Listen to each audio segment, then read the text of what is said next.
Alright, today we're playing the Lost Legends of Redwall, the Scout.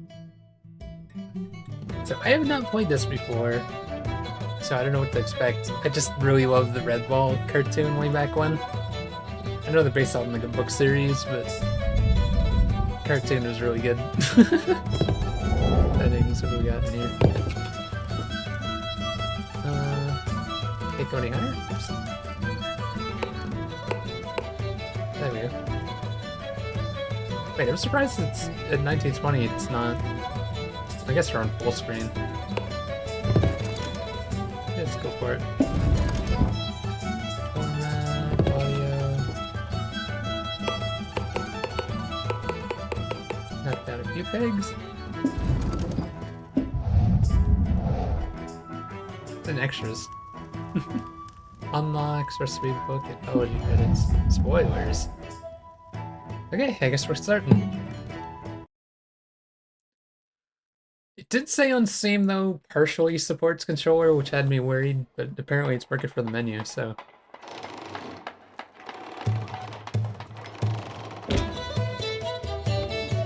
Lost Legends of Redwall. Midsummer is only 2 days hence. I don't see how you can possibly be ready, Brother Jethro. Fear not, old friend. Formall assures me that the stage will be ready this evening, and I've never known him to be wrong. Everything will be quite all right. Cutting things close doesn't suit me. A little indie You game. know that. I'm a planner. I'm a philosopher. This whole business has my humors out of balance. There, Brother Wilport. You just let me fret about the play, and you make sure the feast is perfect. I'm especially looking forward to that hot root sun salad. Oh, yes, quite right. There's much to be prepared. Friar Randall was concerned that the cheese and onion hogsbake was too heavy to follow the brazier leaks. He may be correct.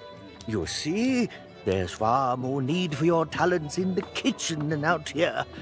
Let your old friend do what he's good at, making a fool of himself. Oh, my. Very well, I'll take my leave. But please try to keep on schedule. You know how I worry. Indeed I do.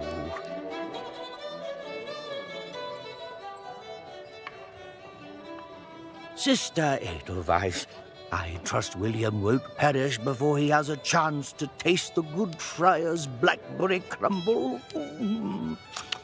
Oh, no. now. Sick mouse. It's hard to say. 'Tis surely a bit of Blackwater fever. Now I can't remedy with some nettles and wort, but that foul temper, now, that just might be fatal. I'm not grumpy. No?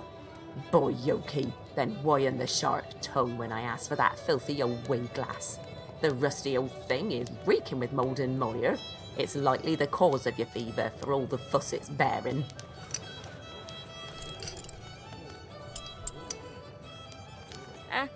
Sorry, Grandfather. I found it in the library. You're Nao. You drinkers as tonic, and you'll be out storming that forest with all them's dibbins afore a moon's turned her face this way. Broi. We're ready for Hilltop Camp, Brother Jethro. Shall we wait for you? No need to wait, lads. Carry on, and I'll be there shortly. Thank you for your legendary healing skills, sister. As always, we are in your debt. We? I say it's just you who be's owing moi.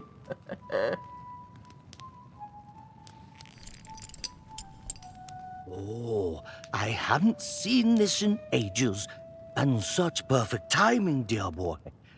Do you know who this weight glass belonged to, William?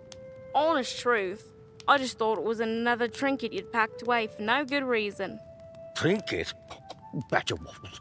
This was Badger one of the waffles. trusty tools carried by the Lilygrove Scout Corps back when Clooney the Scourge, that wretched pirate, laid siege to Redwall Abbey.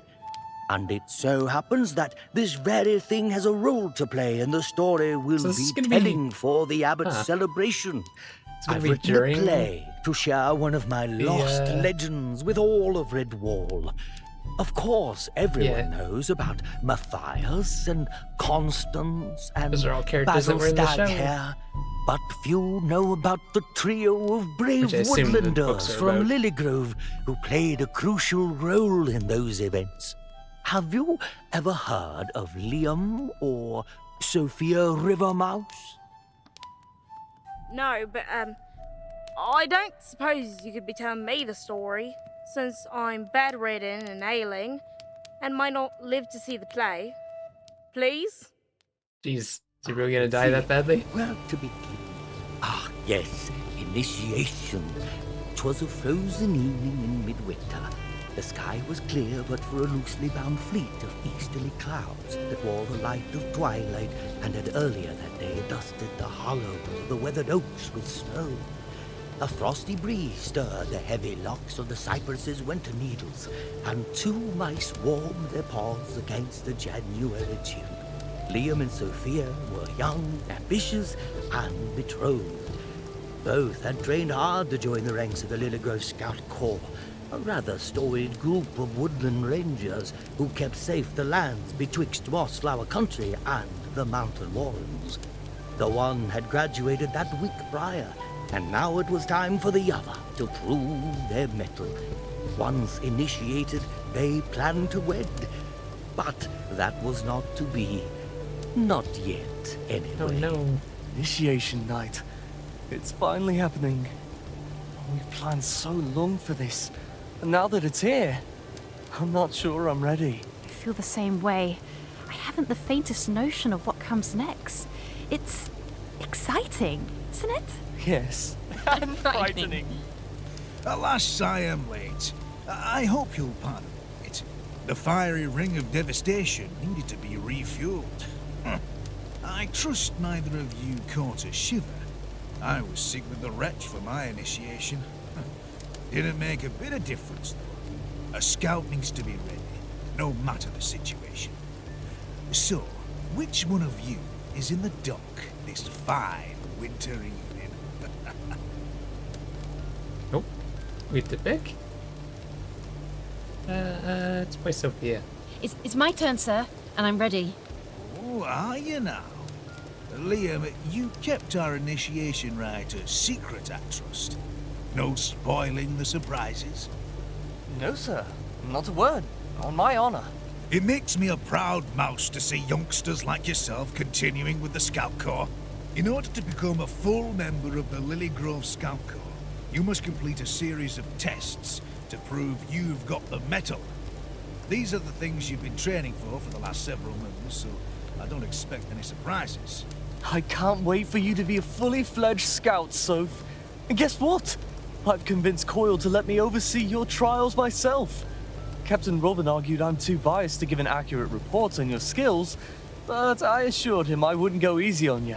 So don't expect any freebies. Now, we'll start by heading to a nearby cave.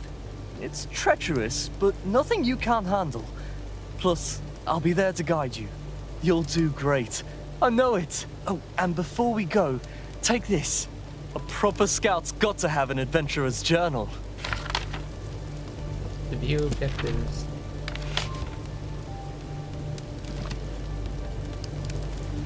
Oh my god. This walk cycle. Adorable mouse. What's with the... It's weird that the frame rate on the animations is not as smooth as the... It's a little jarring, but... What are you lollygagging around here for, Initiate? Don't you want to be a scout? There's work to be done. Where are we going? Over the log. I thought you were staying to guide me. I am. But you've got to complete them on your own. Don't worry, I'll be around, even if you can't see me. All right, Soph. Follow the cave to reach each of your tasks. Is there like... Oh. Huh. Is there like a run button? Oh, there is.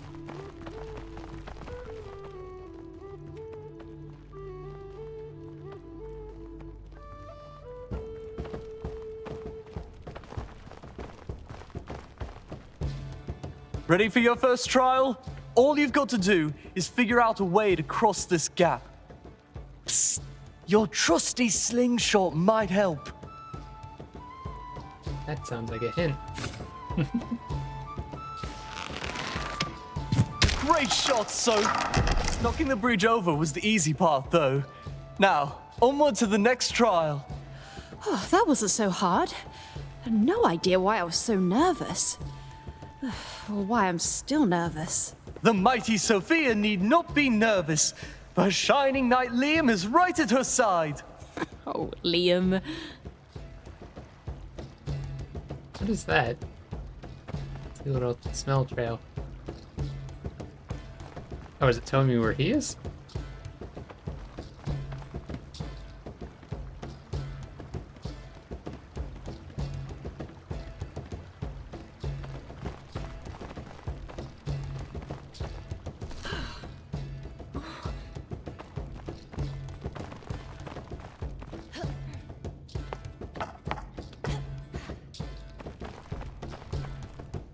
All right, trial number 2.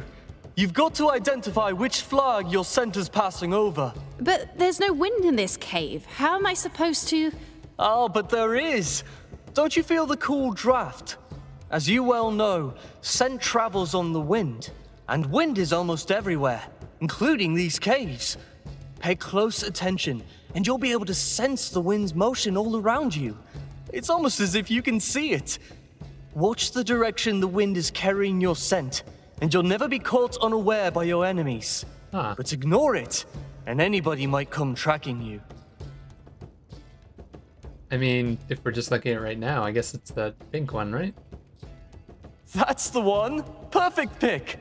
When you're out in the wilds, don't forget to pay attention to where your scent is being carried. Interesting. Making sure your scent doesn't drift into the nose of a foe could be the difference between life or death. Grab the roots and shimmy across. Shimmy, shimmy, shimmy.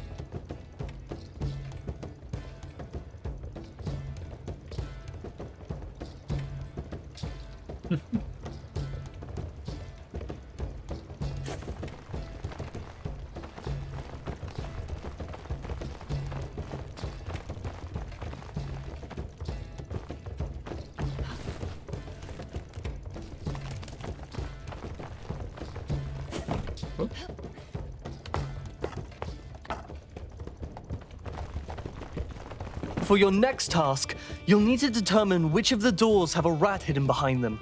A fake rat, that is, and avoid them. Only one of the doors is free of any imposter. That's the one you've got to choose. Find the rat, huh? Should be easy. Just got to use my nose.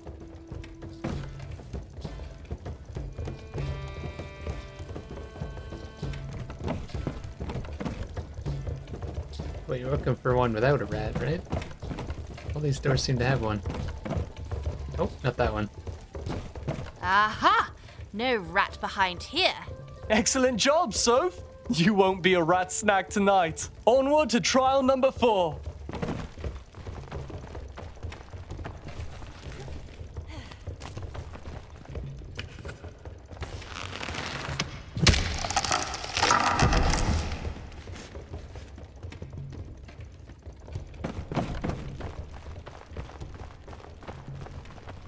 Here we'll be using our sniffer once again. First things first, take a good deep whiff of those peppers there. Focus on the aroma of spice. A bit pungent, slightly earthy. It's a good idea to log the scents you encounter in your scout journal for reference. Never know when you may need to sniff out the difference between a fishnet and a fellow mouse.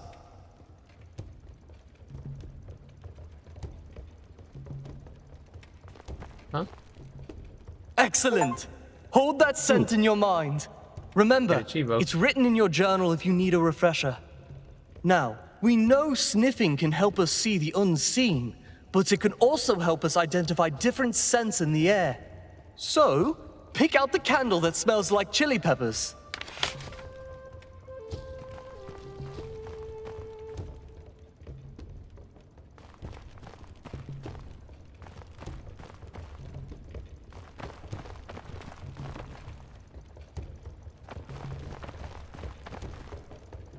One right here. Chili peppers. Wait, press to open your journal. Oh, you've done it again, Soph! I don't know why we're even bothering with these trials, since you're so clearly an expert already. Well, I do have a good instructor. You'll need to once again shimmy along the wall to reach the final trial. But be careful. This one's got a twist.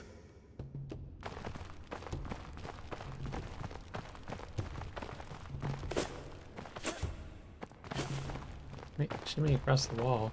Yeah, once you're up there, but...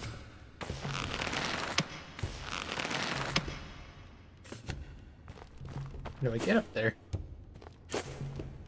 Oh. What's this for?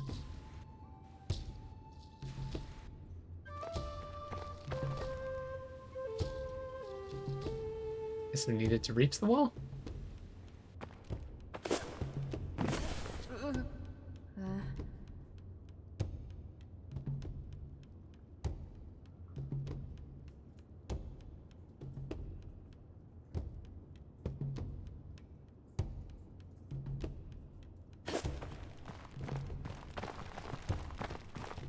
Choose wisely?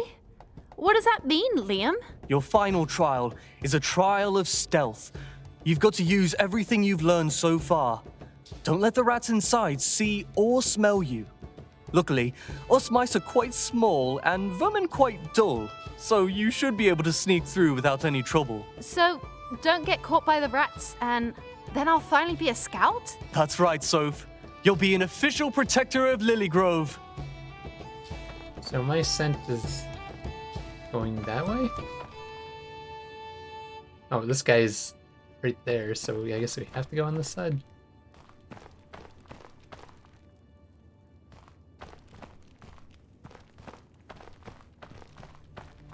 Oh, but the smell is going that way. Means we can't go there, right? To walk around in this way?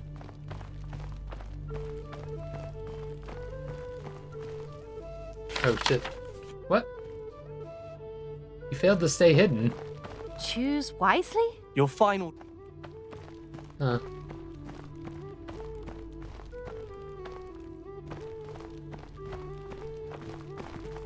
I guess this guy turned around or something.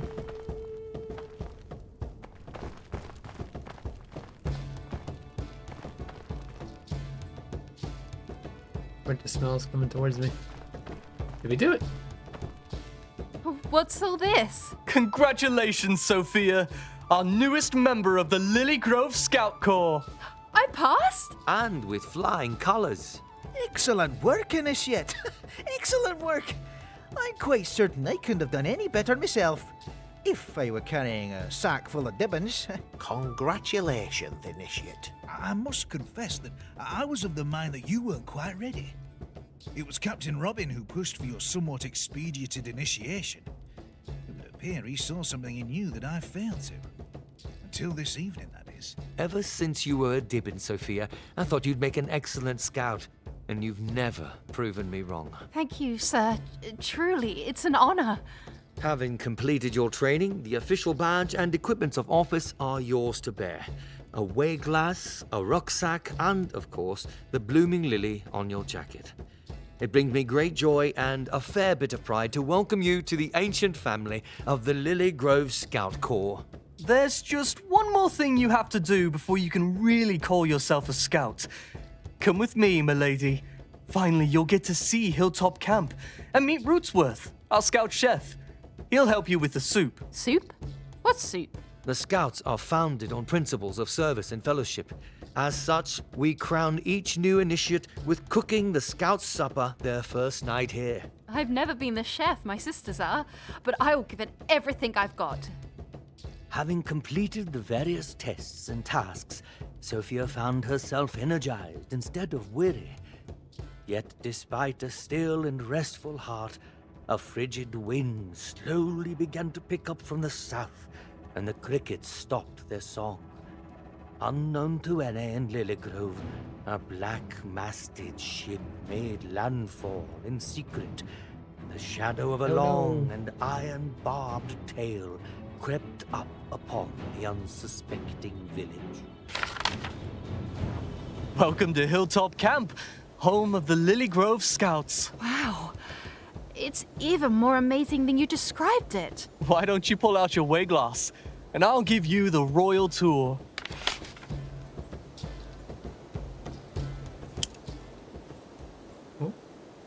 Isn't that waterfall beautiful? You wouldn't guess when it's frozen over, but just up at its source is a hot spring. I can't wait to take you there one day. It does wonders on sore muscles after a fierce day of training. Down there is our mighty talented chef, Rootsworth.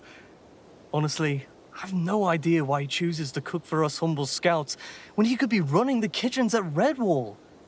But I'm certainly not complaining. You'll be checking in with him after you've collected everything for tonight's soup. That's the main tent.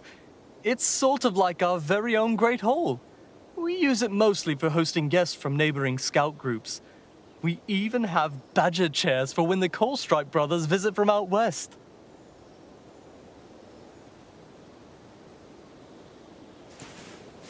Whoops.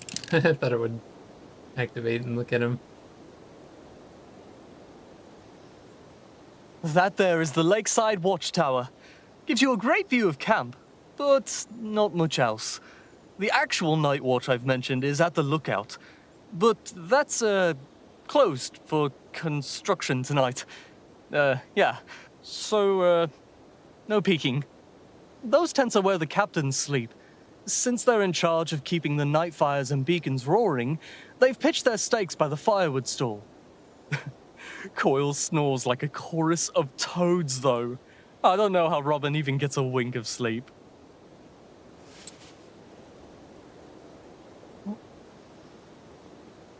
Why can't I move? Is there anything else to look at? That there is the Lakeside Oh, well, we already did that. Did I be able to move?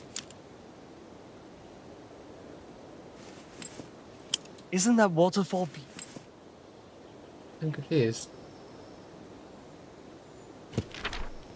I don't know if I'm supposed to be able to move or what right now. Not using the mouse doesn't let me move either. That's the main Hope tent. it didn't bug out. There's nothing else I can really do here, right? Hold on, load checkpoint.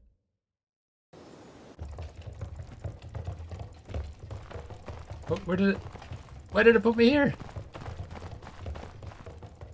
Oh, what? Congrats. And ever Thank you. having That's weird. I wonder why that I've never- happened.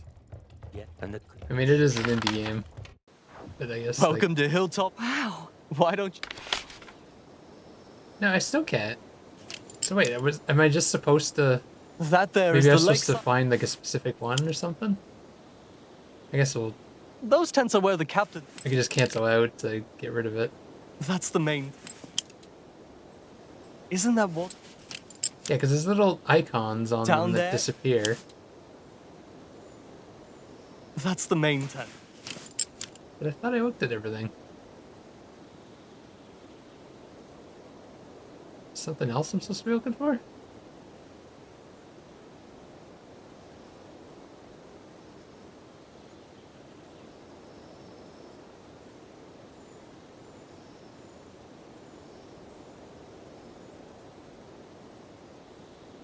All the icons are gone, right?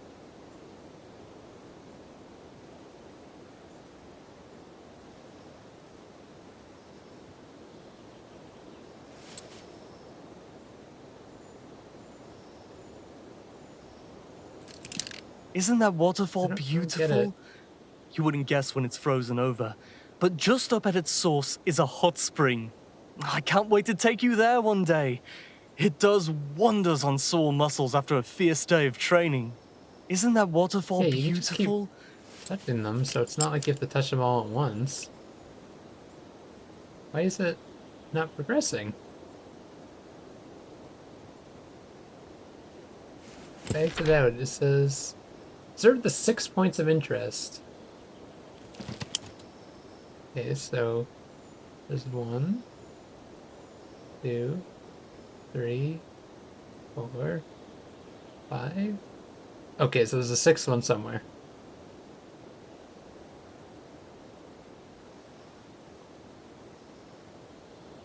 Not sure where, though.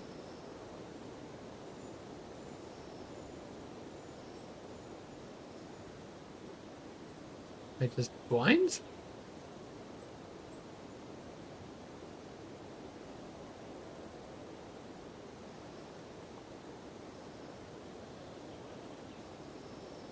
But it said there was another one there.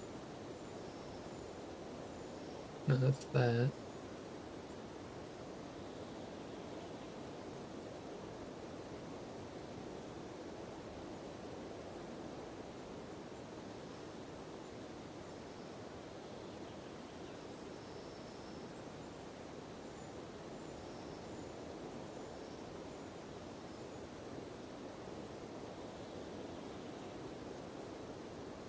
I'm confused.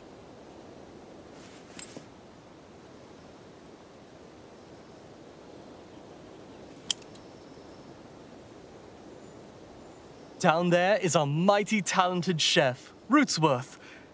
Honestly, I have no idea why he chooses to cook for us humble scouts when he could be running the kitchens at Redwall. But I'm certainly not complaining. You'll be checking in with him after you've collected everything for tonight's soup. I don't get this. Oh, wait. Those are the scouts' overnight tents. We don't Didn't need I- them often, but it's a nice little getaway for long training weekends. I Well, guess I just didn't that's see that most of one. Hilltop Camp for you. Oh, and if you ever come upon an odd pile of flat stones, just take a gander through your way glass. There may be something interesting to see you wouldn't have otherwise noticed. Now then, you've got a soup to cook, don't you? Here, Rootsworth gave me this recipe for you to follow. First, you'll need to collect 3 beets from the garden. No radishes. Rootsworth was rather insistent on that part. Your sniffer can tell you the difference. Second, you'll need a cob of corn, a potato, and an onion, all which you'll find over at the obstacle course. And lastly, cheese. Apparently, Rootsworth ran out of his stock of cheese, but Fraby's got some extra by his tent. That's quite the odd assortment. Do the scouts not keep a pantry? Part of initiation night is making the newest scout run around on a wild goose chase.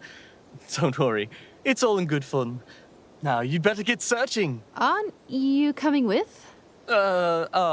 Actually, I've got a, errand I need to run. So you'll have to finish preparing the soup on your own. If there's anything you want to talk about before I go, be sure to ask me now. So, Liam, before you go, Yes, Soph? What's on your mind? it's like a sack of flour has been lifted off my shoulders now that I finally passed initiation. Were you as nervous for your trials as I was with mine? My paws couldn't stop shaking. Didn't Fraby tell you? My entire tail was stuck frozen in terror my whole initiation. Oh, he didn't quit with the jokes for a week. I'm so excited for our celebration tonight, Liam. I only wish my father could join us. Even though he isn't here, I know he's proud of you, Sophia. Yes, if only my mother and sisters were as well. I know it's hard feeling like, well, knowing your family isn't so supportive of the path you've taken in life. I just wish they could see I'm not cut out to harvest crops all my life. If it means anything, I'm really proud of you. And I think you're wonderful and full of bravery and compassion. Your mum and sisters will see someday that being a scout is exactly who you're supposed to be. Just 3 days until the wedding. And right after the initiation. And everything is going to change. Yes, but it's a good change.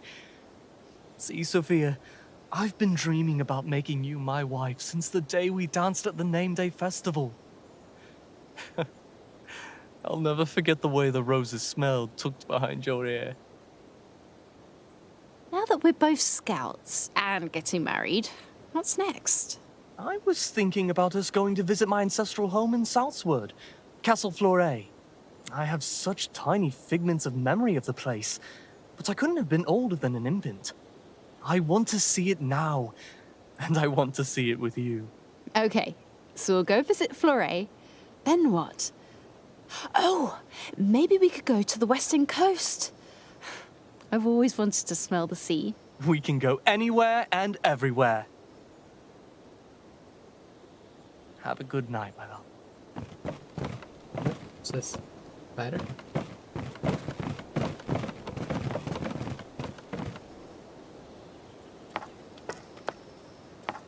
Let's go exploring.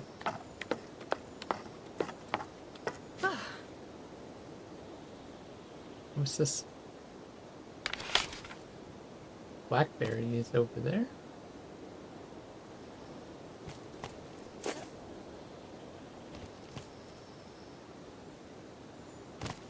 Came all the way down here to smell blackberries.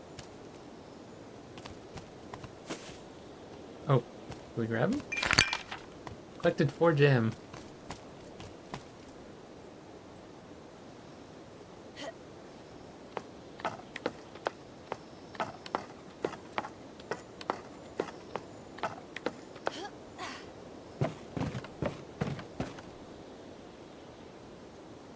We look at his scent. So, No? Liam,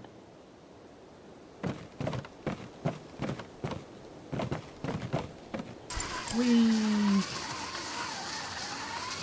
No. Oh, smell early. Whee!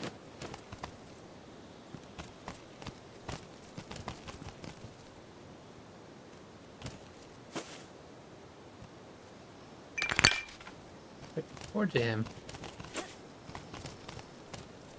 Can I swim then?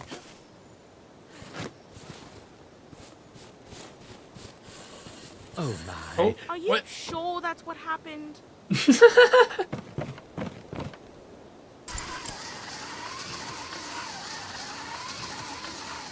Oh, note to self, can't swim.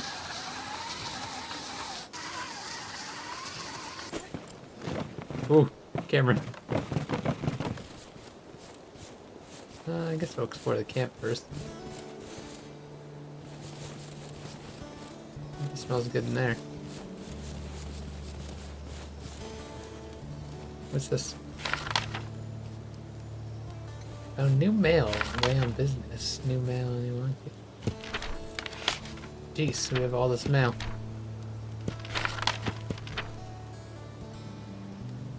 Lore, riddles, memoirs, damn, scents, critters.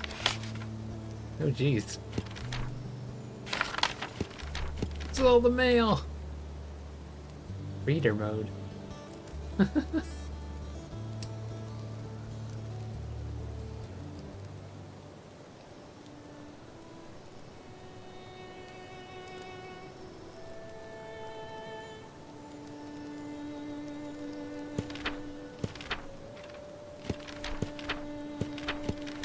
Wait, what? What is going on with the menu there?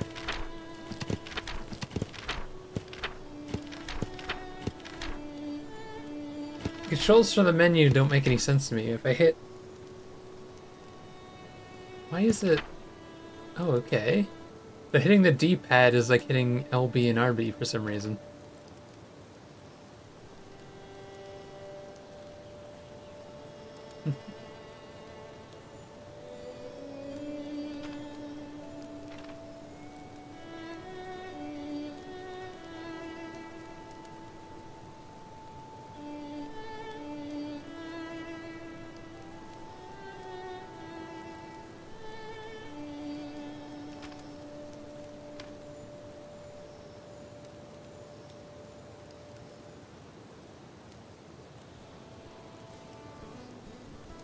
Why are you reading everyone's mail?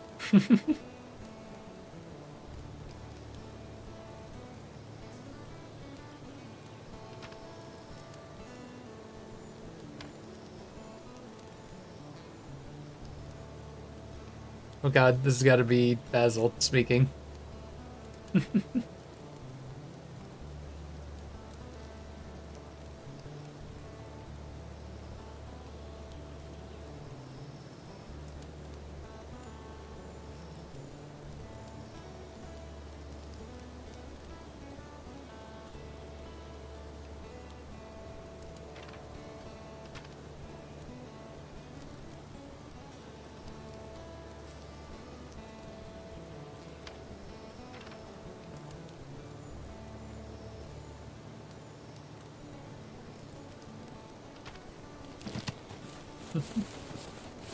Seems like there's gonna be lots of lore in this game.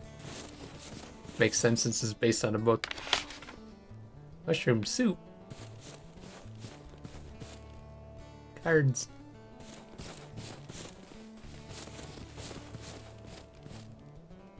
Wait, where's that smell that was coming from in here?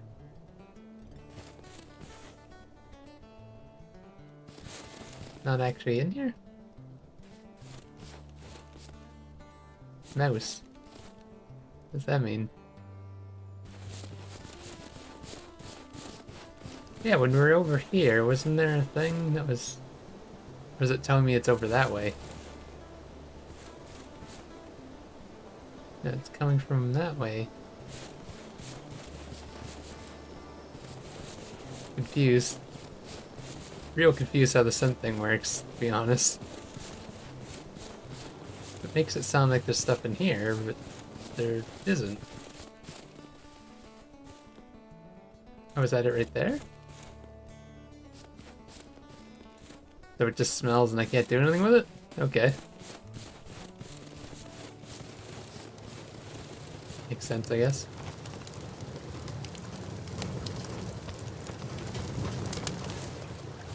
Ah, here's our initiate now. Glad you finally made it. Finally indeed. The moon's full up and we haven't even started the soup. Your job is to get tonight's supper started, and we'll be making soup. Exactly what kind of soup is up to you, but let old Rootswith give ye a few pointers. Everybody has their loves and everybody has their hates.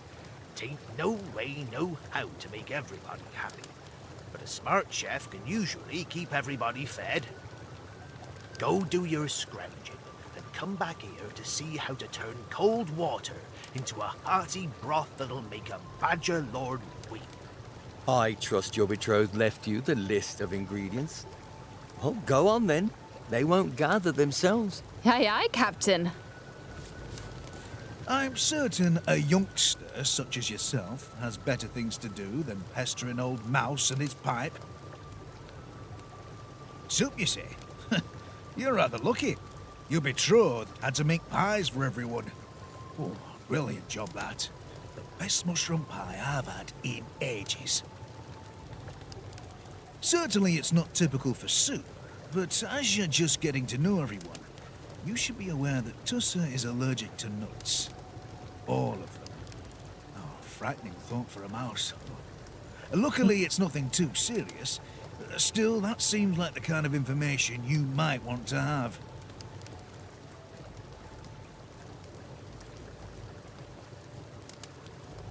What a story, that one. In fact, a bit unsettling if you ask me. You see, his mother had been quite barren for longer than her fragile heart could bear. And when Mr. Rushwittles took his journey to Dark Forest, it seemed all hope was lost for his line. Until the old gal showed up to Highlayton great with child. She glowed with pride, and despite her condition, she danced each and every tune as if it were the last song she'd ever hear. But the story took a dark turn when she brought water afore the birch leaves had turned to gold, and her bonny child came far too soon. The midwife did what she could, which was precious little, and placed the pitiful, mewling thing in a pumpkin shell by the fire to keep him warm, but walked away weeping for the poor, weeping widow. Then, the next day, I was strolling by the hole and heard the widow singing and saw her dancing a jig through the window. The look on her face was a mixture of genuine joy and a fair determination. It seemed her tiny boy had survived the night, and what she could do but dance in Thanksgiving and in Warden. The next day it was the same, and the next, and the next. By spring, the tiny thing had tripled in size, and everybody in Leagrove started to wonder if somehow the widow's mad dancing was just the thing to make her Dibben thrive. A few of the women even invited her over to dance for their newborns, as if she wielded some bit of the old magic. Which, of course, was ridiculous. But still, there the boy is. The biggest mouse in Lilygrove. Except in Rootsworth. And who can explain his unusual tale? You spin quite a yarn, Mr. Coyle. Thank you, sir. I do make the effort.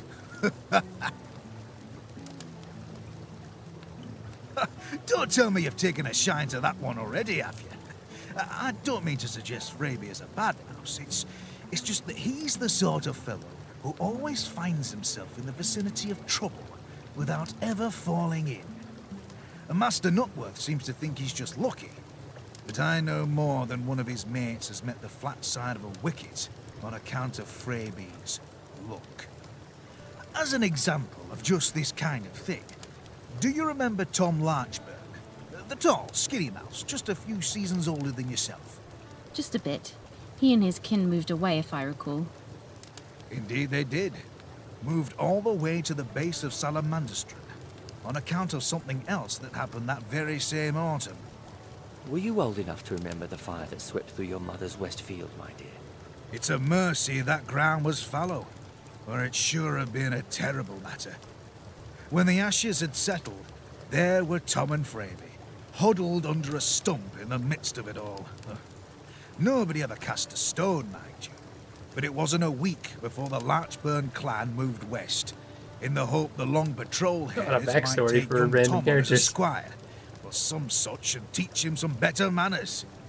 But so far as I know, Fraby walked away with naught but a singed whisker. I can start learning about everyone. Wonderful creature, Tusser.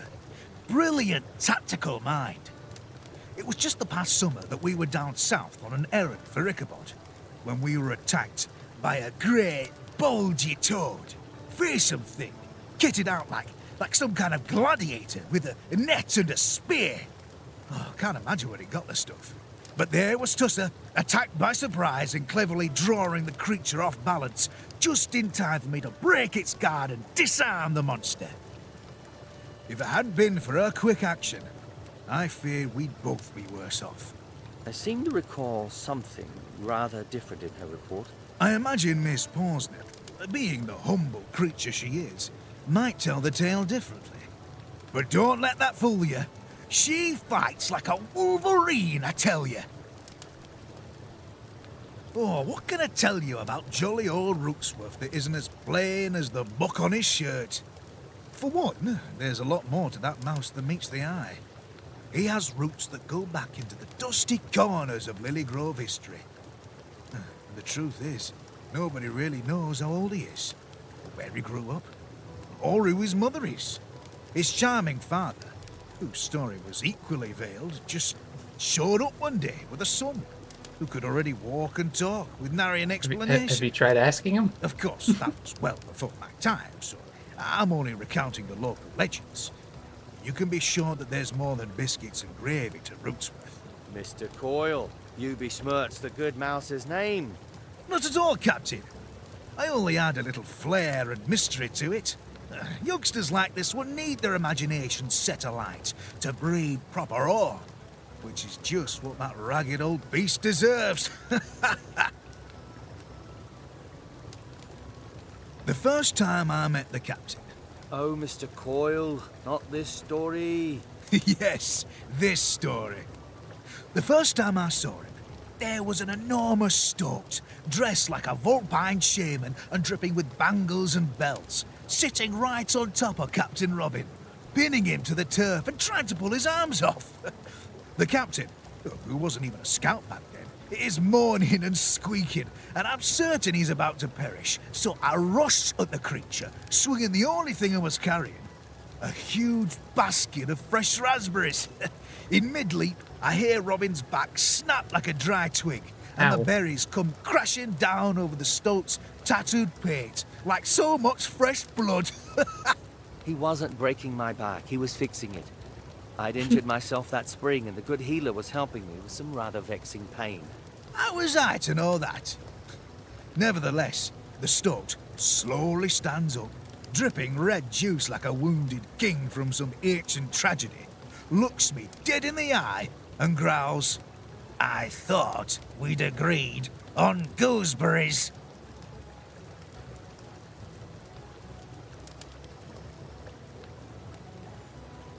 Wait, weren't there only two of these before?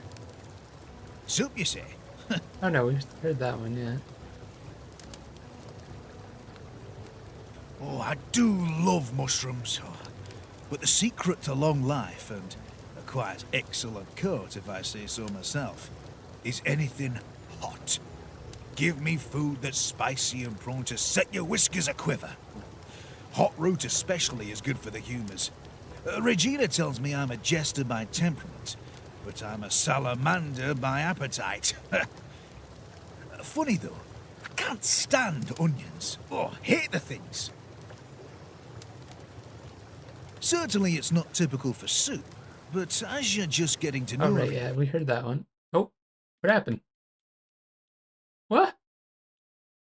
The game just crashed. What happened there?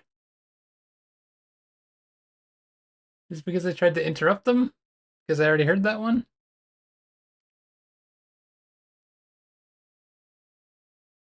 I hope I didn't lose too much progress. Like, I mean, it was mostly conversations, but...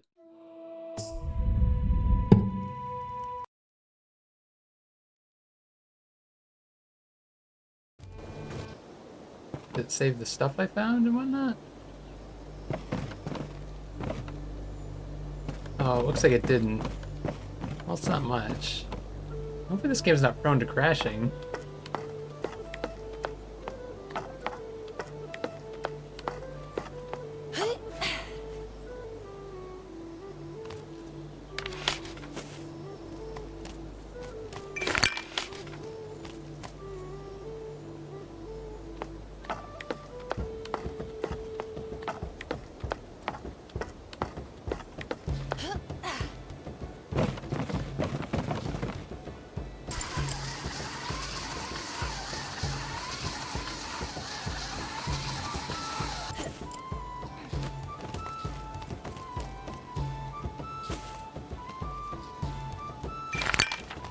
How are you meant to get off this part? Going over here, I guess?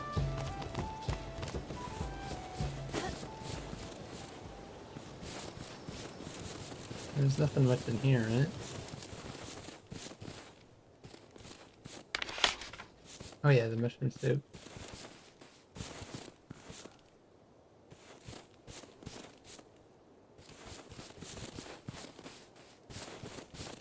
There's the notes.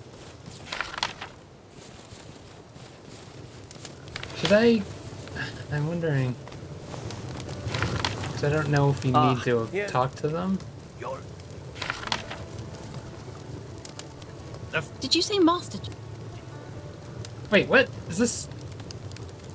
The second secret is the right and proper application of heat. Did I not talk to him before? I thought I did. If you can learn the narrow way between a sear and a saute, you can turn carrots into gold, tomatoes into sunbeams, and gruel into glory. You're quite a little starling tonight, aren't you? Like I thought we My talked to him. third and final secret is this. Maybe because... Don't get a jabbering when there's work to be done. That cauldron still looks mighty cold to my eye. But come back later. I could speak about such things until dawn with nary oppose, but none of this batch of scouts takes the slightest interest, so a kindly ear is most welcome. Later.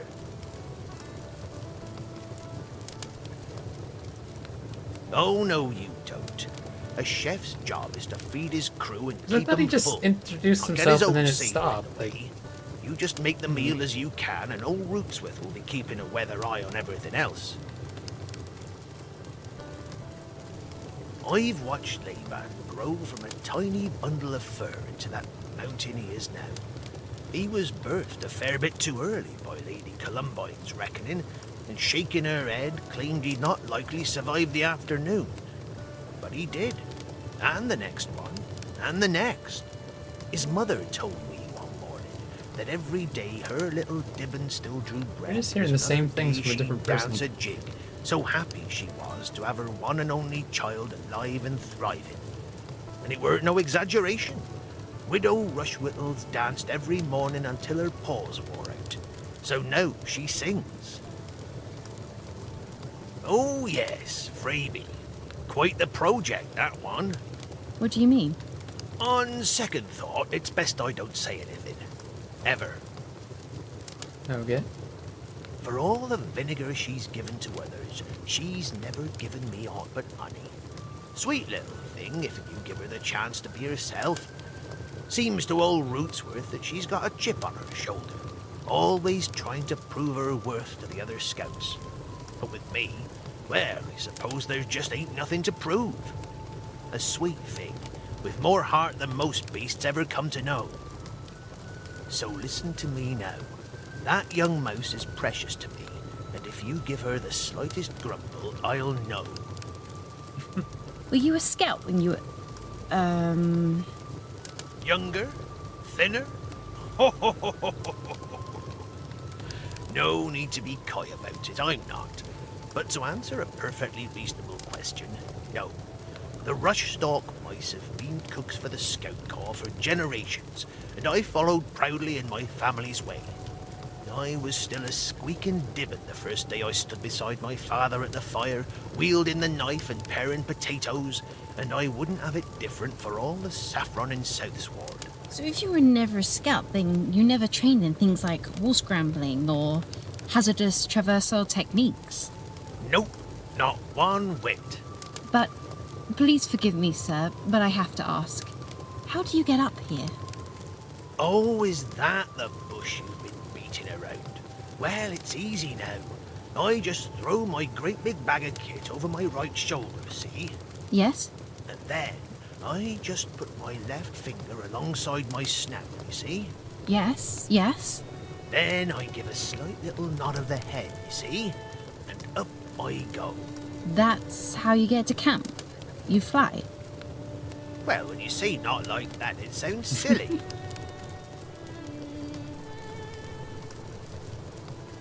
That's where I draw the line, at gossiping about my superiors. If you want to know about Mr. Coil Twiddlemin, then old Rootsworth be claiming you ask him mouse to mouse. And you can be sure he'll tell you, more than you probably care to know. You'll not catch me saying anything but praise about Captain Robin, and even that only in teaspoons. He's a proper hero, that one, but that's not my story to tell. I can say this about the mouse.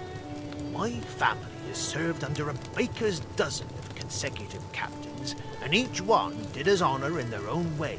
But it was Captain Robin who first made it so we shared in the civic graces due to Scouts proper. He went so far as to get our right written into Lilygrove bylaws, and that included a patch of land to call our own. East side of Sexton's Hill it is, and never a captain looked after us like that afore. Like I said, he's a special one, that Captain Robin, and you do well to learn his ways.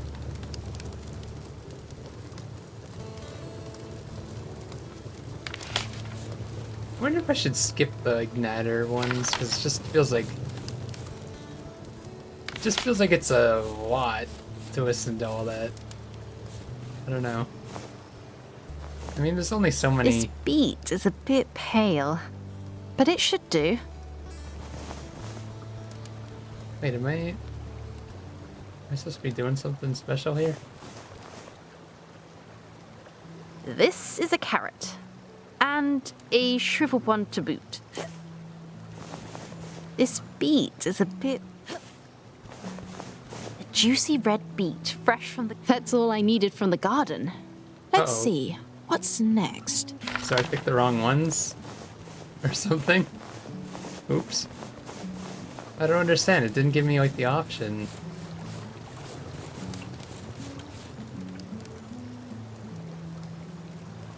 I don't really understand that.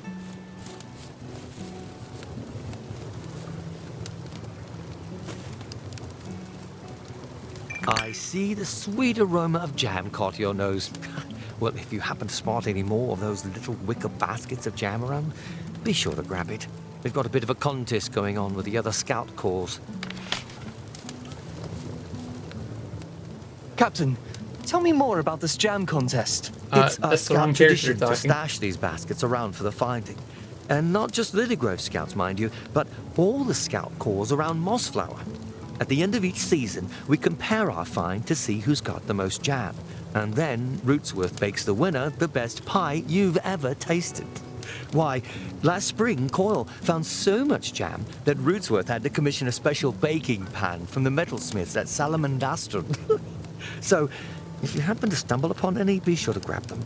We've won 4 seasons in a row, and I'm not about to let my scouts fall behind. It's soup tonight, is it? And I deduce you hope to discern something useful about my palate? Trying to curry favour? Curry, yes. Well, there's nothing wrong with that, if done in good spirit. I myself am quite fond of boiled potatoes, though they are hard to come by this time of year. Looking for more? Very well, just one more tidbit and then off with you. I too must prepare. What I said about potatoes? As fate would have it, Rootsworth can't stand things. Finds them smackish, whatever that means. Now use that information wisely, Initiate. After all, Rootsworth has been a great friend for many years, and he's a third-generation chef for the Lily Grove Scouts.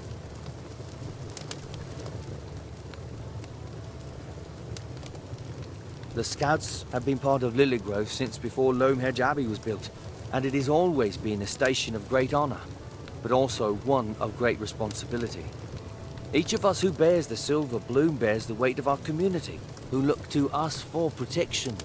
To be a scout is to wear a mantle of burden, as well as one of respect, and we must each be vigilant to stay focused, adept, and think of ourselves only after we've considered others. Your father wanted to be a scout. Did you know that? But that gammy paw of his kept him from it. Do you know how he got that injury? He never said. No? Well, I like to think it came from a mighty brawl with some dreadful vermin. As good a tale as any, if you ask me. You just keep that little yarn, and think on your father with pride. It'll keep you righter to know courage runs in your own veins. I remember precisely the feeling. The sense of urgency can be overwhelming, but all in good time. You have proven tonight that you have mastery over yourself, but it's only then that any beast should bear arms.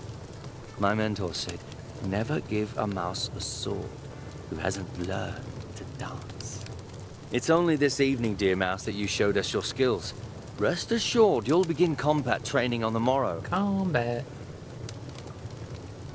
Mr. Coyle and I have been companions for longer than we have not. Quite truly, I've lost track of when we first sorted together, fresh recruits, under Captain Zephyria. She was tough, that one. Fair, but tough. In my estimation, Mr. Coyle is a finer scout than I ever could be, but perhaps has a temperament better suited to the field than to the table. Would you agree, my old friend? Indeed I would. So he does me the great honor of submitting to my leadership, and I do my best to defer to his superior skill. In this way, I think we make rather a good team. I can't begin to tell you how much this means to me, sir. It feels as though my whole life is spread out before me. Up till now, my life has always been about one more chore, one more delivery, and it's always so dull and boring. I long for a bit of adventure. A spot of real danger, without my elders looking over my shoulder the whole time, scolding me for what is and isn't safe. These last few months, I have been overwhelmed, just hearing all the stories the scouts tell. But to think that now I'll be telling those tales instead of just listening. I remember quite well being in just the place you are right now. Anxious for adventure, itching for a fight. You were, of course, the same way, Mr. Coyle? Indeed I was, sir. And now? A bit worse for wear, I suppose, sir. Yes, well, far be it from me to quench the enthusiasm of youth. However, I think you'll find that adventure is something quite different in the moment than it is in the mind. Still, this is not the time for somber proclamations, is it? Captain Robin, have you seen Liam? I don't think I've scented him once since I arrived. No? Well, surely there must be a good reason. I'm quite certain you'll be back together soon enough. Wait, didn't we just talk to him before we came down here? Captain Robin, I was wondering if I might ask you something about Rootsworth, but I don't mean to seem impolite. You may ask, but I won't promise you an answer. The thing is, I can't understand how he gets up here. There's no road. The climb's far too treacherous. I don't understand. I see. In this, I am inclined to let my dear friend keep his own secrets, but I will add this bit of input to your query. Know that rarely are things quite what they seem, and a good scout must learn to seek the deeper truths in both situations, and in people. I'm sorry I can't say more.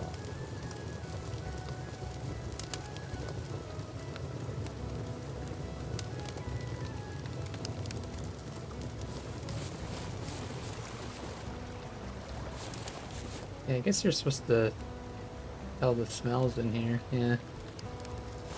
Oops. I can't grab any more, right?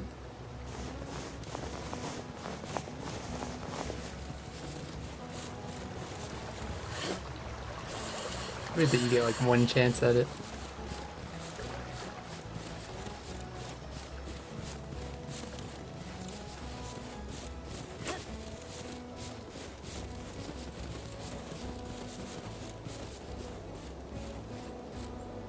Hello, Sophia.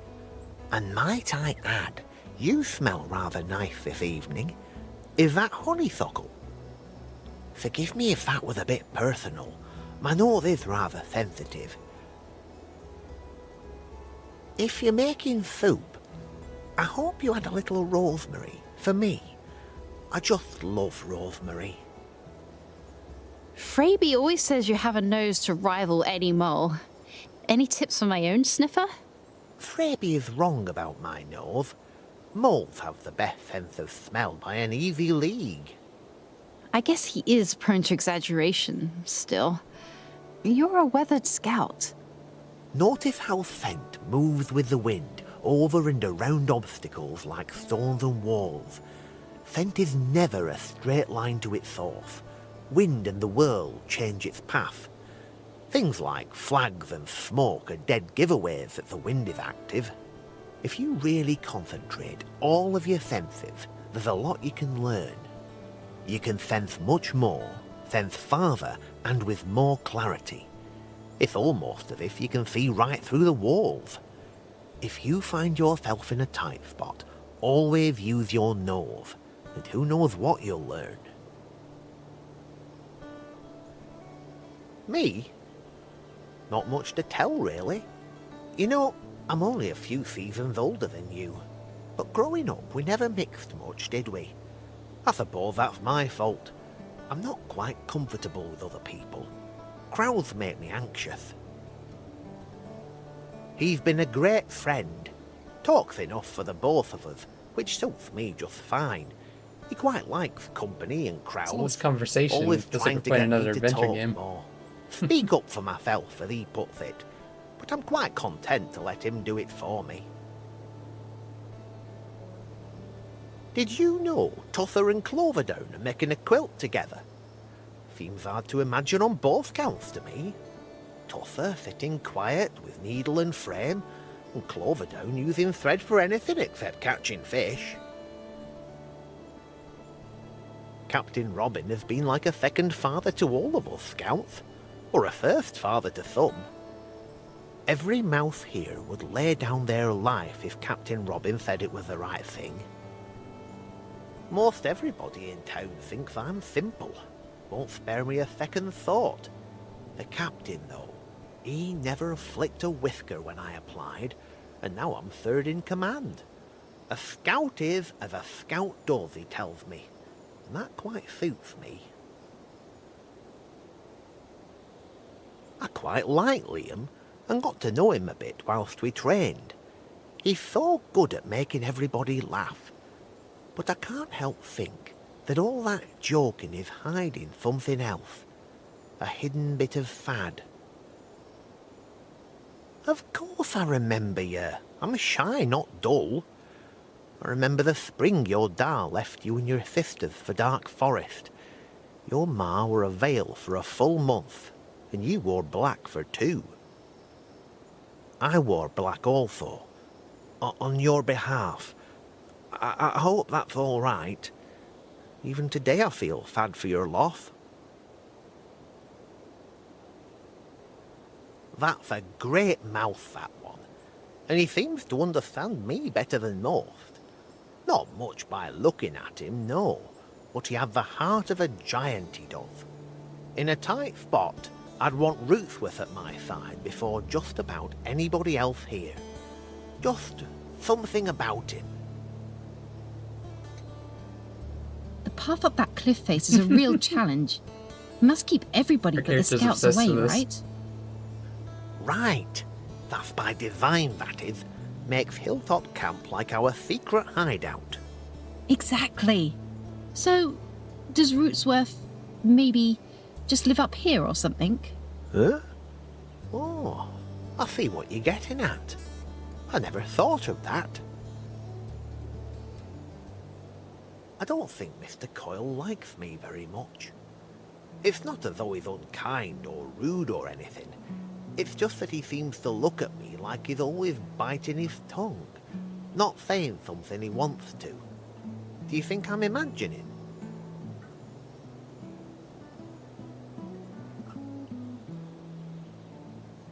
Best I not distract you. Busy night and all. I'm gonna take a quick break here. I will BRB.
Alright, I'm back.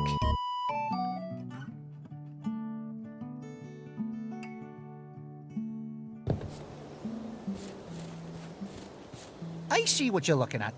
And since it's a special night for you, I'll forgive the offence. Pardon me? No, you don't. You don't get to play dumb. But it is all right. This once. I've been short my whole life. I'm quite accustomed to the secret looks, the hidden snickers.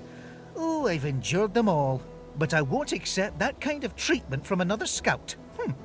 We respect one another round here. It's part of the scout code, so I expect you to abide. Now, take your pouty glare and make another approach. Tell me something, and be honest now. Do you think I talk too much? Because somebody who shall not be mentioned told Laban that I talk too much and I asked think how everyone to here compare it. talks too much. It got me thinking, that's all. I don't think I talk too much. But it's hard to really know when it's yourself. Do you ken? The first rule of stealth is easy enough. Don't be seen. But vermin don't react instantly. Keep a weather eye on your enemies, and you'll get a sense of their awareness of you. The closer you are, the faster they react. But you'll always have a moment or two to recover stealth, in case you're caught by surprise. The second rule of stealth is like the first.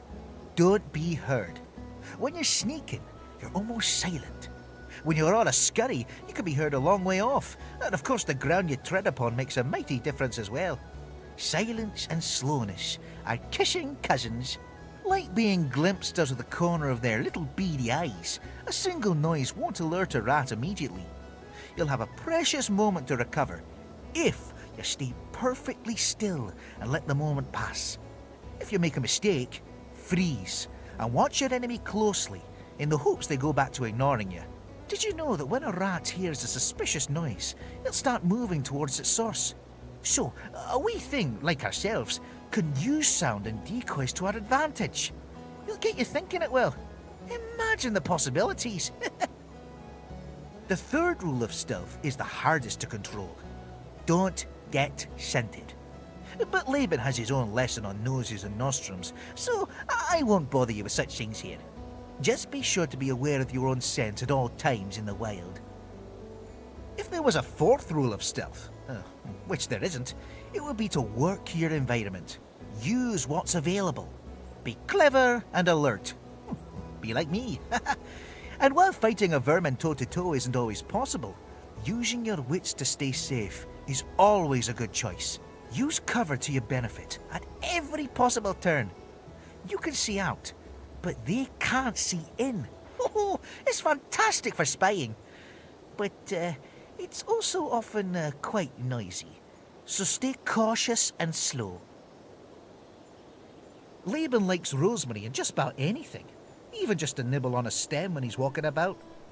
Come to think of it, there used to be a healthy bush of the stuff near the hot spring. But he can't stand cabbage. Don't even think about that fermented stuff. The big mouse will practically run screaming at even a whiff of it. And you?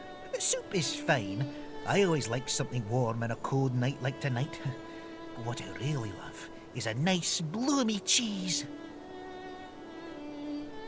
The thing about Laban is that he speaks without words. You just need to understand his language. For that matter, most everybody will tell you more true from what they do than what they say. And with Laban, since he doesn't speak much anyway, it's easier to get the message. Do you ken? So, as an example, if Laban does something for you, maybe he does one of your chores or cleans up a mess, that's how the great big dandelion says he's fond of you. If he doesn't do anything for you, well, you can be sure you're not his favourite. The same goes the other way. Don't tell Laban you're his friend. Show him. Speak his language, which is acts of service. And now you see exactly why I make the not insignificant effort to speak for the boy as often as I can, which is practically always. It's how he knows I care. My grandfather was from a land across the Western Sea, and the family legend says he once kissed a magic stone that loosed his tongue and gave him uncanny insight into the hearts of others. What the heck? As the story continues, the wise old mouse breathed his last the very day I was born. Indeed, the very moment. My grandma says that some of the old bad left him and flew straight into me, like a bee betwixt blossoms. Fairy tales aside, it would explain more than a little of my short but charmed life, don't you think? Wise beyond my years, perceptive like an eagle, and humble like a daisy. If I didn't inherit the very gifts my famous grandfather was so known for by transference, then I don't know any better explanation. As you know, I can read most beasts like a note from my own mother, but Tussa has me flummoxed. She's ready enough with a kind word and keeps her own in all the scout missions, but lift one finger on her behalf, and she'll just as soon as bite your tail of every creature in Lilygrove. She's a true mystery. Old Rootsworth. There's much more to that bandy old hare than you know. When he's not feeding the Scout Corps, and making a fine joy of it, I must say, he's delivering pasties and profiteroles to widows and orphans around the village. Particularly the widows, if you see what I'm saying. But how does he get here? That's what I'm trying to understand. With that brutal climb and all. I told you, the crafty creature is a lot more spry than you'd imagine. I once saw him scamper straight up a waterfall as tall as a spruce, and he barely lost his breath. Really? No, I just made that up. But I made you picture it in your mind, didn't I? Ah, my partner in crime, stinkily sneaky Sophia. Your family must be quite proud of you today, knowing where you started out.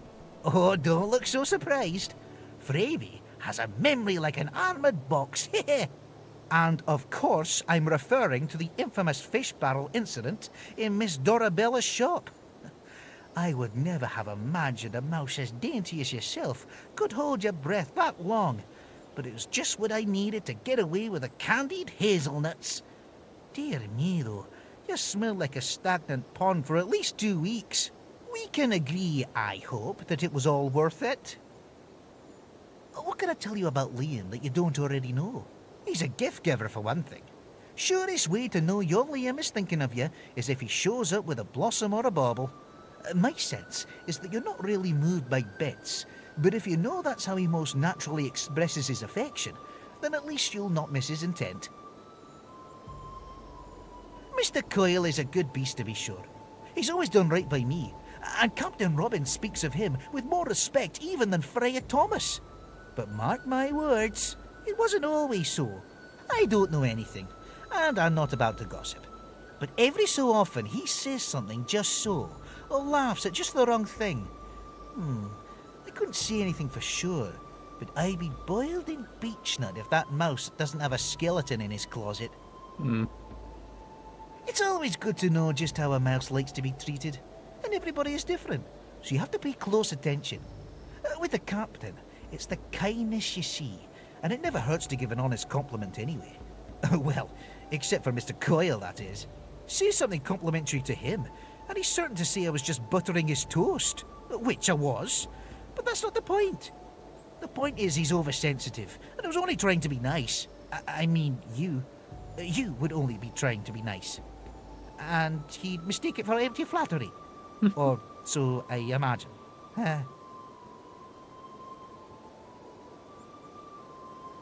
Hey, finally walk around a bit more.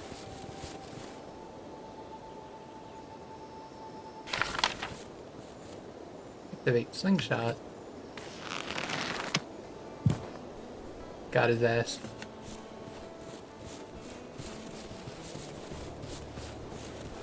Oh. Guess we can't collect those.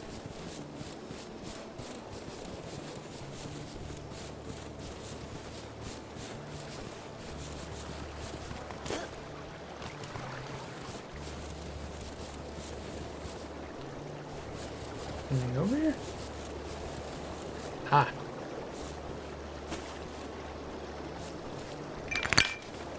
More jam.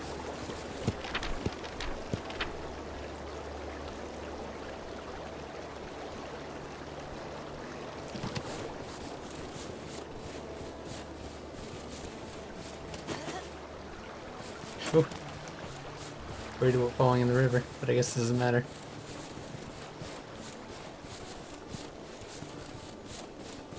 What's up here?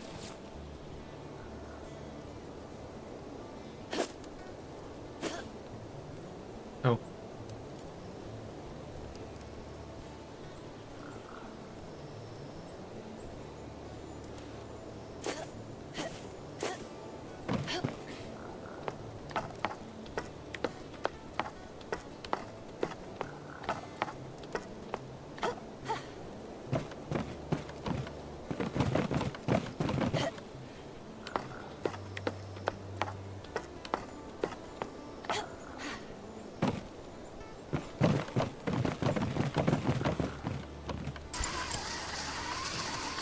What is the point of coming up here?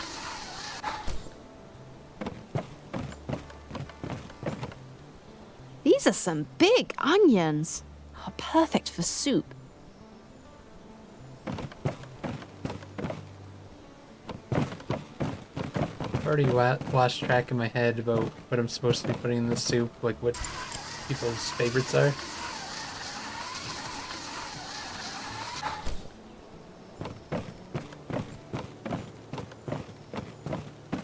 It's kind of bound to happen, though. I think we're at a dead end here, aren't we? Hope there's no fall damage. Let's roll it off. What's this?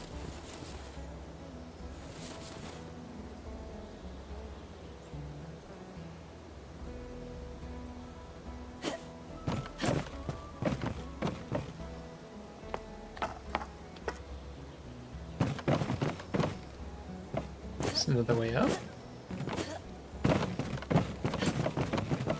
Nothing up here, though.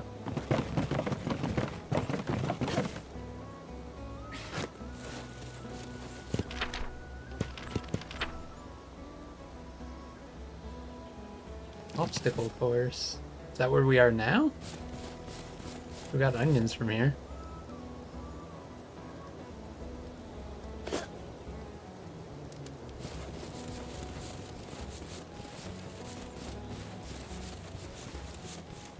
See something over there. Through the wall.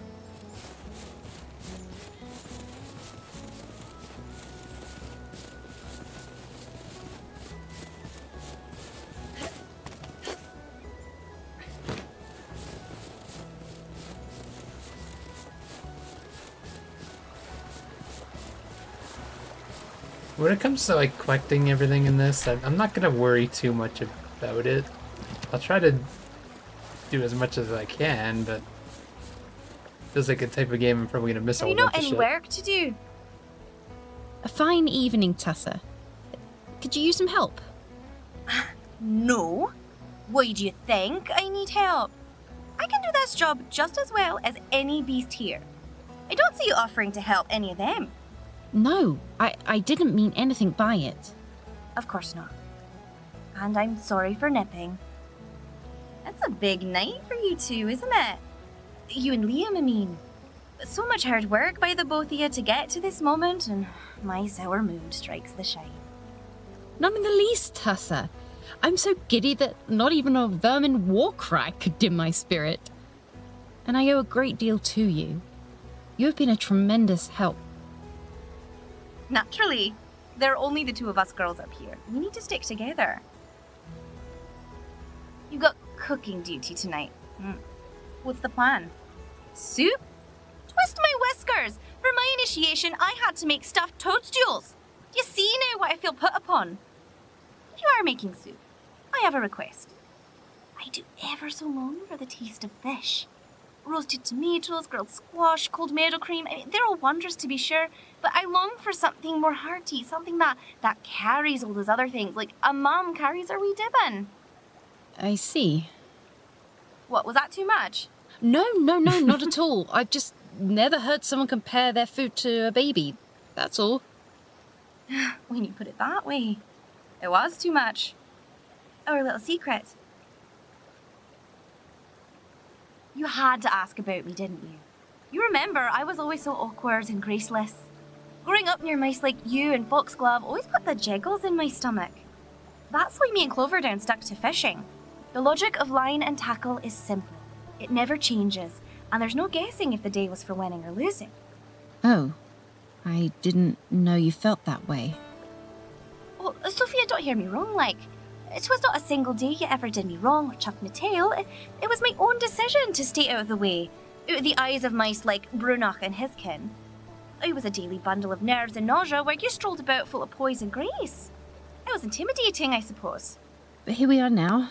Friends, I hope. Yes, I'd rather like that. Friends? Initiates. I mean, Sophia. You've always been so graceful and sure of yourself. Even when we were Dibbins. Do you think you could show me a few things? You know, now that we're both scouts? For my entire life, I felt out of place in my own fare, especially when it comes to, well, just about anything that requires me to keep my paws clean. I mean, listen to me. You don't even know how to speak like a civilized mouse. You'll help me along, won't you? Raby? Well, I wouldn't know the first thing about him. Why do you ask? The most I can say is that you have yourself a right fine bow in that one. But he wasn't always so. I don't want to cause any trouble, but it weren't too long ago that Liam wasn't the genial, friendly mate he is today.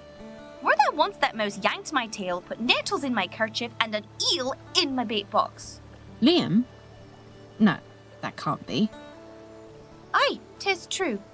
My Appa's older brothers egged him on to get him a taste for pranks, but he learned to love the games without their good. And it seemed to me and Cloverdown that we were his favourite marks. Down at the creek, we'd keep one eye open for wandering vermin, and the other peeled for trickster Liam. Surely he's pranked you in all the times you've been close. Yes, yeah, of course. I didn't realise it went so far back.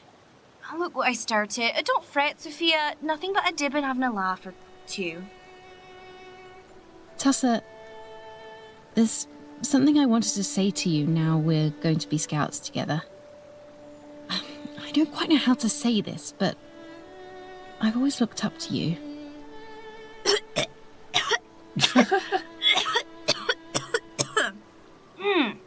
You seem to always be someone who knew their mind and their own joys, and you lived by your heart. Myself, I felt so duty-bound to my family and meeting the expectations of others. I was always trying to make other people happy. But you seem so well content to be happy by yourself, and I admire that. Applying to the Scout Corps is one of the first things I truly did for myself, and it feels ever so good to stand up here with you and the others. I doubt I would have ever dreamt of this if it weren't for your example. I just wanted you to know that. Thank you kindly. And if Irony were a sling stone, I'd be out cold on the snow. Something tells me you and I are going to get along swimming. Rootsworth has been quite good to me, I must say. A right gentle mouse he is, excepting the filthy apron, of course. I'll let you in on a secret with him. His father and his father's father were chefs for the Scout Corps. He hasn't got any dibbins of his own, so he's keen to teach his trade to anyone who will listen. Show the slightest bit of interest in cooking, and you're his instant favourite. Did you ever get to wondering, though, just how and when he gets up here? I've never quite seen him arrive or depart. It just always seems he's either up here or down in town. I can't imagine him climbing the ascent path. You should ask him. Wait, did I? Yes, Laban. He is a sweet and gentle fellow, isn't he? And I'm quite sure he's only trying to be nice, but it does so get under my pelt when he tries to help me with just about anything. He's just a helper by his nature, he is, and it's ever so sweet and kind, but for me, a mouse who's trying her best to stay bold and strong on her own merit, it can be blasted frustrating. Do you ever feel that way? Irritated when a beast offers to lend a hand on something you're quite able to do yourself? Most certainly, Tussa. I'm the same way. But Laban, he really is being kind, not patronising or aggressive. Yes, I'm sure you're quite right. I can be quite the wildcat at times. Poor thing doesn't deserve my wrath. I don't talk about it much, but I owe Mr. Coyle my very life. Twice! Last summer, we were on a long trek to the south fetching some fen rot for something old Ichabod was brewing. Some of the foulest misery ever to meet my nostrils. The whole adventure put us in the middle of a wide bog, and with the mist and rushes it was easy to lose sight of one another. When out of nowhere, this great and dreadful toad leaps from the mist and drops a huge net over my head. My arms were pinned, my sword sheathed, and the slimy beast made a mighty croak of victory as he stood over this helpless scout. Suddenly, I see Mr. Coyle leaping from the branches above, screaming in a voice like the storming surf. Like the wind, his blade clove the arm from that wretched toad, and the spear it was holding, staining the reeds with its blood. In shock, the toad leapt backward as if it had been hit by a badger's cudgel, and an enormous splash was the last we heard of the monster. What? That was last summer? I had no idea we'd be in any kind of danger. Oh, aye. From time to time, that is. I'll be sure to keep my wits then. But hold now, you said he saved you twice? That story will have to wait till I know you a wee bit better. I don't mind saying that I wish Captain Robin was my own father instead of the one I got. For all the Great Mouse has on his mind, he's never once quieted my question or turned me away for wisdom. I think all the scouts feel that way. He's like the dad and granddad we all wish we had, whether in our real pals were good mice or not. Captain Robin's just special, he is. Don't you think? Oh dear, I didn't mean anything by that, Sophia. I've forgotten your own paw took ill and all. Nothing to worry, Tussa. That was a long time ago. But yes, Captain Robin is rather remarkable in just that way.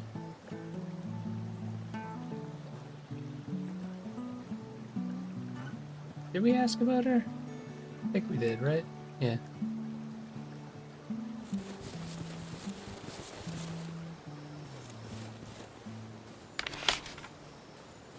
Better take oil.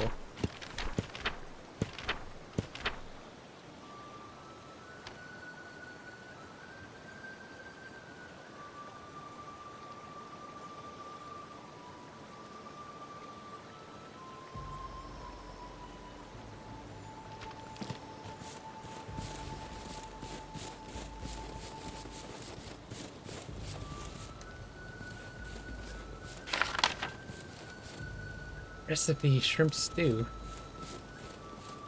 Use your weighglass. 128, 57. 128. 7. Oh.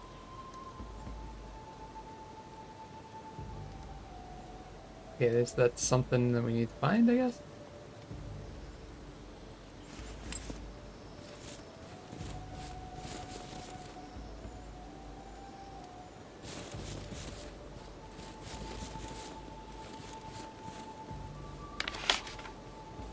Unfinished love poem. Oh, you can't read it?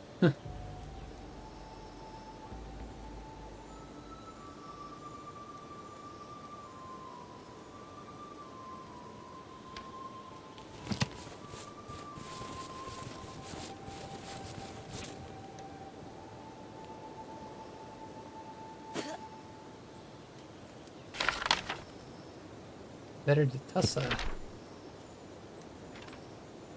Jeez.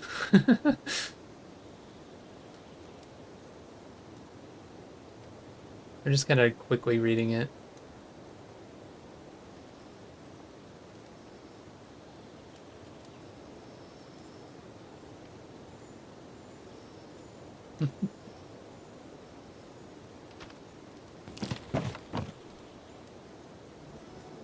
Kind of went a little overboard with some of the lore in this game, I feel like. Why is that still got a marker on it?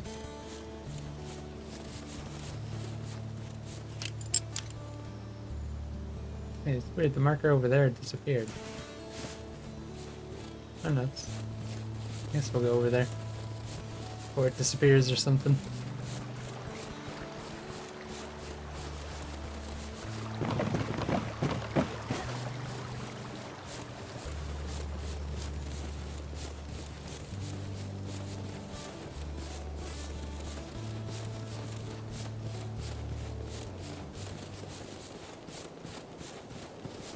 What's this? Another one? Ha! Got it! That wasn't so hard. Now then, what's left?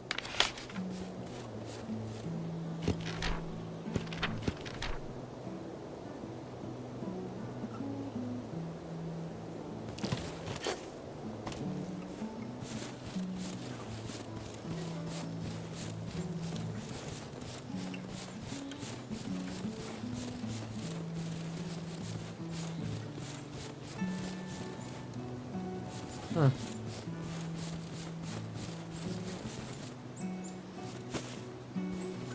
More gem.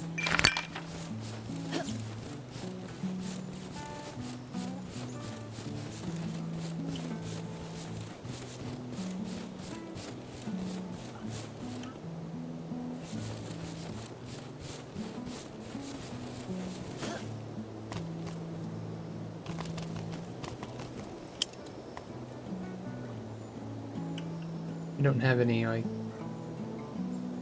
settings to look at, as far as I know.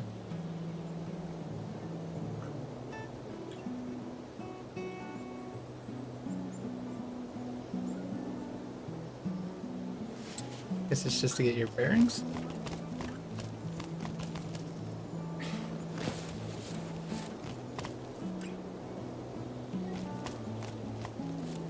Or what is over there? I saw that earlier.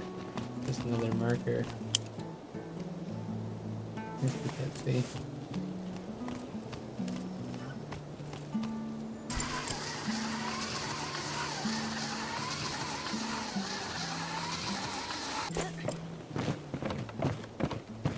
It's just back here.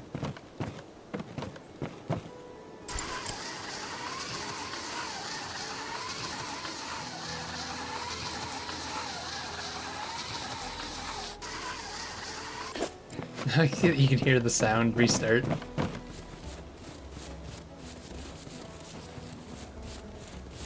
What's this?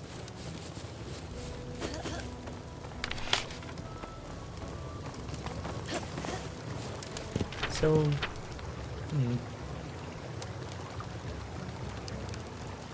Sense riddles.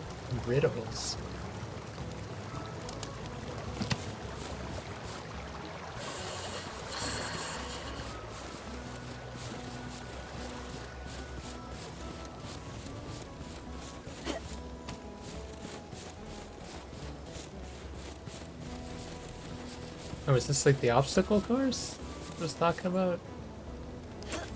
We've already been up there. I guess there's more here. Somewhere.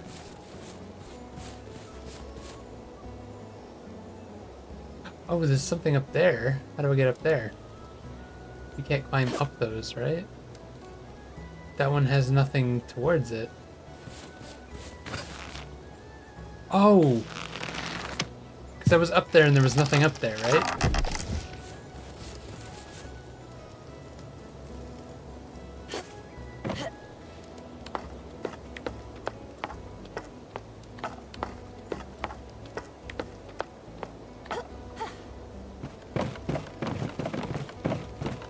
Seems fun so far. Haven't really gotten to the meat of the game yet, but this game has a lot of charm. You can tell that the creators really cared about like the lore of Redwall. Never read any of the books, but I did watch that cartoon and it was amazing. Basically Game of Thrones for kids.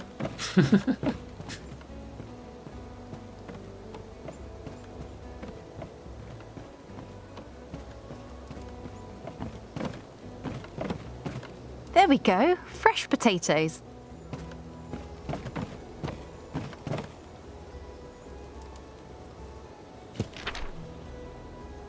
Did it take them?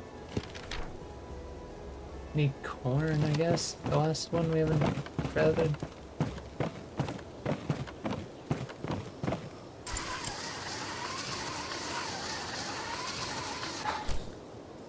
A marker? Is that just pointing? It's just pointing at the obstacle course again. So it's somewhere in this area.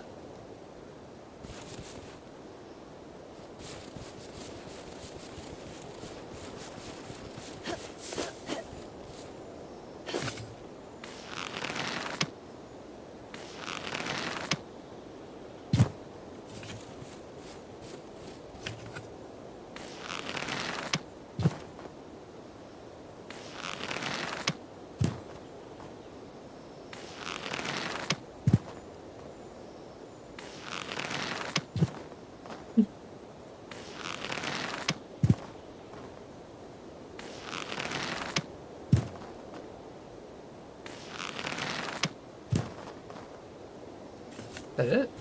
I guess they're just like little physics objects? Oh. Can't aim at those?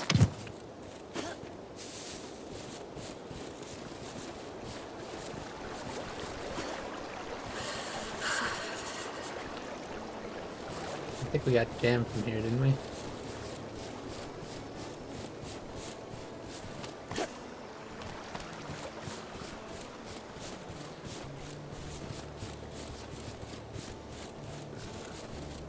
Where else haven't we been? We went over there.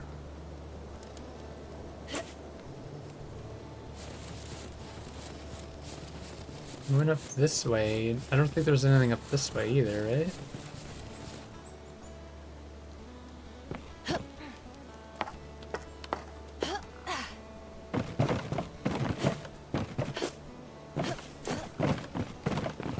Aha! Yeah. Figured there was another one of these.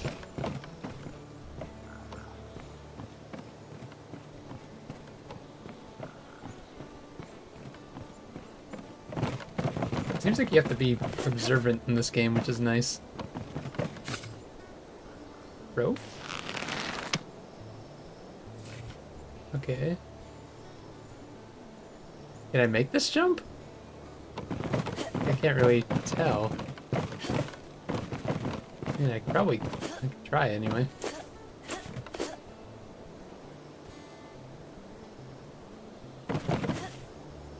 Nice.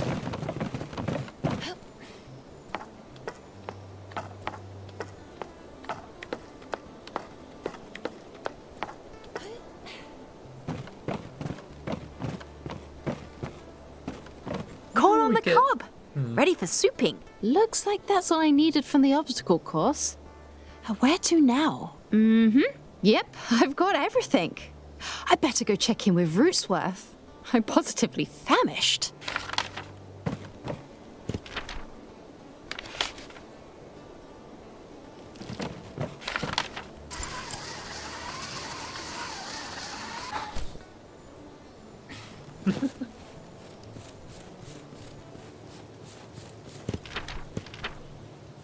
So we missed 3 lore, 1 cent, and a bunch of gems. That's fine though. That is if it ends this area. Which it probably will, right? But I'm fine with that. I don't really want to go like breaking my back looking for things. Although I haven't been over here actually, I don't think, right? Up that area? Over to like that outhouse or whatever that is. This is where I say I'm fine leaving things, and then I go looking anyway. Uh-oh. Oh my. Are you sure that's what happened? Oh, I didn't put me way back here. I wonder if that means that was a checkpoint.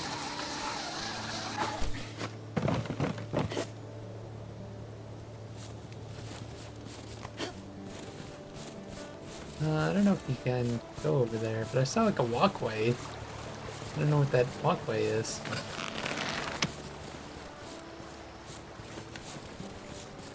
See if I can get to it.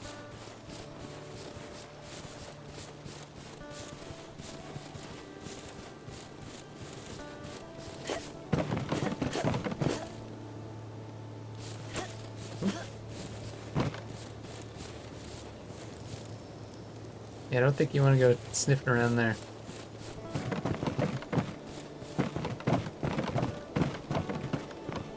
Ah! Found 4 more gems.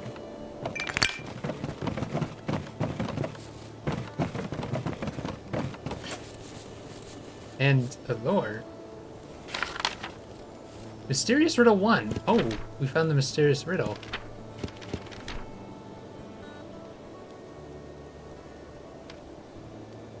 Feldspar. East, north and south. Feldspar. I don't know what that means. There's technically 2 jams and 1 cent and 3 lore. Yeah, I'm fine missing it out though. You're here for days looking for this shit. This might be a quaint game to try to 100% though afterwards. Why does that say fish?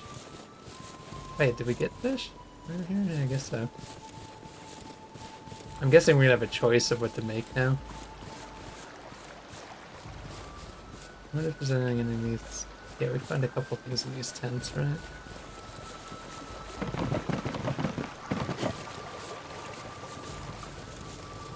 More fish over here. Like, I guess there were choices of different things. It's very confusing how this works. Oh, what's this? New recipe, onion potato soup. Wait, the recipes not go in here though? Oh, they do actually.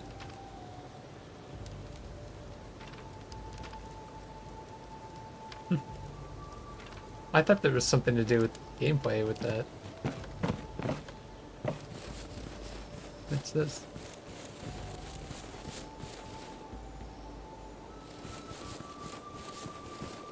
Yeah, we missed out on a scent somewhere. You think it'd be that one thing that was in here that smelled? Let's try going back in here.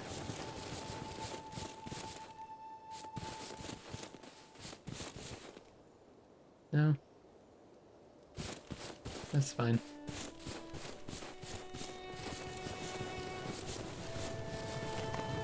I guess that's that. It took a bit to track down each ingredient, but here they are. My.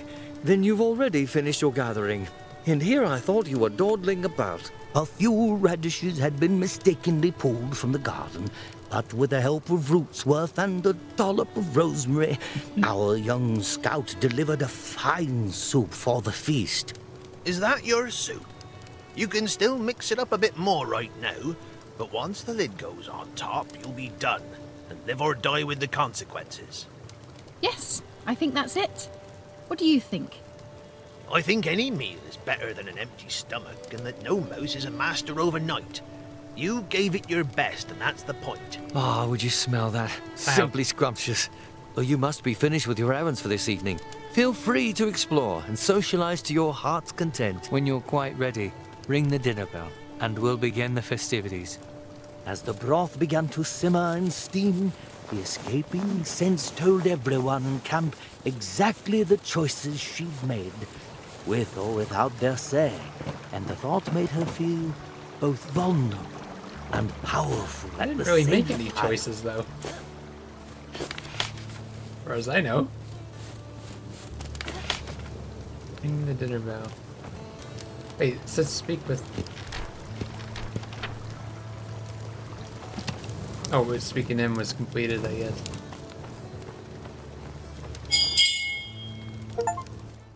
With all the fanfare Rootsworth could muster, a wondrous feast of quince pie, port-basted mushrooms, and a chutney of wild carrots and beets were served alongside the soup. Piles of barley toast and a stout red cheese. Warmed hayberry cordial and chilled mint tea wet all their tongues and lifted their spirits. Last but not least was a lofty steamed pudding soaked in pear brandy and set aflame for quite dramatic effect. This was Mr. Coyle's fiery ring of devastation, a fitting, if dramatic, name. Truly, it was a mighty feast, and Sophia was congratulated many times on her fine stew. But her eye would always wander to Liam's empty chair. Where did he run off to? My friends and fellow scouts, tonight we celebrate a new member of our brotherhood. Sisterhood! Yes, well, our family all the same. We've all admired your hard work, loyalty, and steadfast spirit. Well done. You entered this camp a nameless initiate. But now, after demonstrating your skill, we give you a new name, known only to yourself and your fellow scouts. 3 cheers for Sophia Rymaid! 3 cheers for Overwatch! Huzzah! Huzzah! Huzzah! Stand now, scouts, and be sober in heart and in mind. Be without fear, malice, or cruelty. Be true to your word, your heart, and your fellow scouts. Be without guile, and speak the truth at all times, kindly if possible, directly in need. Love Lilygrove, the land, and safeguard any who sojourn in her borders. This is your oath, and we, your witnesses, share it with you. As Captain Robin administered the oath, he saw how sorely troubled she was at Liam's absence. A wise mouse and fatherly, he brought her to the cliff and bid her spy the sexton's field. Through the magnifying lens, she saw her beloved finishing preparations for an even larger party that only waited for her imminent arrival. But alas, So did they give her a nickname because never you'd to have two different happen. characters? Not that night. Not ever. Seen through the glass, a menacing shape stepped out of the Oh, no. shadows. It was a ragged and filthy rat, Not a dressed in rat. strange garb, and wielding a wicked cutlass. Every beast ran as another rat stepped into the firelight, and then another. Suddenly, Liam was lunging forward with a fiery brand, catching the villain full on the snout and knocking it to the ground. Sophia was frozen with fear when Robin grabbed her by the shoulders and spoke most urgently. I wish we had more time, but what you do this very moment is what makes you a scout. You have everything you need for this mission. Skills, tools, training, but most of all, you have courage. I bid you make haste to our village. Go to the lighthouse and fire the beacon. Be swift but silent, as you must not alert the raiders to our plan. Lend aid where you can, but you must not be captured. I will ready the militia and join you shortly. Every moment counts. Go now! Swiftly! Rather much, isn't it? They're just rats. Those bandits have tried to get in here dozens of times. William, there you are quite wrong. Redwall has been captured before. Even the great fortress of Salamanderstron has been captured by vermin. We should never underestimate the villains who seek our enslavement. It surely leads to defeat. But more importantly, Lily Grove is no fortress. It's a small village with no wall and few warriors. And these were not scattered brigands, but vicious sea rats pirating under the banner of Clooney, the Scourge. He was a big part of the first season of the show. Heart-pounding, the newest scout raced toward the besieged town on a mission to light the beacon atop the decrepit old lighthouse that hadn't burned in ages. Every moment mattered, but remaining undiscovered mattered even more. But just for fun, when you go to the collections, yeah, so that shows, so the total is through the whole thing. It's interesting. Kind of neat that they do that. Oh, we're sneaking now.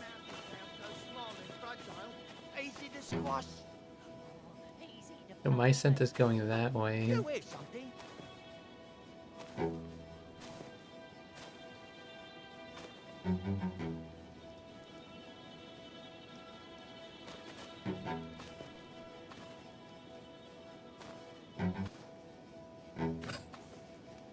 So can you like distract them? Nothing to shoot at though.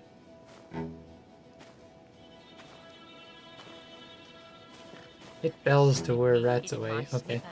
I swear it. Oh, you're just imagining it. No, for reals. Nah, all this shrubbery makes me nervous.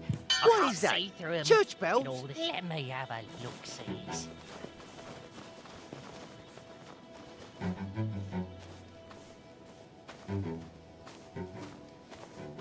See a collectible there.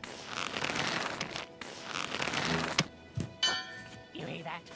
Sounds like twinkle bells. Twinkle bells? Intel from the swing paw.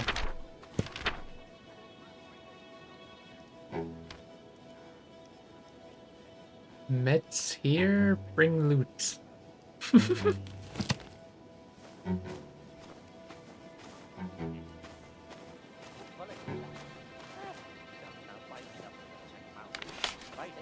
Turn scent, lilac.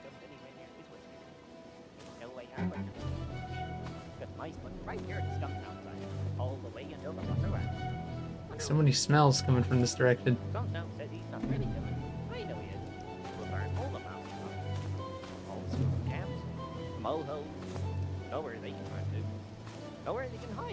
That guy's talking to himself like crazy. Is there anything over there?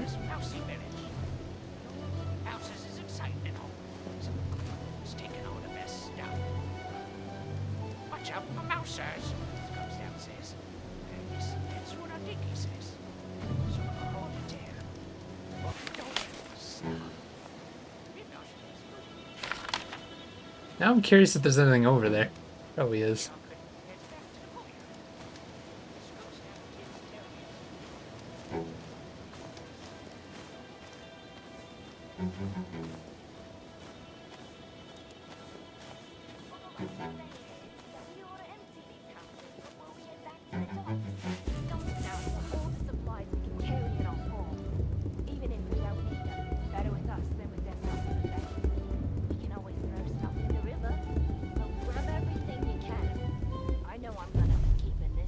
Jeez. No harm in that. Just don't let the scum now catch you, or we'll end up in the drain too. Besides, what have we got here? Sewing needles. Can't go that way. Fabrics, teacups. How mouse-like. We got a bunch of books out here too. A waste of time reading books. Reading's a waste of time, that's what I said. We can throw those in the river.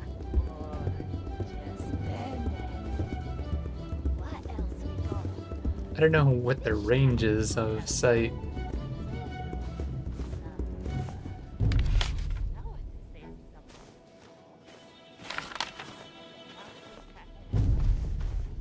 Yeah, this seems like the type of game there's gonna be a lot of like hidden shit and everything. Stuff to find. I'm fine just going through though. Hey, what is that? An icon that was just there. Now it's gone. Huh. Don't know what that was.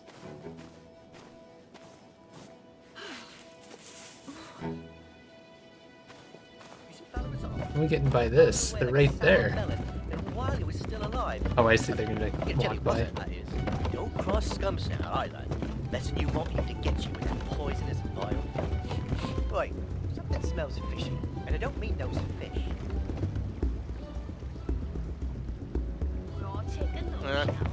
Yeah, Here I good thought idea. coming inland would get us away from the constant reek of the sea. Come on, let's get back to loading the cart. So, as I was saying,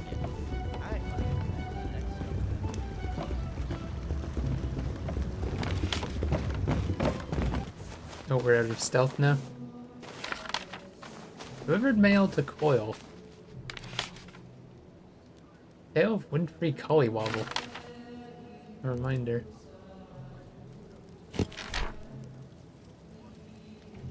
You could deliver mail?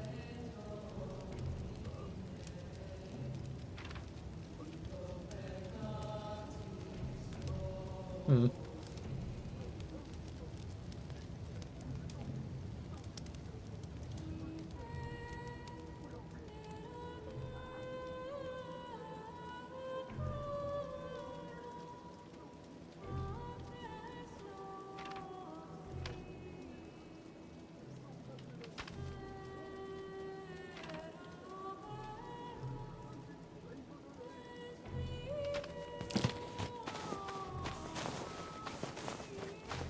Oh shit, fire up ahead. Intel from Sparrowblade. Wait, was someone in there?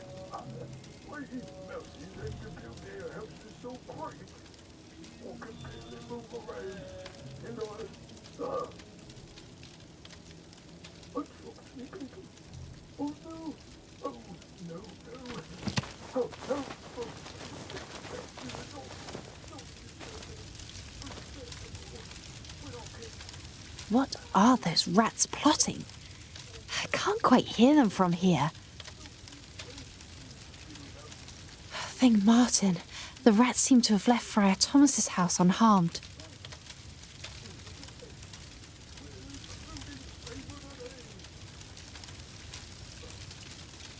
The whole Rymade lineage is buried there. So many. And my father...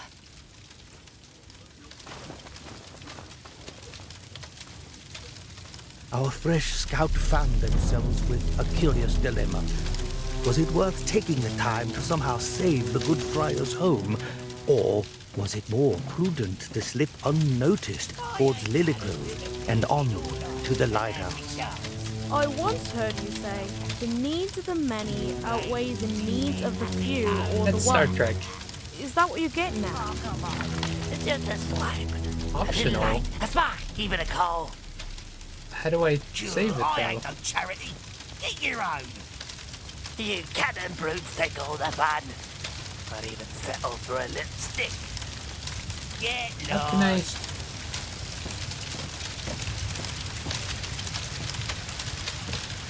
Did I beat them up? No? What would I do to save them? Oh.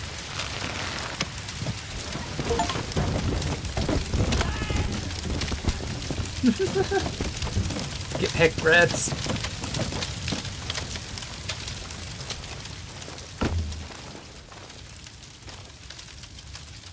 Yeah, we already looked at that.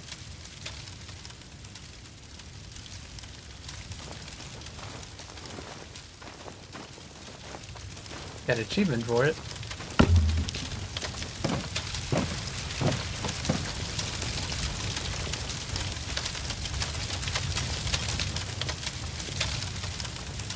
thinking.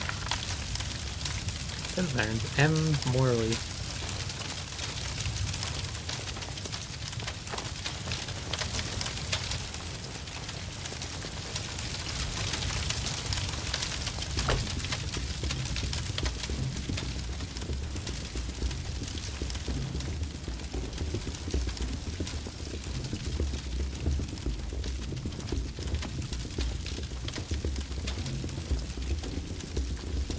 Hurry up. We gotta get back to the docks before Stumpsnout catches wind of us slacking. We ain't slacking. Each only has 2 poles, you know. It makes whoever's in that bell, you did. The minute you let your laziness get the best of you. Now, let's get moving.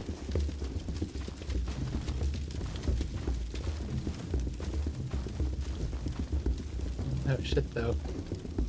Will they eventually go away so I can get up there? Let's get that gem? Oh, probably not.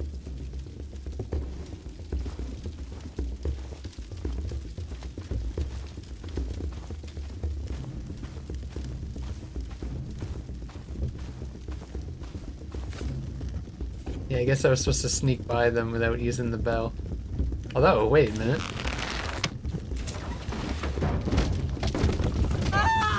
Bonk. Ah, well, more rations for me. Not sure why they were messing with that ladder. It looks dangerous. Gotta be sure not to mess with it. Just gotta get the loot and get back to Stumpsnout on the docks before he sinks his teeth into my collarbone. Ugh. Guy's talking a lot. Is he not gonna move either?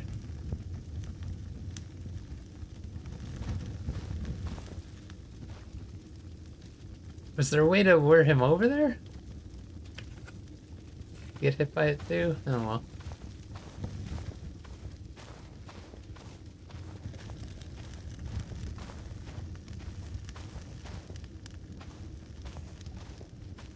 Can't tell if there's anything over there, doesn't look like it.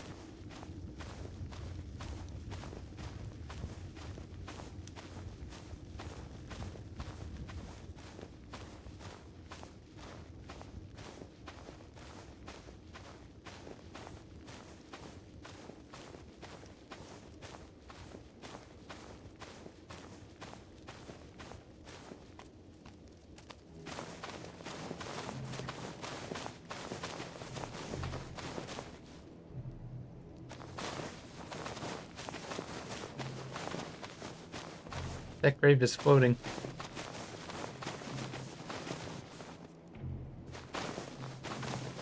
Wait, what was that? That riddle? Wasn't it one that was shaped like this? Oh, there's like many of them.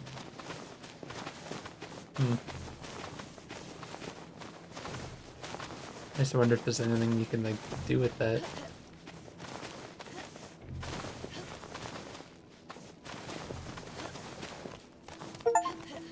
What? Peace and blessing, Mr. Jacques. Oh, I think this is supposed to be the grave of the author, Brian Jacques.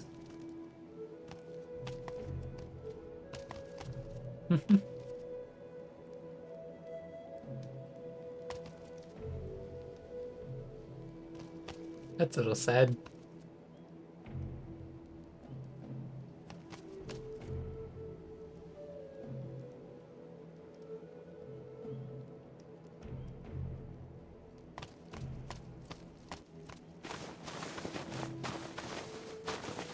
It's nice that they put in the know-it-all tribute for him, though.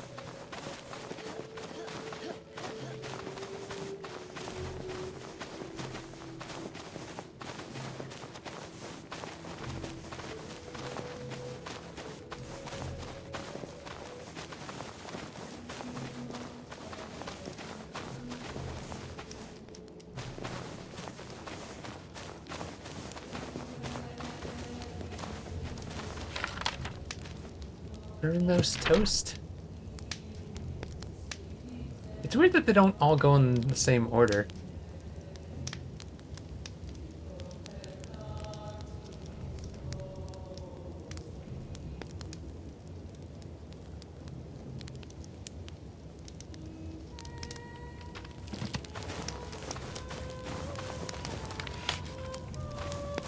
Primate ghost.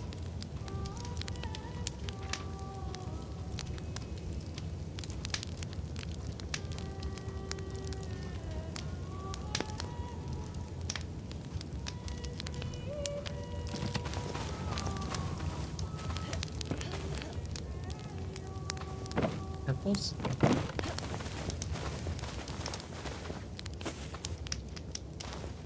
Damn.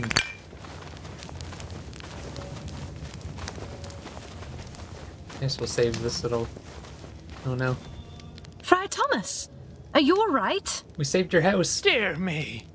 I'm not sure. Quite shaken, to be sure, but alive. Unless we both got onto the dark forest unawares. Yes. I'm still here at Sexton's Hill, though I haven't seen you in several moons. I understand you've been rather busy with preparing and training. Am I correct? I'm quite happy, to be sure. I think there's more pressing you matters. know that just as I've always been right here with an open door and a warm heart, and perhaps a mug of plum brandy now you're a bit older, you can always count on this place for rest and good counsel. At least as good as I can offer. But, of course, now isn't quite the time, is it? Where did the rats come from? What do those savages want? Sea rats, by the looks of them. Vicious scoundrels scavenging for supplies, most likely.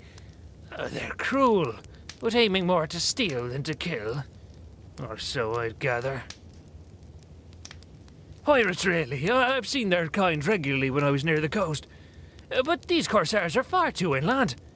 I can't imagine what brings them here. But it gets worse, I'm afraid.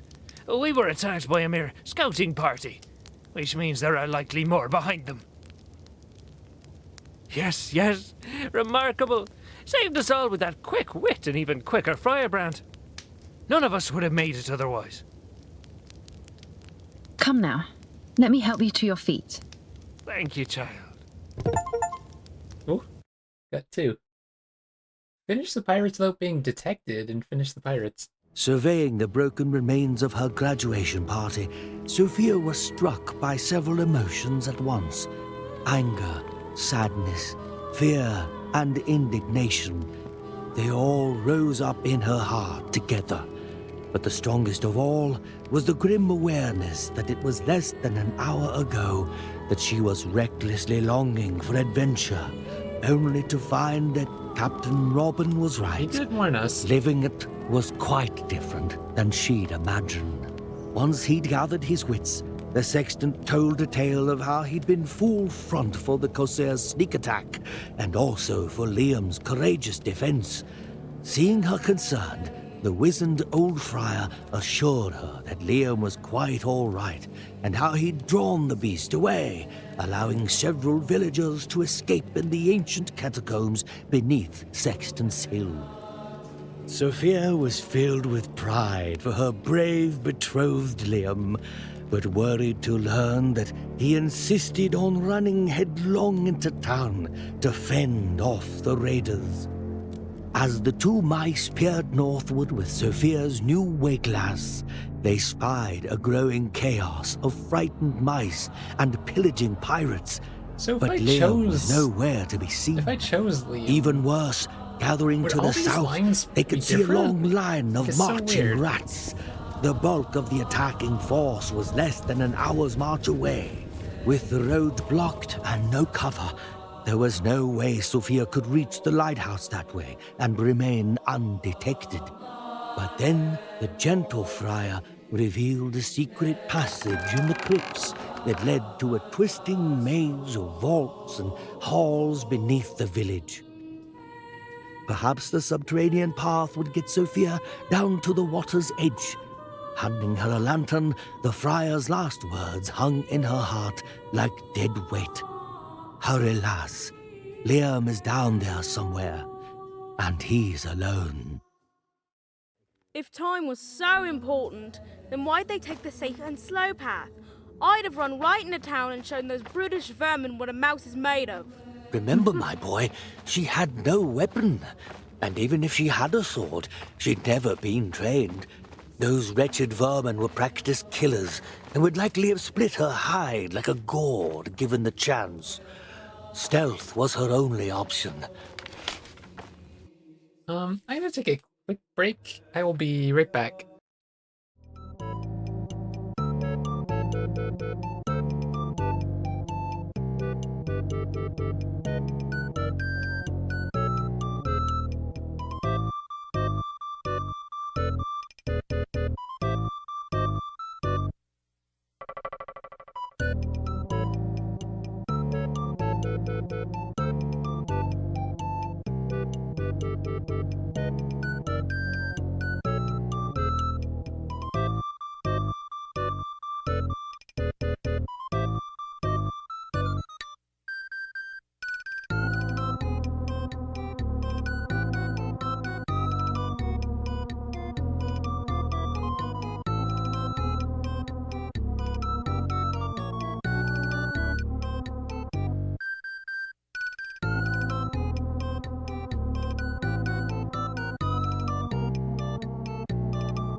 Alright, I'm back.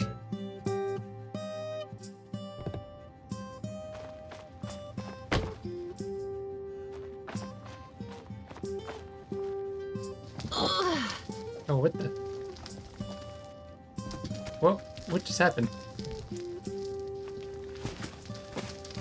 Remember your training. Most beasts only rarely look up. Hide up high, move low, and slow. I thought there was something else over there. It makes me wanna... Yeah, we can go that way, but...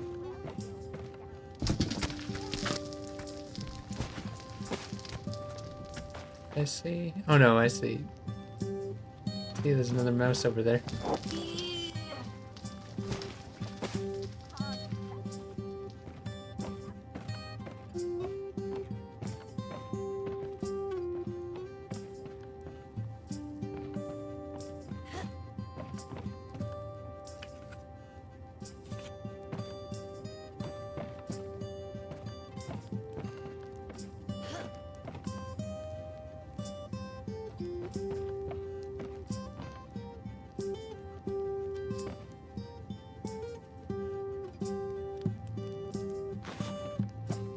Flower War.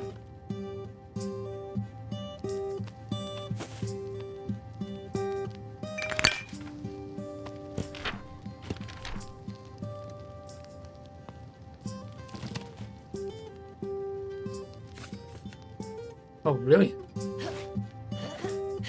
And collectibles would be hard to find if there's stuff like that. If I see them, I'll go after them, but I'm not gonna go too crazy. Stuff date, honey make. Another recipe. Oh.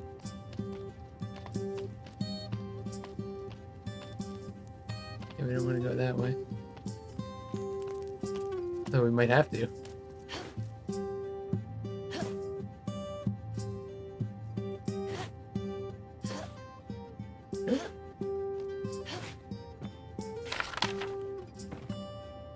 Data inheritance.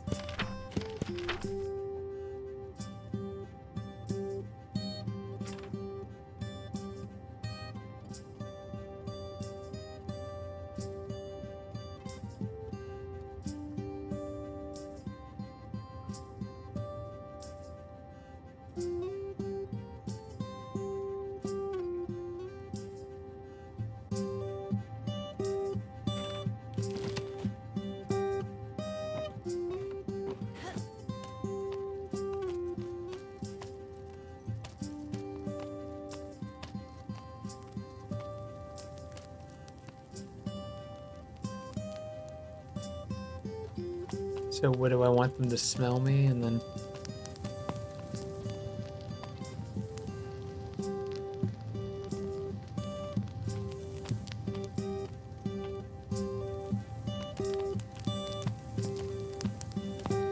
The smell's going that way, so I should be able to sneak by him.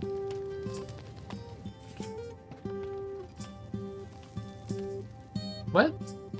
What happened?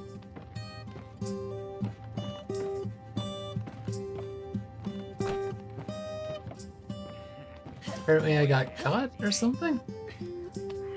Blood whelp, you old scoundrel. Tell me true. Have you ever eaten an arm? No. Why? Oh, Because if you I see what it's talking hairy about. eyeball on me one more time, I'll hit you 3 ways. Hard, fast, and continuously. Savvy? Yep. Confused because the smell's moving this way. Scrub your flower coat away, okay.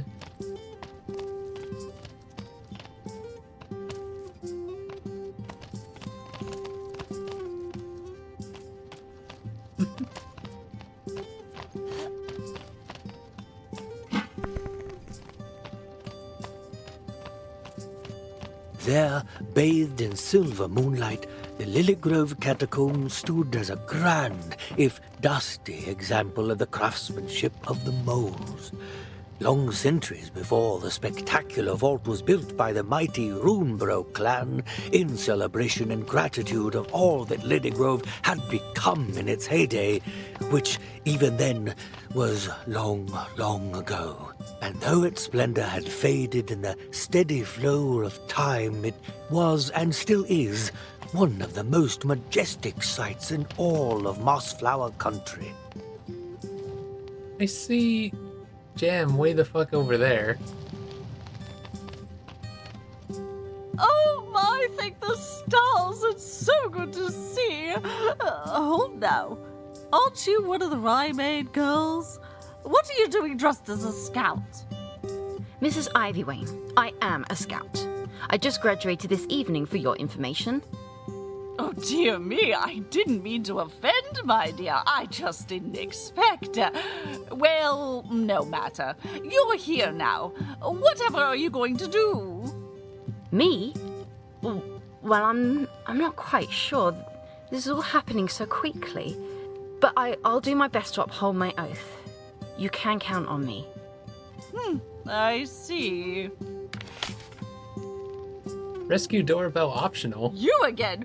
Get busy! Goodness, it's as if I have to think of everything around here. But I complete it optional or use the dumbwaiter to get doorbell to safety optional. Dumbwaiter.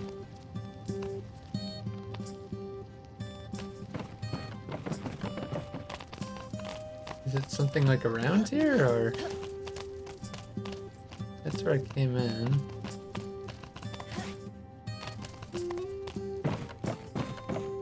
Guess we just go forward.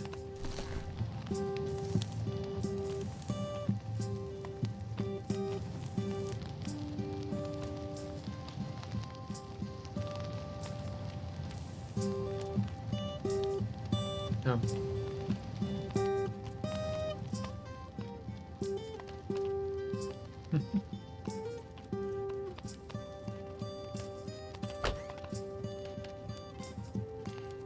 Hoist and loot up and down them circle stairs. My back'll snap before night's in, just you see.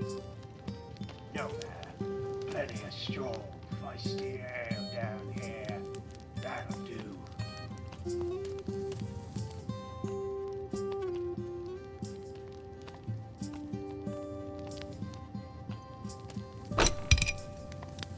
The architecture here is quite impressive, says I.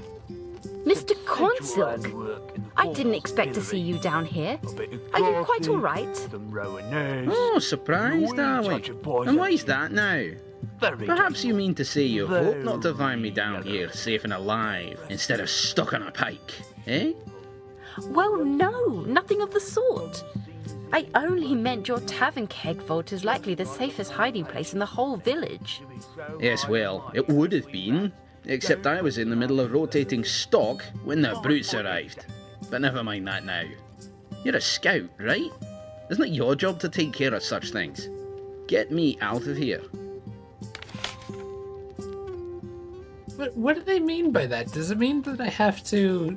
Do I have to deal with the... Let's try this, Mr. Cornsilk. A bit cramped, but should get you to the shop cellar just fine. Okay, that gets him out. So we have to find one that's near her?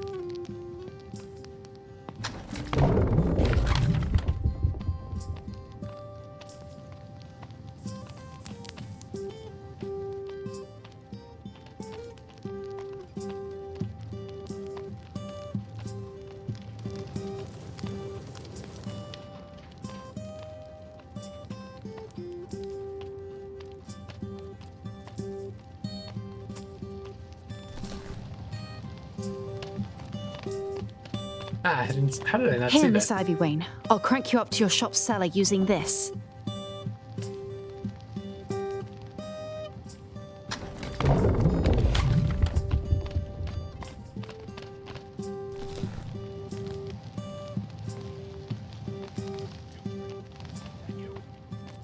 So is there a reason to go in these side rooms? I wonder if there's going to be people that have to rescue, that, like, just finding them is going to be hard.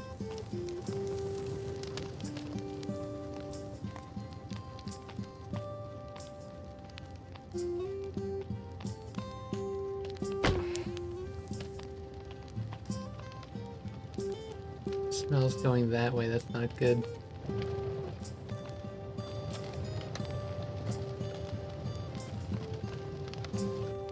What? You were scented.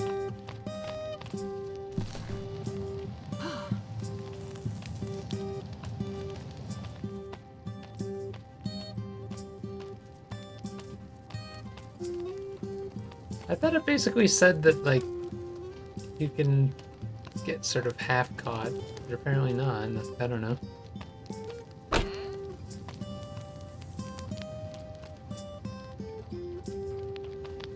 It's supposed to come back with flour on me, or wait for him to walk away?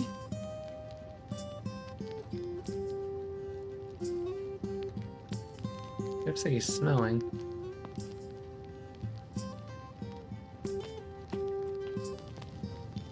Oh, flowers right here. Oh, that's what that icon is. It means that they're suspicious.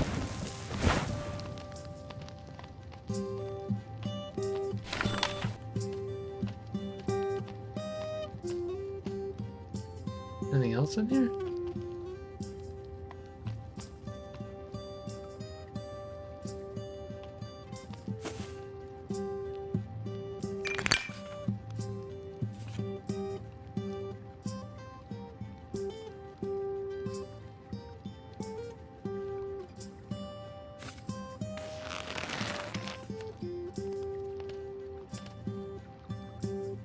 I take it that area is nothing important, right? Another flour barrel, but like I don't think you can do anything with it.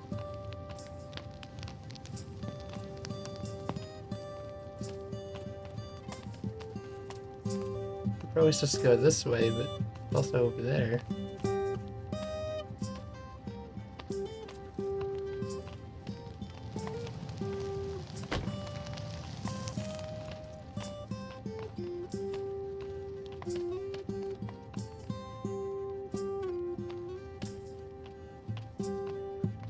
This... Can't tell where we're supposed to be going or not.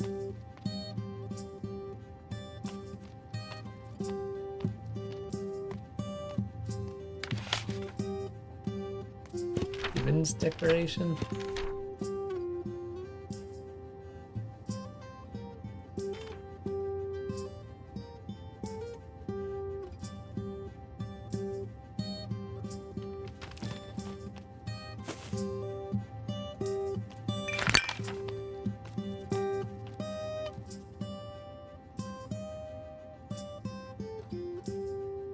turned out the candles? I don't know why.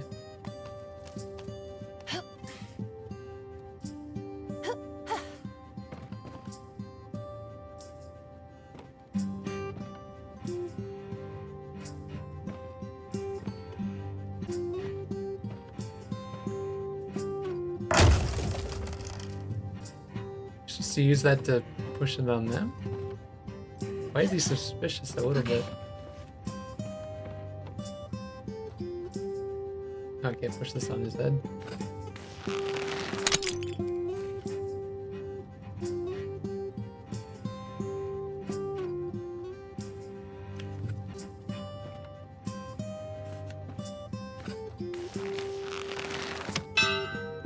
Why would I want to do that though? The key down there.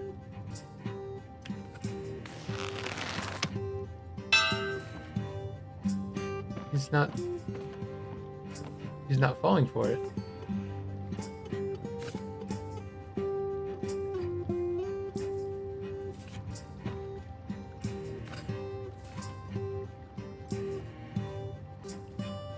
What's this guy's issue?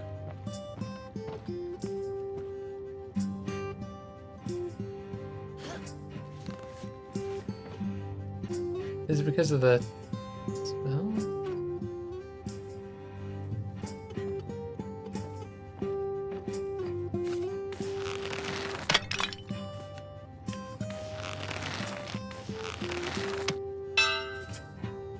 Why is he broken? Need that key though. Probably, right?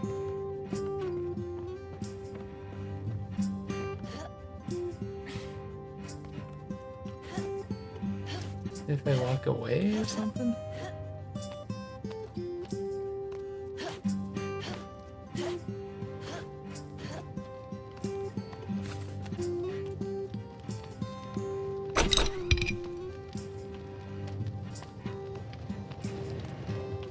I don't know what his issue is. Guess we never went into here.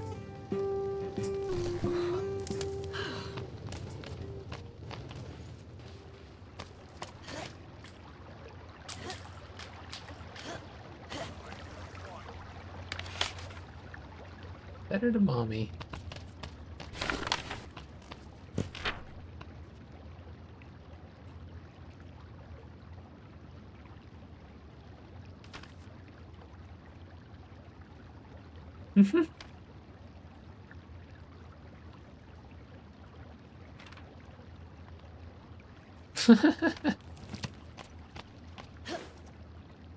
Oh, Tim is that like baby mouse, isn't it?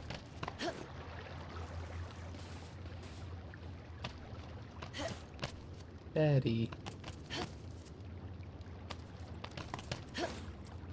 Run. Why is it showing that icon when they're just kind of sitting there? He's down here. This guy's moving at least.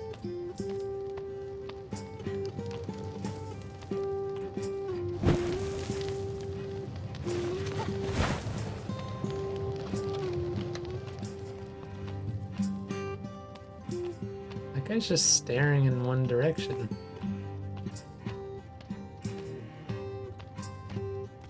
Gotta be a way to get that key. What's with the grape smell over here? Saw them. Oh yeah, that's the candles. The reason to...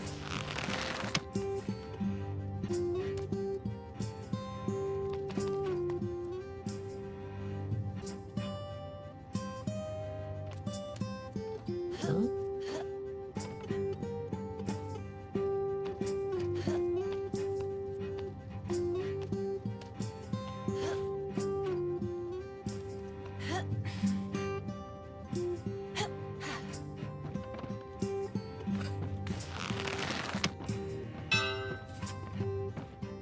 I don't get what this guy's issue is, where he's just staring off into space.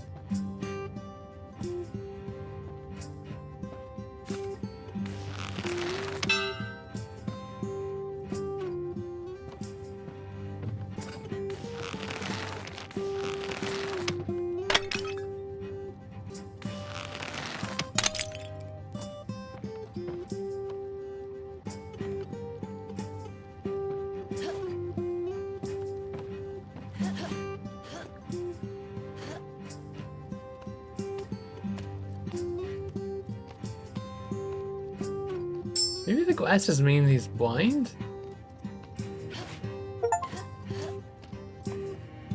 Get seen by a rat. Oh, I think I'm stuck here.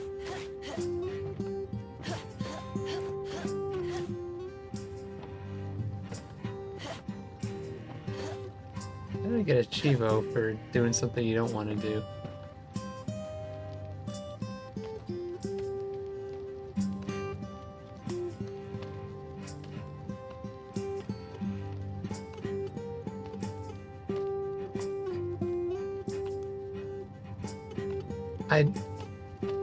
I don't understand what is going on there.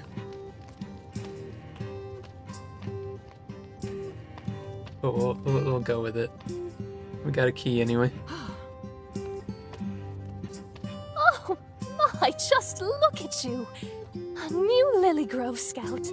Oh, your gentle mother must be so very proud. Oh, you needn't bother your whiskers about me. I've lived in my sister's shadow my whole life, I have. Hiding in dark corners underground is easier by far. Still, now that you're here, I would prefer to be a bit safer. You're very kind, Miss Ivy Wayne. Thank you. Let me see what I can do about getting you someplace safe. With a warm dram of port, I hope. Over here then. Hop in, and I'll hoist you up to the shop cellar.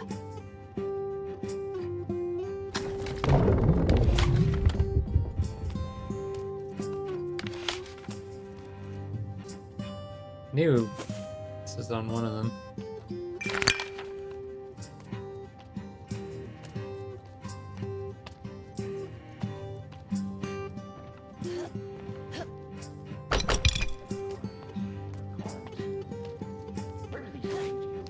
They're peppercorns.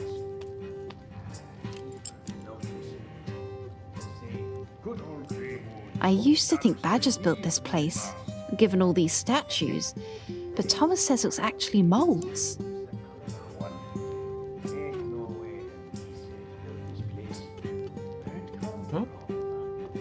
There's something unsettling and hauntingly familiar about those weeping mice, but I can't quite place it.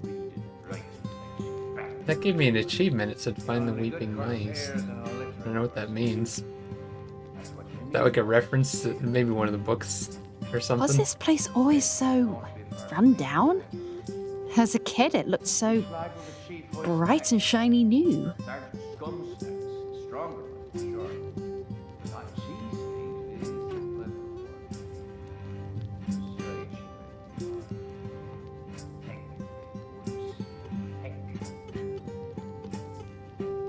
What was this place? A temple? Or maybe a mausoleum? I'll have to ask Pickerel, if he'll even bother answering me.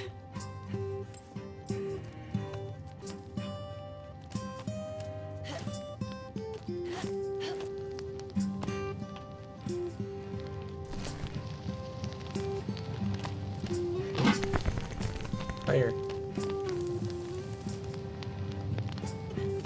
Strong smell in Blood there. rubber's down here, ain't he? Always peeping at Looks like there's a little something extra in here. Oh! A silver scout's jacket! Huh?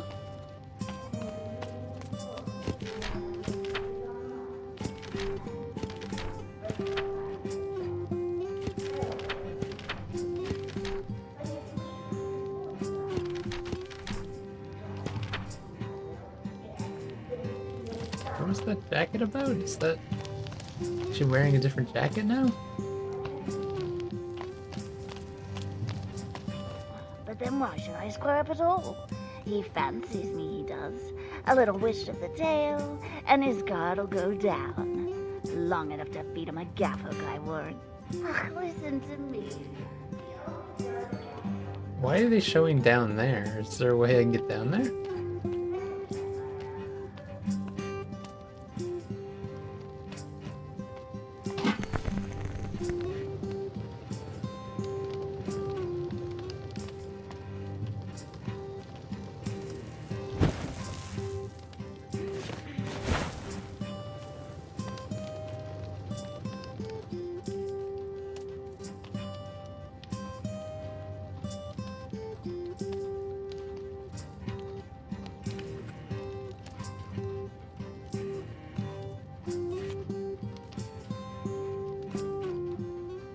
Trying to see if there's any way into this room.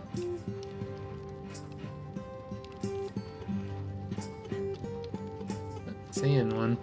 Not from there anyway.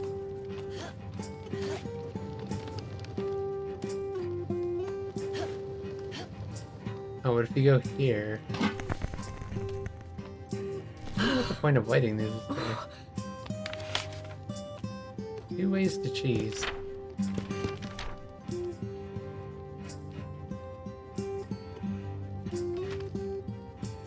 What's with all the recipes?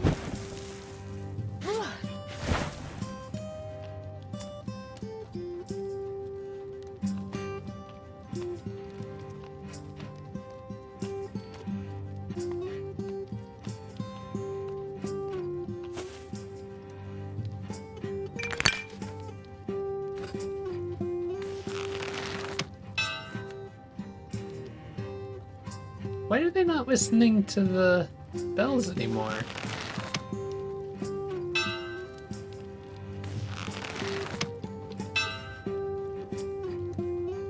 He just doesn't care. Not that I don't really understand why I would wanna alert him, but he doesn't care. Oh, because I want that. Why is he broken?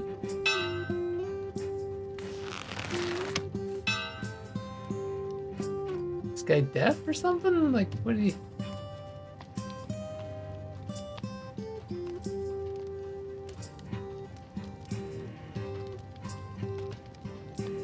What's that about? I've got badger waffles. Tell it right, Grandpa.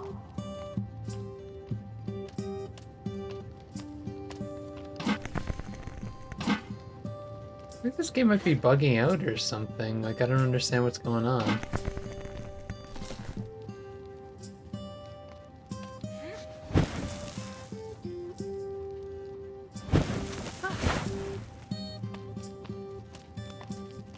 Clearly there's an item there, a key.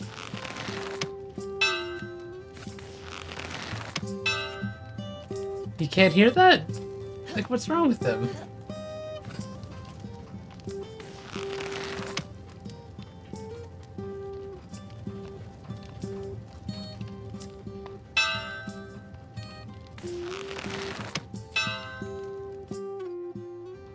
Wish I would knew where the checkpoint was.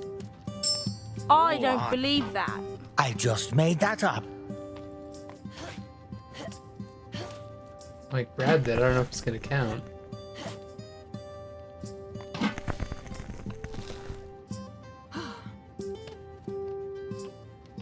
Is it because I'm wearing flour? Like, no, now he... I don't get it. Why is it not working?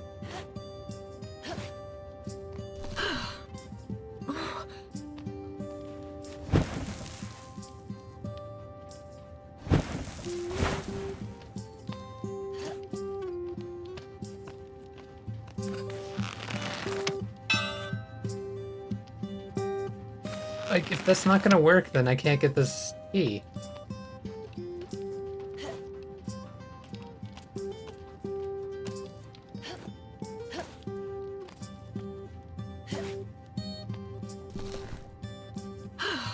I feel like something is breaking with the anime AI. If I knew there was a checkpoint... I'm worried though if I like try to exit and load, it's gonna lose all my progress though. Are you sure that's what happened? Just kidding.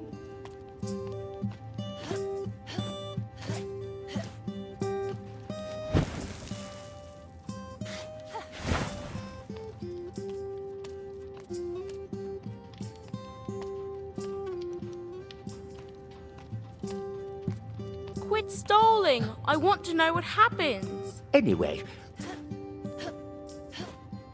Did I just ignore it because we have the one key and hopefully maybe one key is enough? I don't know.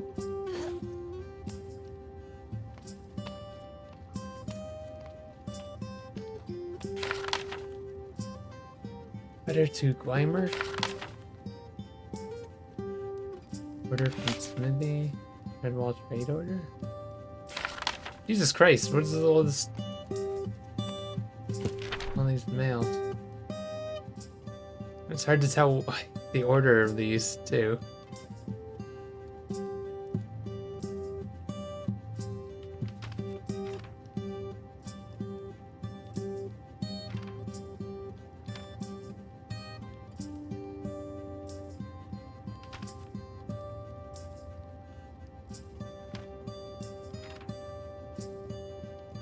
Jeez, I feel like I'm just probably not gonna read all these.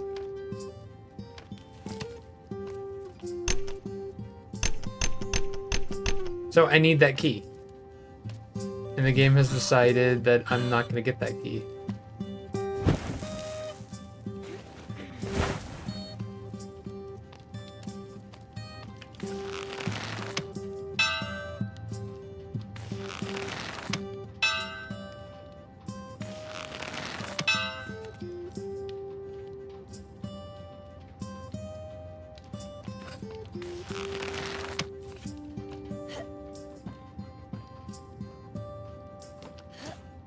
For some reason, what is the point of these smells?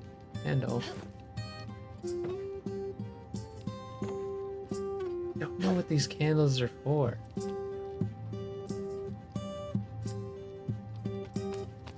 The scent I don't have up there.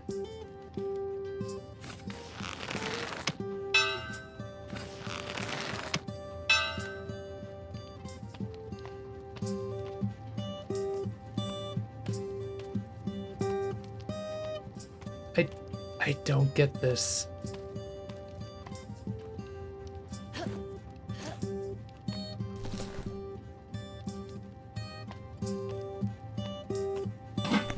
These lights supposed to be doing something somehow to the scents? I don't get it.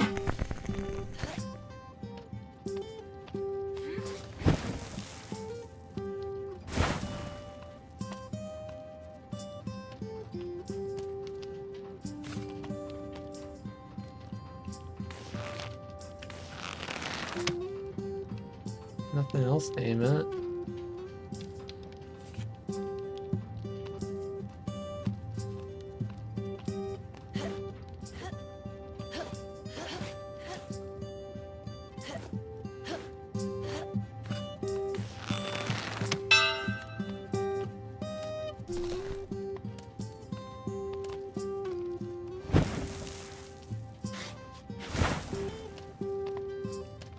Oh, what?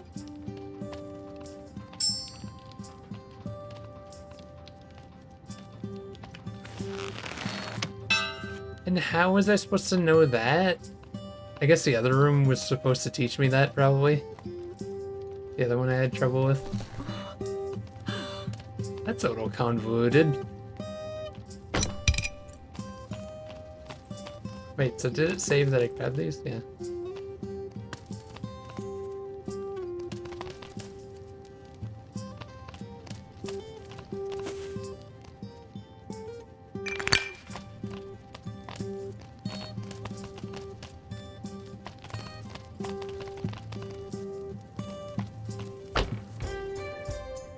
Okay. Despite the urgency of the situation on the surface, Sophia found herself compelled to lend aid to those frightened and desperate beasts. And as the last one ascended to safety, she found her own animals surprisingly calm. Her anxiety for Liam greatly diminished, and in its place, a determination and resolve that she had never felt before. Even now she was embracing the values of Redwall, before ever hearing its charter or passing its gates. I'm so happy to see you're healthy and whole again, Miss Ivywayne. I believe you'll be safe here. All on account of you, dear girl. I'm quite in your debt. So these are the people and we rather saved. inspired. I think I shall write a poem in honor of you and your handsome beau. Liam? Have you seen him? Is he all right? He was when I saw him last. Surely no more than an hour ago. More than all right. he was positively heroic. Your Liam was like a one-mouse flying squad, leaping between thwacking rats and rescuing civilians. I doubt my sister Dorabella nor I would be here right now if he hadn't pulled us from a fire. Oh, we're sisters. You didn't know that? Twins, in fact. And she's the eldest by the narrowest margin, as I emerged clutching a eel. No, I didn't know that. Begging your pardon, ma'am, but the two of you seem nothing alike.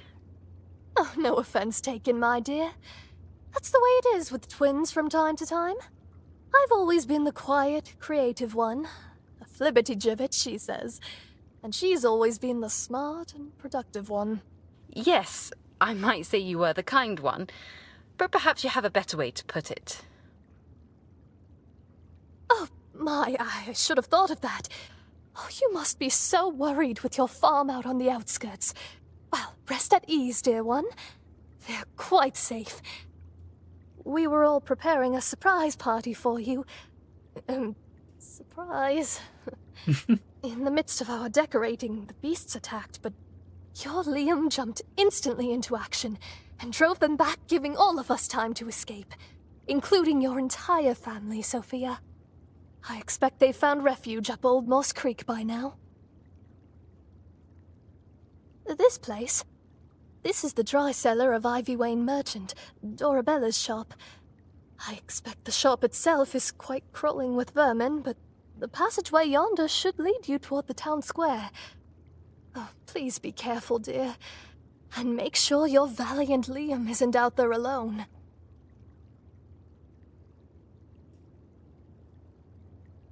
Oh, you remember? And at a time like this, you flatter me. Do you still play? I remember you having some real talent, but being somewhat absent-minded. No different than any Dippin, of course. I should tell you, now that you're grown, that I never charged your family, nor told Dorabella about the charity. Perhaps it's best if we keep it our little secret.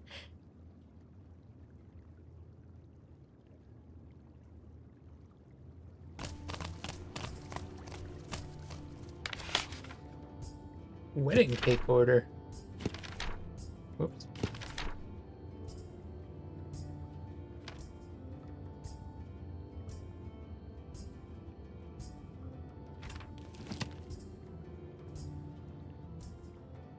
Mr. Cornsilk, I wanted to check on you. Are you all right? Why shouldn't I be alright? I'm not an invalid. A few grey hairs doesn't make me helpless, you know. Of course not. I only meant... well, I'm not sure, really. What I meant to say is that while a fit and upstanding citizen like yourself can obviously fend for himself, perhaps you could use a hand securing the splendid cider you're so famous for. Famous, you say? Mr. Coyle can't stop raving about it. Says it's the finest press in 100 leagues. Does he now?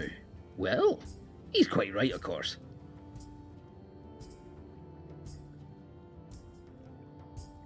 Mr. Coyle, while he's been more accommodating than most, hasn't got the palate to discern a great brew from a merely good one. Nonetheless, I'm pleased to know my apple scyther has met his approval. At least somebody appreciates my work. I'll let you in on a little secret. Failing to seal the fermentation crop with wax is the first mistake most brewers make. The slightest draught and the batch turns skunk. That, and a dose of beet sugar, is apparently enough to earn a bit of notoriety, eh? Liam's his name, correct? I believe I saw him just as I was locking up my tavern. He just dispatched a rat with that wicked sword of his. Quite impressive, I must say. I doubt you have much to worry about. He seems rather capable.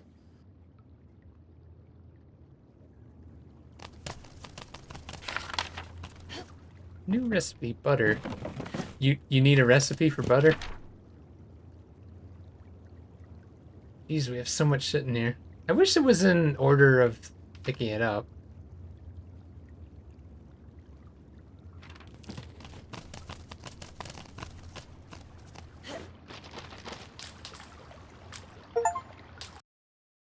Oh, I didn't get to talk to the other person. I didn't realize As that was moving Sophia forward. ascended from the ancient catacombs, she emerged at the feet of an enormous creature, a No idea beast that of was moving on. kind she'd never seen before, with a fat, stubby tail, no ears to be seen, and a vile, stinking slobber dripping from his diseased jowls.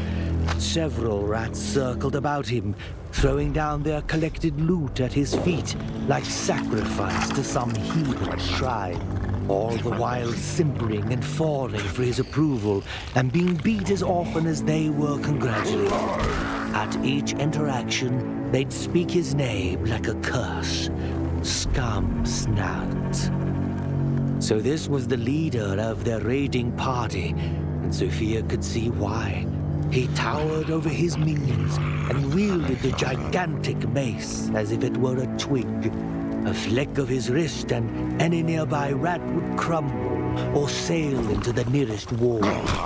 He was a monster if ever such a word applied, and he knew it full well.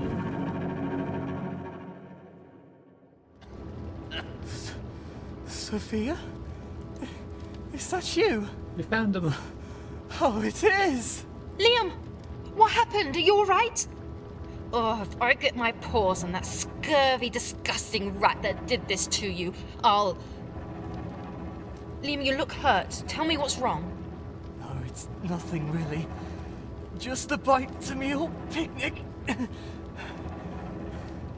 But I must say, I don't feel quite well. Sort of woozy and grey. That thing, it was no rat to be sure. I don't know what it is.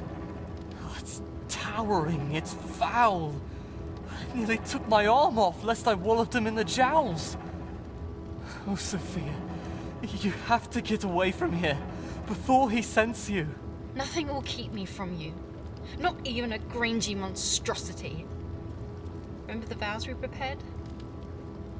Not mountain, nor sea, nor raging storm. I don't need a vow and a ceremony to seal my promise to you, Liam Rivermouse. He's a killer, Sophia, not a storm. I got an achievement for that. Look here, I am a scout now, and I have a job to do. So you just sit tight. I'll be here shortly.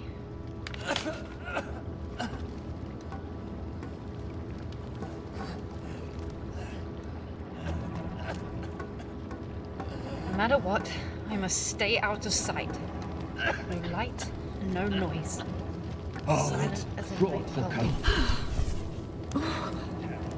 Party with Rum Runner and his crew.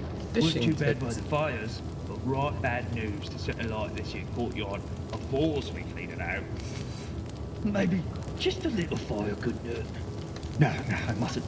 Besides, Boy, where's that soggy excuse for a cannon through swing pool? Don't be asking me.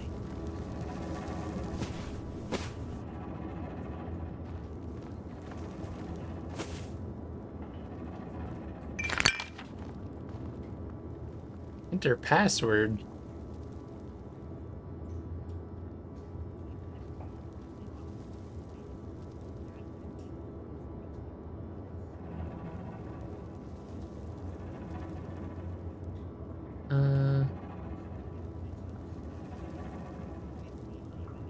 Trying to think what you can make out of these work letters.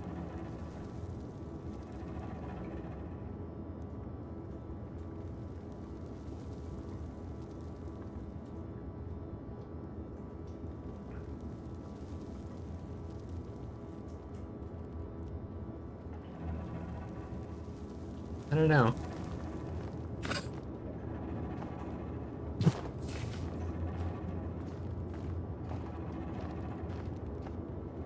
It's only a 4-letter thing. Should be possible to guess, right?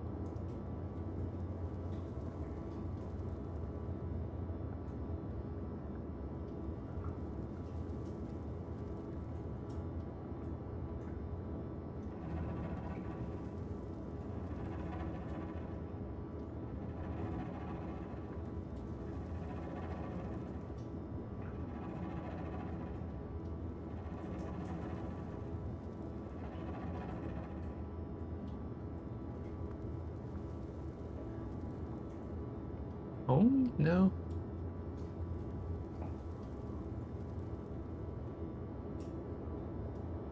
I don't know.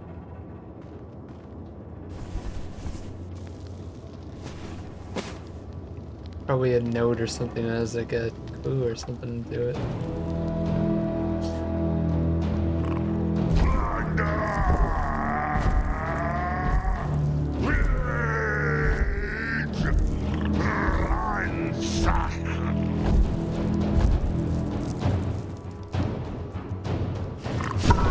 The spoils.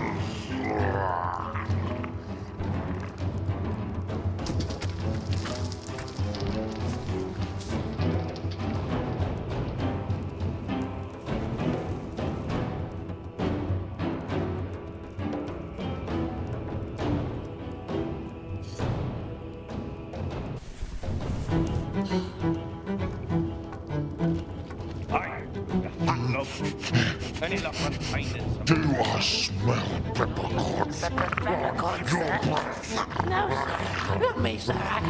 Well, what I mean is, a scum sound sergeant, sir.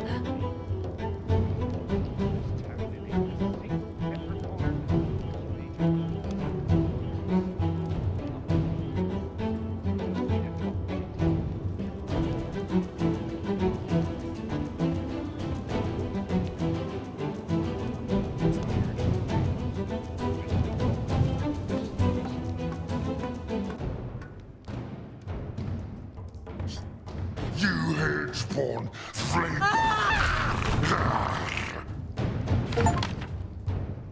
Tamed rat tooth, ew. Fuck the rat tooth.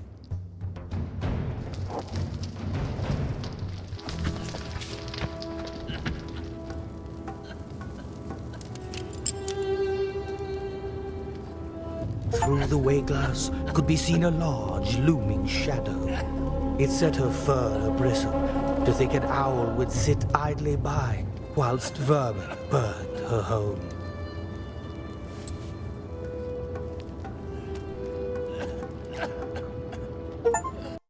Jeez. Look, all documents aren't all set. Meets all characters in, I guess, in one. But as she thing? considered her next actions, she scented just a hint Surprised I of didn't dear get that. Liam. Oh, I guess, yeah. She found him nearby, nearly unconscious, and cast amidst a recent catch of fish. He was alive, but badly wounded, bitten by that filthy scum snout, and left for dead, which he soon would be, if Sophia couldn't get him help. Whispering together, the two hatched a daring but dangerous plan. I can't let you do this. Oh, it's too dangerous. And I can't let you perish in a pile of soiled fish, Liam Rivermouse. Just do as your dear Sophia tells you for once. Don't you rustle your whiskers one bit. That monster might be big, but he can't possibly be fast. I'll draw him away up the Broadwalk, and you slip away when it's clear. I'll be just fine, and Captain Robin is on his way. With a wink, she scaled the bell tower and taunted the brigand as best she was able. Oi! You big, disgusting gobslobber. I just saw all your mates casting lots on who's gonna get the credit for this failed raid on a bunch of helpless mice. Come and get me.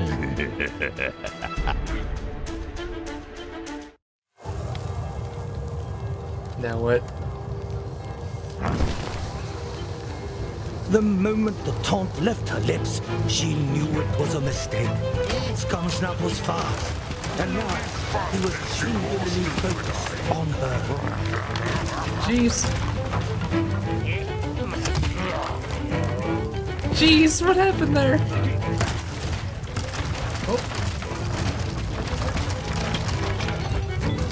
Can't get me up here.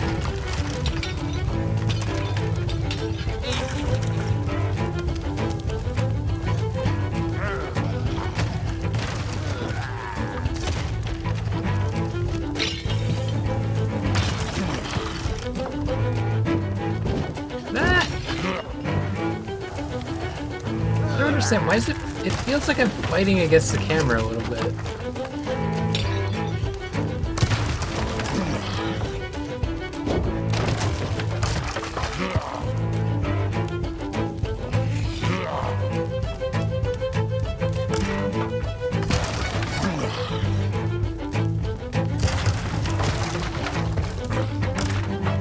constantly pulling down a bit. It's sort of weird. The angle's not quite what you'd expect it to be for movement.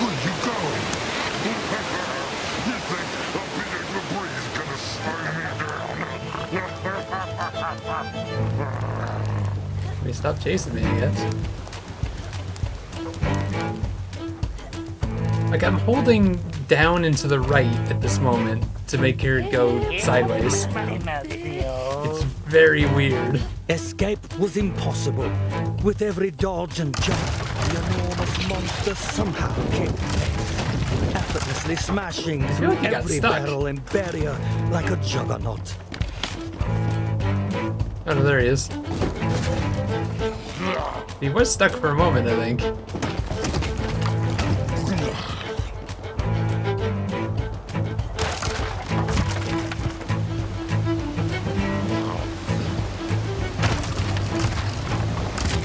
Makes me sad that I got caught. Get away! Ah! It's really hard to get the controls on this right.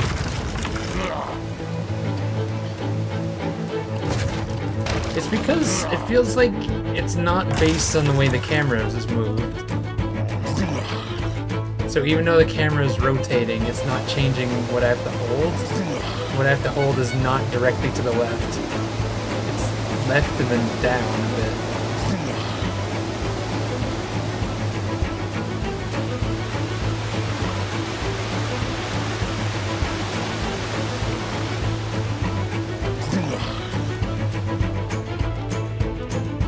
God.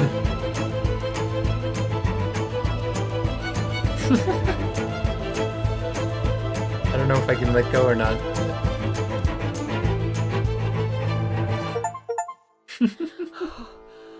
But all documents from this side? But there was no documents. The lamp was fired, just as furious Scum Snout broke through the trapdoor and lunged up to the platform. Certain of his victory, he sneered and chuckled with a sound like a hungry grave. Patiently, step by murderous step, he closed the distance as Sophia looked desperately for any hint of escape. But as the beast reached out for her throat, the intense beam of the beacon struck Scum Snout full in the face. Blinded by the intense light, he bellowed in rage and began thrashing wildly and in pain. He swung his enormous mace all round, destroying windows and walls, cabinets and crocks, all in his terrifying agony. No place was safe. The beacon was lit. Sophia had completed her mission, but as the erratic Werat stumbled about the platform, he slammed into her, sending her over the edge and wheeling her into the cold and empty winter air. Oh no.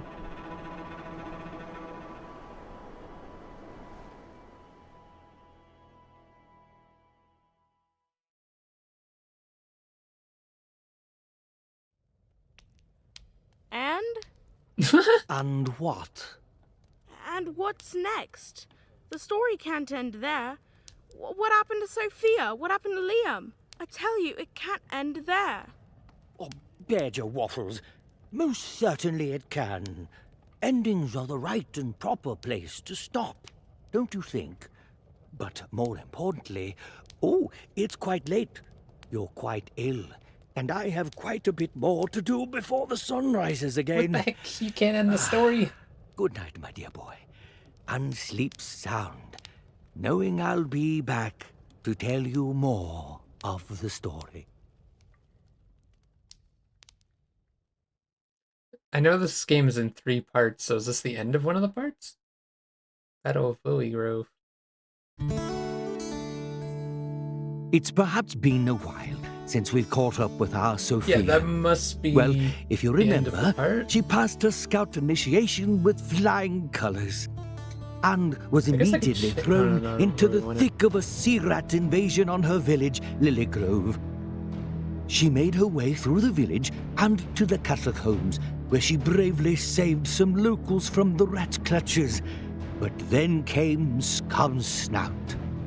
He was a nasty whereat if ever there was one of Clooney's own commanders, sent to pillage the countryside before Clooney himself came for Redwall soon after, in the summer of the late Rose.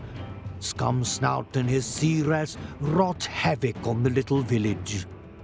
And Sophia's own betrothed, Liam, was bitten by the monster's poisonous maw. Infections soon fled. But Sophia had a mission first, straight from Captain Robin himself. Get to the Lily Grove lighthouse and light it. That would warn the surrounding countryside of the attacks and call for much-needed reinforcements. Scumsnout chased her the whole way, but Sophia was too crafty for him. She reached the lighthouse just in time. It's weird getting a and recap as when we just played Scumsnout it. pursued her to the top, he was blinded by the lighthouse's beam. And his mighty tail knocked Sophia off her feet and sent her falling out of the window to a perilous fate.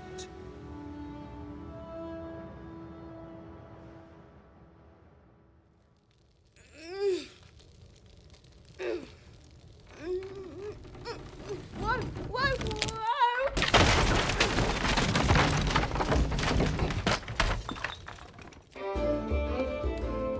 By George, Brother Jethro, you sure have put together a fantastic midsummer play.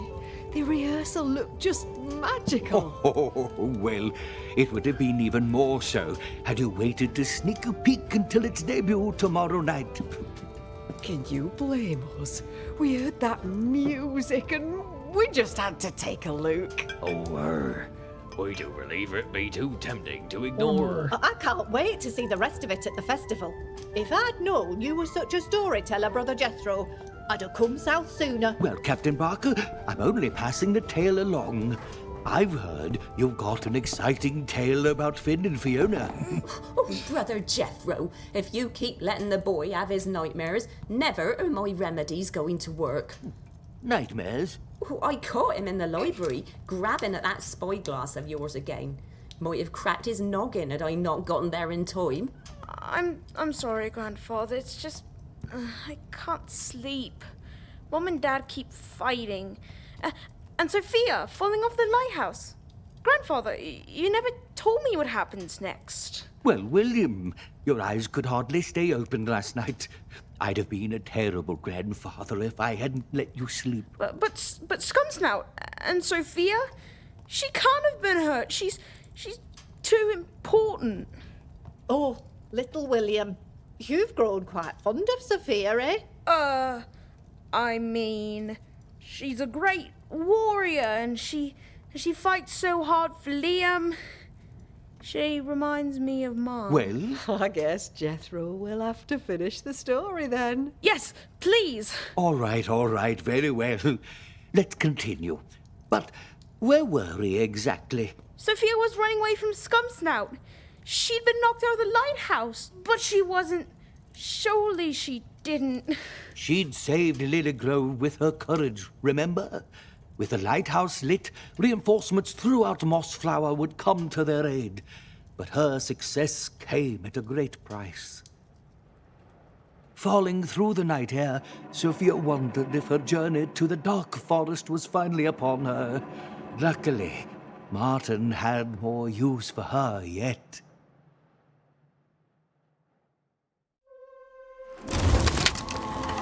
Ow.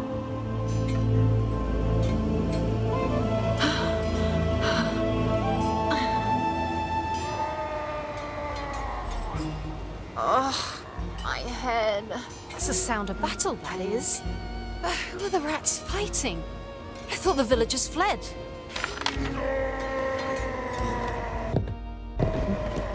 Real quick, like, it still has all my stuff. Upgrades, Act 1.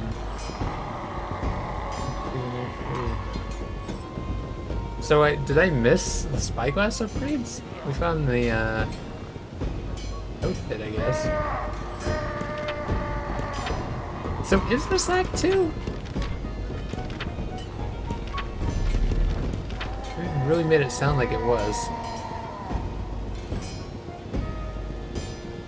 Not sure. I was thinking of taking a break here. Yeah, let's take a break. I will be right back.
Alright, I'm back.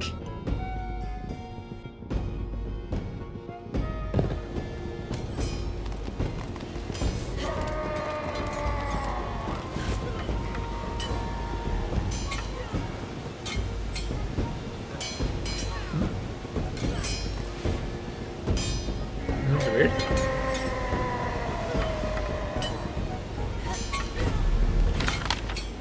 New recipe bread. Not sure I needed a bread recipe. Okay. I guess I gotta reteach everything. It's another episode, possibly. I don't actually know if it's another episode or not. That's why I haven't updated my Twitch game being played. It's fine. For some reason there's no category for the Anthology on Twitch, so I just put episode 1. The game didn't actually tell me if it was episode 2 or not. Okay.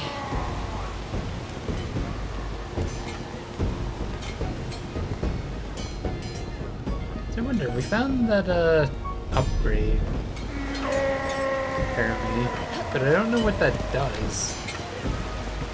Very strange.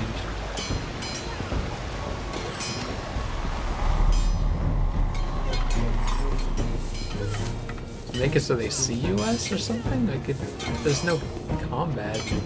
I bet you haven't even got 10 toes. Is that freebie? Really, you are, you mousy scum. Huh?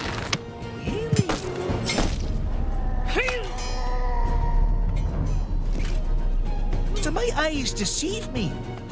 Sophia, you scum! You're alive! In fur and surprisingly in one piece. Ah, a bit of my charmed luck must have rubbed off on you. Now come on, there are rats to flee.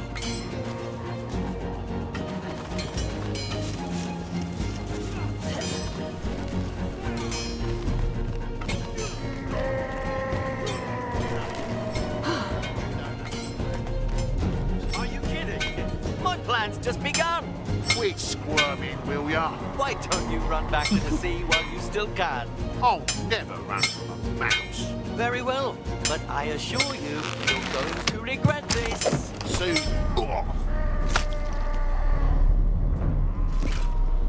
Thank you, Sophia. I'm grateful to see you alive and well. And I'm sure Liam will be too. Liam's here? Is he alright? Liam's waiting for us at the dock. He's alive, but I fear his health is waning. There should only be a few vermin left now. Let's dispatch them quickly and meet up with Liam as soon as possible.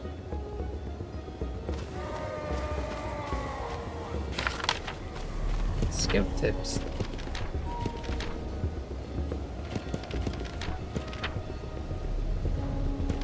Whoops. Messing that up.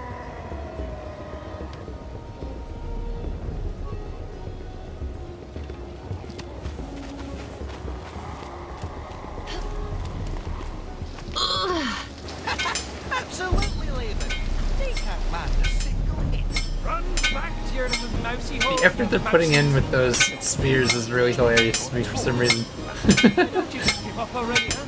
Not if we have Not like mice take us. You so much as touch me, and I'll... That could have gone badly. Goodness, they rolled out of the way. Why, thank you, Sophia. Those two were giving us a run for our honey, that for certain. Are you two all right? All right. All right. You've gone and helped me twice tonight. You're making me look bad, Sophia. Come on, you two. Robin said to meet up at the dock.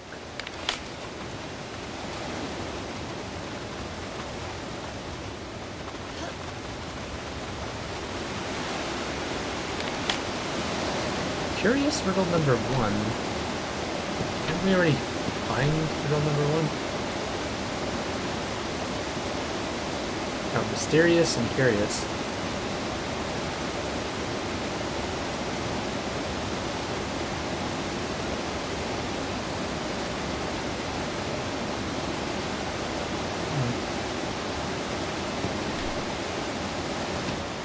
I don't know what the riddles mean.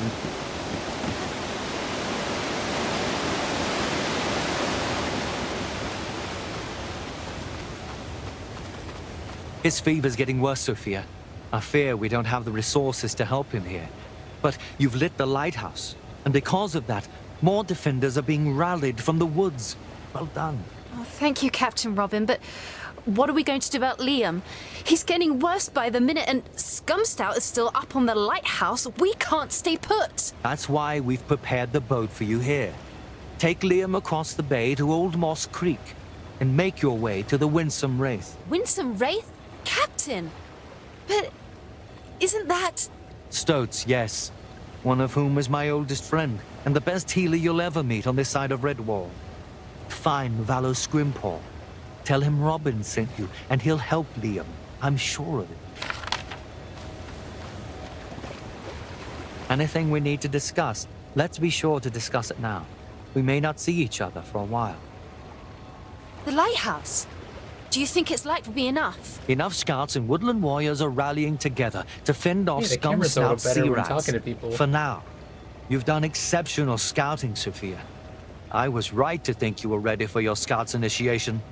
Normally the camera doesn't move or anything. You feel ready? Thank you, Captain. For my initiation, I thought I was more than ready to It's be weird a that scout. the camera's now fucking up. But when I saw the Weirds face to face, I was so scared. And I realized the difference between you and me. You take the next step forward despite being scared. I did that too, for the first time ever. Because before I'd never had to. Not really. Do you think that means I'm ready to be a scout? Yes, Sophia. I think that's exactly why you're ready to be a scout. Being brave isn't about not being scared. Bravery can't exist without fear. Courage is about taking a step forward, even though every bone in your body is shaking. Thank you, Captain Robin. I'm going to keep growing braver and braver. For Liam and for the scouts. I'll do my best not to let you down. Captain, Liam is just burning up. He's positively green. Is he gonna be okay? How is it that just one bite can make him so sick and so quickly? The Wereat Scumsnout's mouth is harboring infection. I saw it foaming from his jaw like the venom of an adder. When he bit Liam, well, his bite is like poison, and it's overtaking Liam's entire body.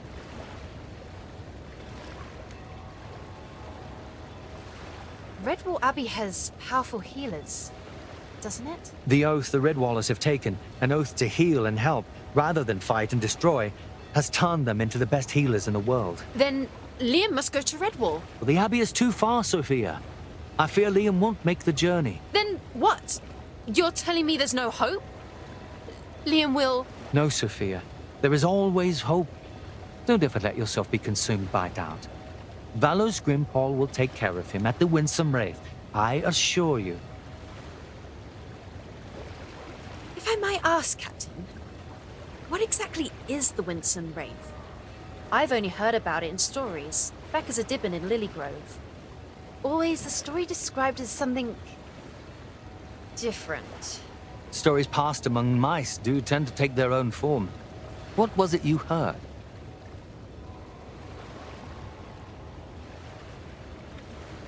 Well, I remember one story describing it as a hideout for woodlanders from the Sea Rat pirates, back in the days of Martin the Warrior.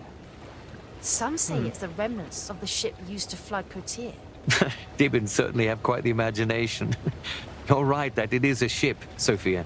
Once a corsair ship that sailed the seas, crafted by sea rats. It came to rest on the river south of Redwall, likely during the reign of Queen Zarmina at Cotier. Now, with the river mostly dry, it sits. It serves as the home of Valo Scrimpaw and his 2 stoatlings.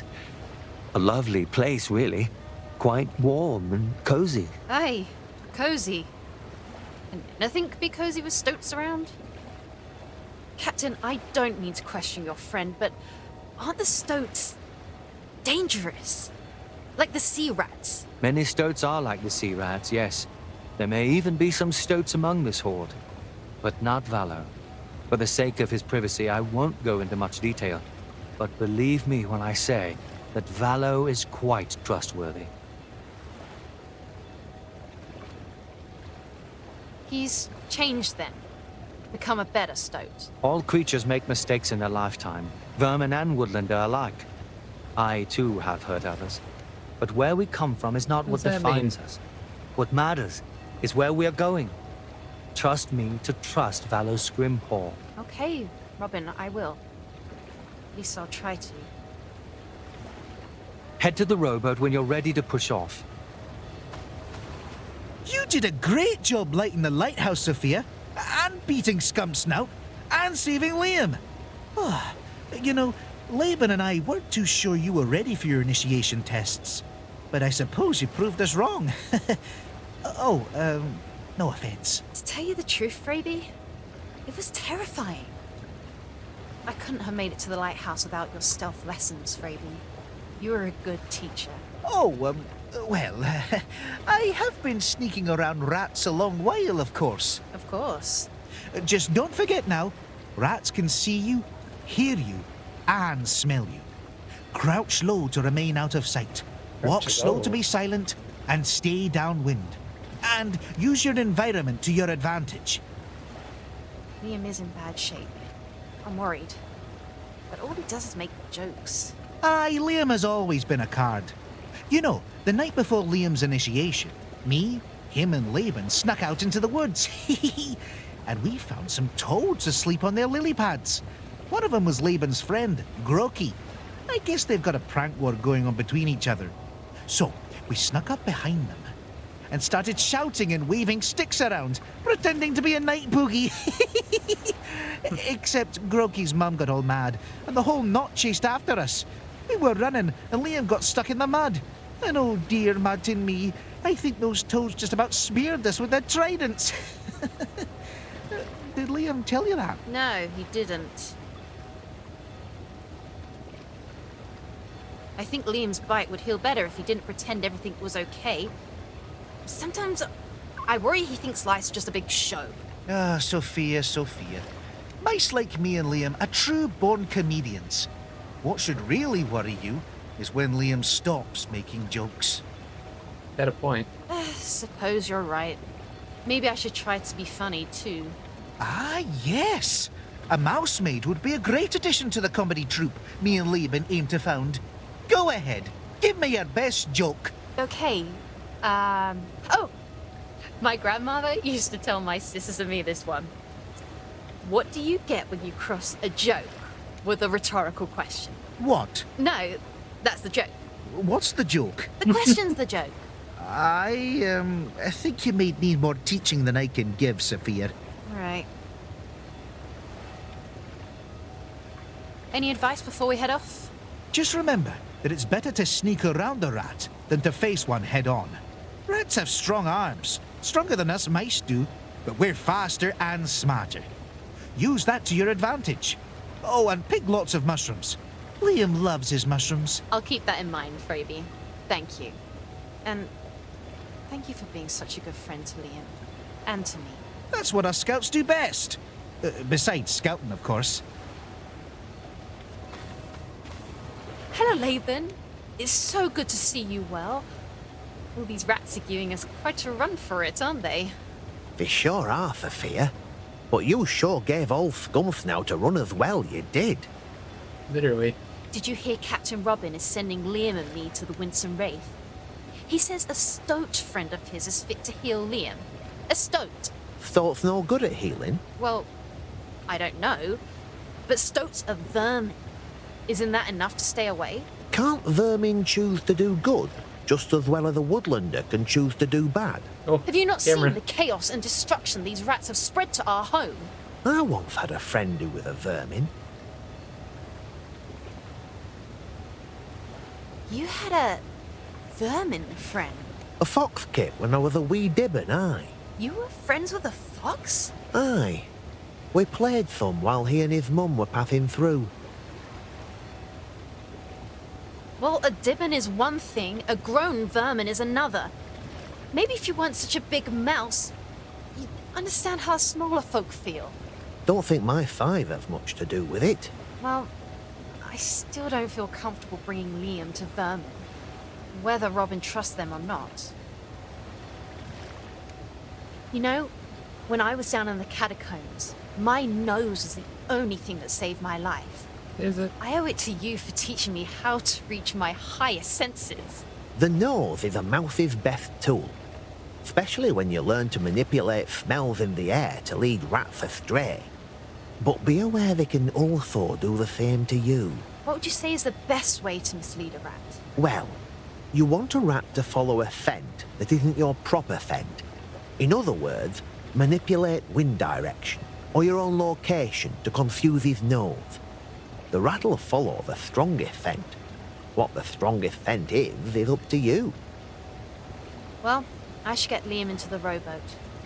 Onward to the Winsome Wraith, I suppose. Take care, Sophia. All will be well. How are you feeling? Well, I'm alive, thanks to you, Sophia, my love. Had you not found me, I'd have been rat fodder by now for sure. But how are you feeling, Liam Rivermouse? I'll never feel as wonderful as that moment I laid eyes on you at the namesake dance. Not until our wedding day. Oh, Liam, your fever is worse than I thought. I solemnly swear, Sophia Rymaid, that I am perfectly lucid. Robin is sending us to the Winsome Wraith to meet a healer stoat. He says a stoat is an old friend of his, but what do you think? Like any sane mouse, the idea of walking into the home of a stoat, it sends shivers up my spine. But Robin is our captain, and if he's sending us to a stoat, I guess we've got to go to a stoat. You sound so sure everything will be okay. Now is the time to be brave and to trust. If we don't have trust and hope, we'll get nowhere. Hope and trust. And I thought I was the one taking care of you.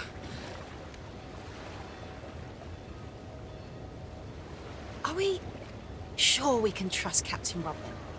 I mean, are we sure he knows best? On my initiation night, I was terrified. I tried to hide it. From you, from Phoebe, from everyone. But Robin saw right through me. He took me to the hill, and we looked over all of Lilygrove, right as the sun was setting over it. He hardly said 2 words, yet I felt so encouraged. I went into the test feeling stronger than ever. And now, here I am, Liam Eagle-Eye. And here you are, Sophia Overwatch. We were once both just Dibbons and Lilygrove, dreaming about becoming scouts. I don't think I would have actually made it if it hadn't been for Captain Robin. You're right, Liam. We'll have to trust him. That being said, I am a bit frightened. I've never seen a stoat, and I hear they're as big as badgers. I am too, Liam. I have no idea what an I'm gonna actual take care stoat of is. you, okay? And are you, Sophia Rymaid, to to the end of my days. Even if we do get eaten by stoats. This isn't the time for jokes, Liam Rivermouse. Sophia, my love, there is always time for a good joke. Once we get to the riverbed, I'll fetch you some herbs, down, and mushrooms, your favourite. And anything else that I can find to make you more comfortable, alright? Be sure to fetch some honeysuckle too.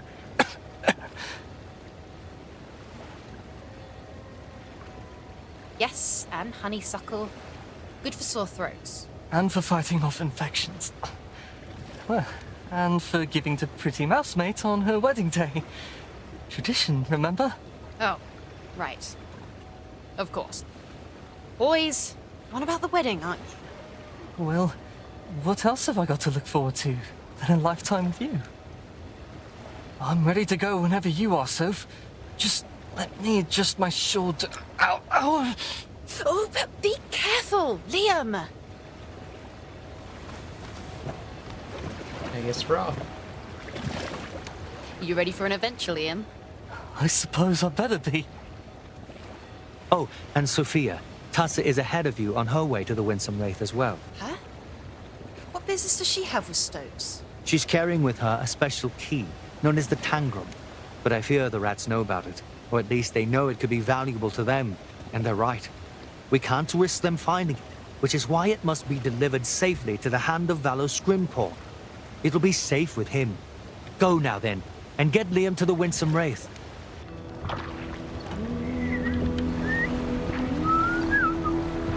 Practicing your scout's call, are you? Oh, of course. Having a whistle code is one of my favourite things about being a scout. Don't forget the rhyme. Once to follow, twice to come, thrice for danger, 4 times none. How are you holding up, my love? How many whistles? You know me. I'm always fine. I thought they were teaching me something. Right. I suppose I'm not totally fine. Everything just seems to be happening so fast. This fever's got me a bit muddled. I keep thinking about what the dark forest might be like. But that's just me being silly. I'm sorry, Soph. I don't want to burden you with this. Liam, we aren't going to die. And you aren't a burden. Well, thanks. Sophia had never seen her Liam like this. She desperately wanted to make him feel better. But how?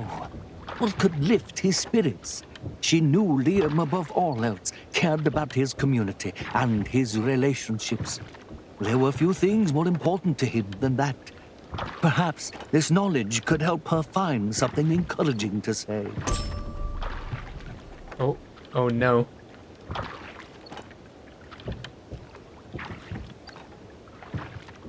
Wait, his face is telling me which one to say, right? Don't worry, my love. We're in this together. Thanks, Soph. I'm glad I have you. I just hope the others back at Lilygrove are alright. They have each other, and that's what matters. There's no better team than the Scouts of Lilygrove. You're right, of course. We've got to keep moving forward. And what about us? Do you think we'll meet any more rats along the way?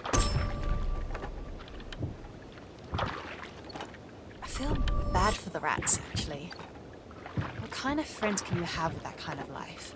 Oh, Sophia. Your perspective on life is why I love you. I hope Tussa's as cheerful as you right now. I feel a bit worried for her travelling all alone.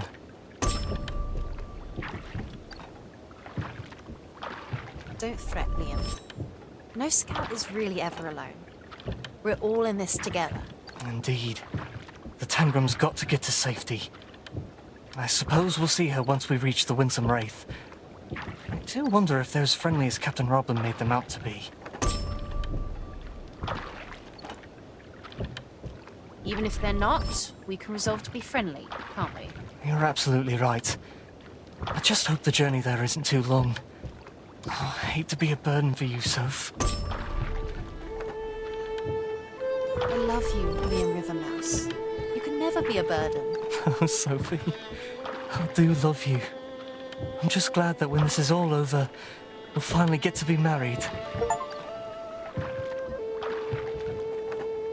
And the river boat with all 3 parts. About that? Oh, jeez. Agreed. I can't wait. Oh, what a wonderful day that will be. But look, we're just about at the shore.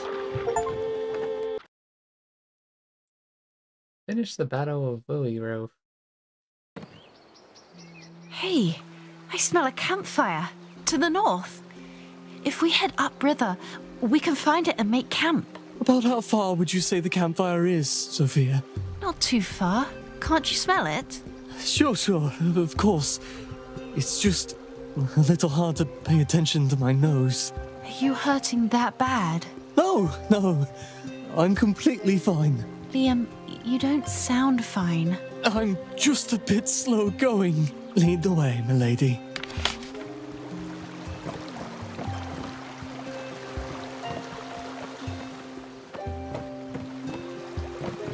Guess we're going on ahead.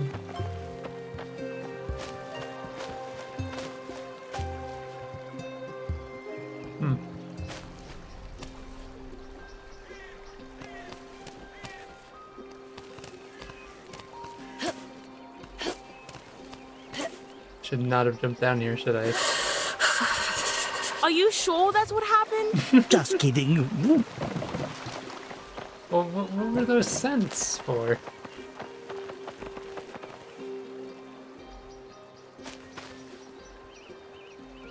I don't know, that's weird. What an odd place to leave crates.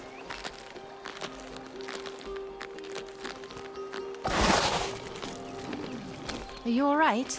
Just fine.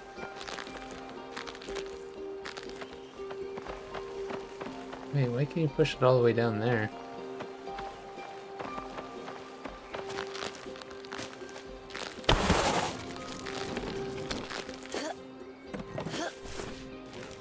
Ah.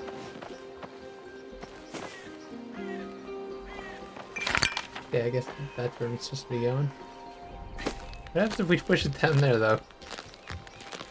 Oh, I guess you can.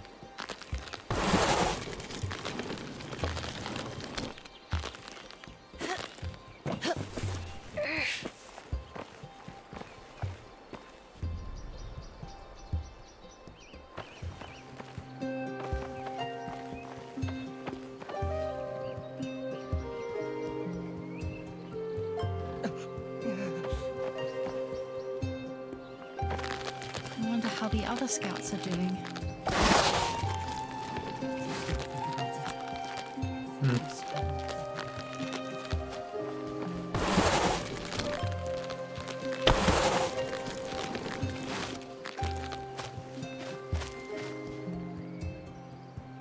Oh.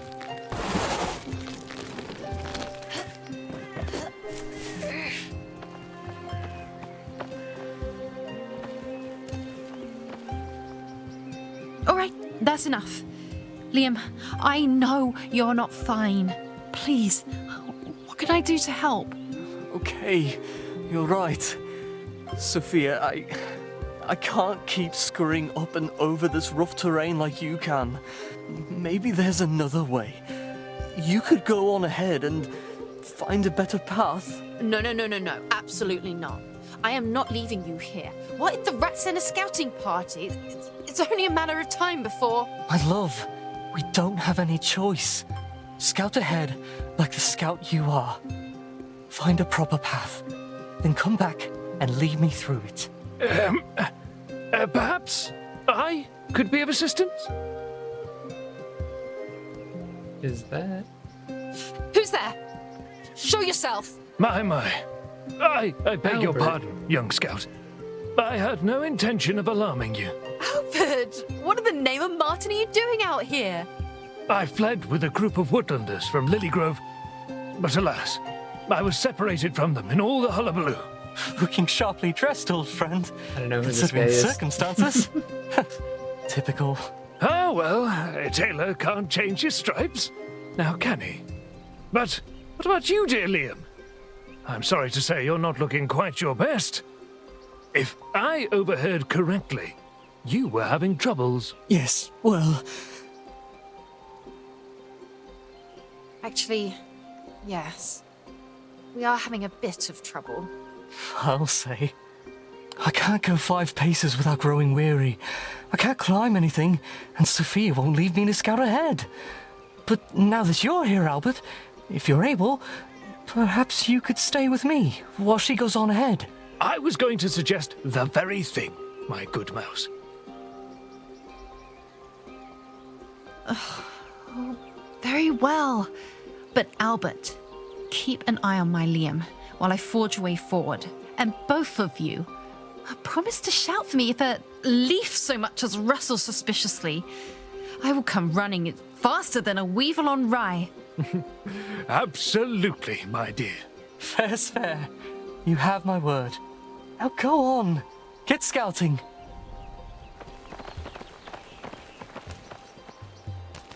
How can I get across?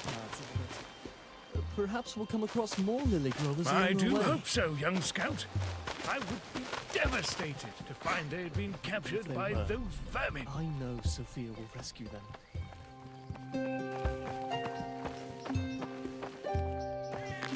Wait, what's going on here? Oh. Ah, I knew this was like a secret area.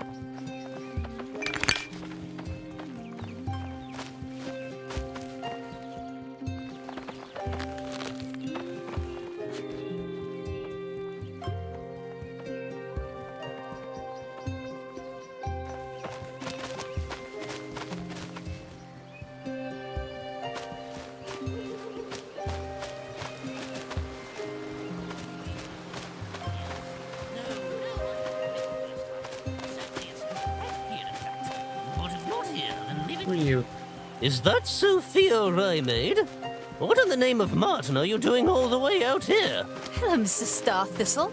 I could ask the same of you, couldn't I? Well, I suppose so. But once those rats invaded my study back in the Lilygrove catacombs, I didn't have much choice but to leave while I still had my skin. Who's going to treasure the history of this world if not for me, eh? Speaking of treasure, you didn't happen to find my Starthistle family amulet on your journey, did you? Starthistle family amulet?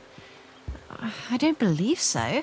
I hid the amulet a while back along with a trail of riddles to find it again. It's so valuable, I can't leave it out in my study in case someone loots it like those blasted vermin did.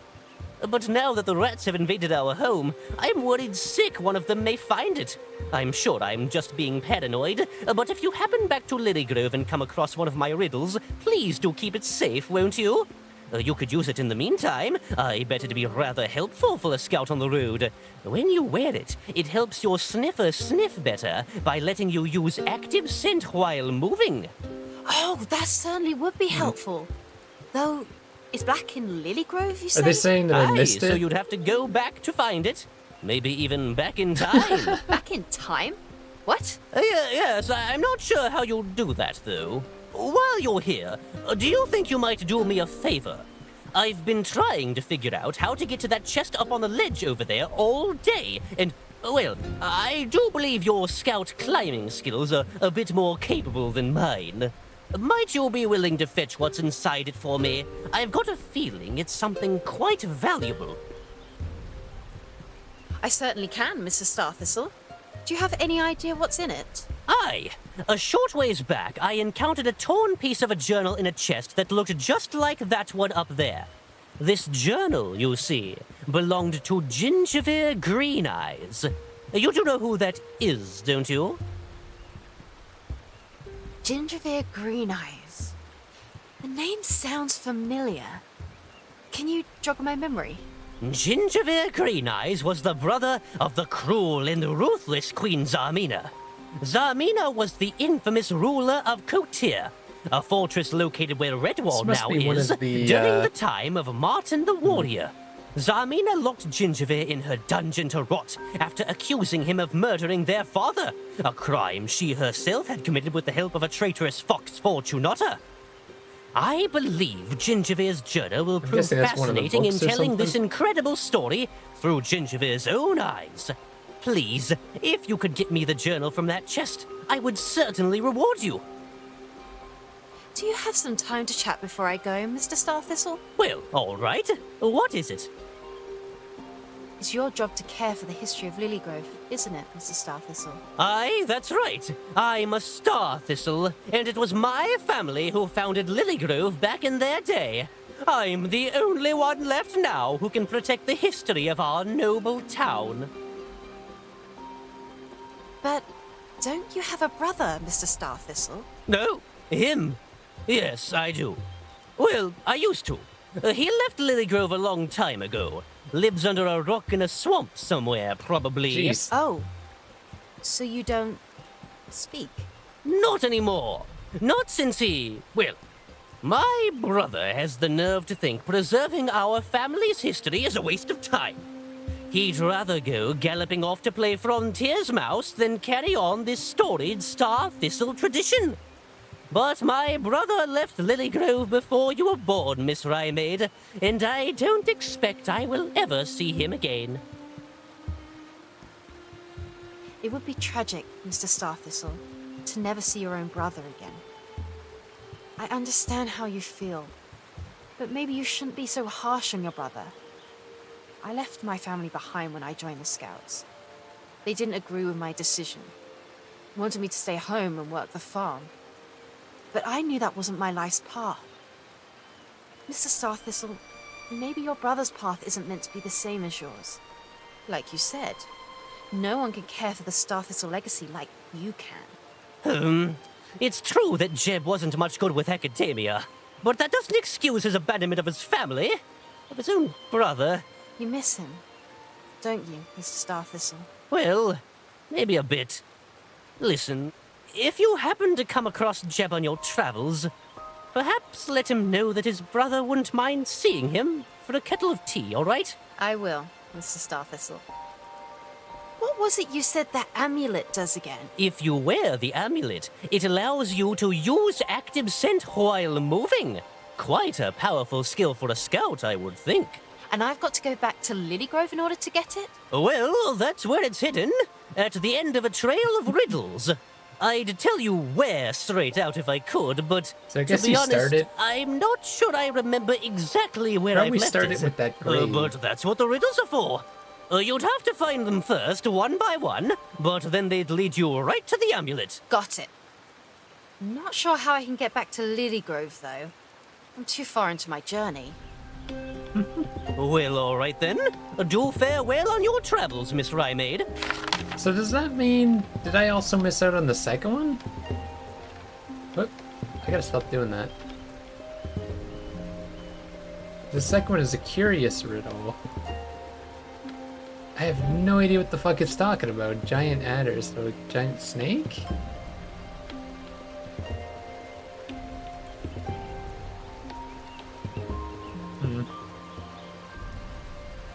I don't know. I probably missed out on the second one as well. But that probably tells me, right?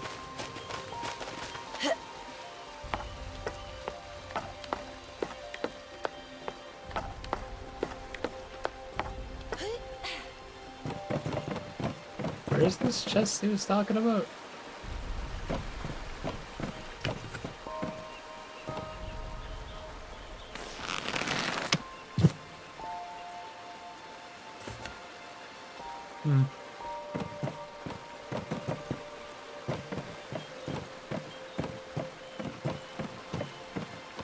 What's the deal with that row?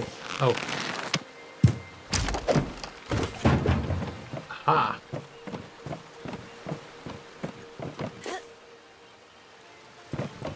Couldn't you just instead of climbing it? That'd be funny.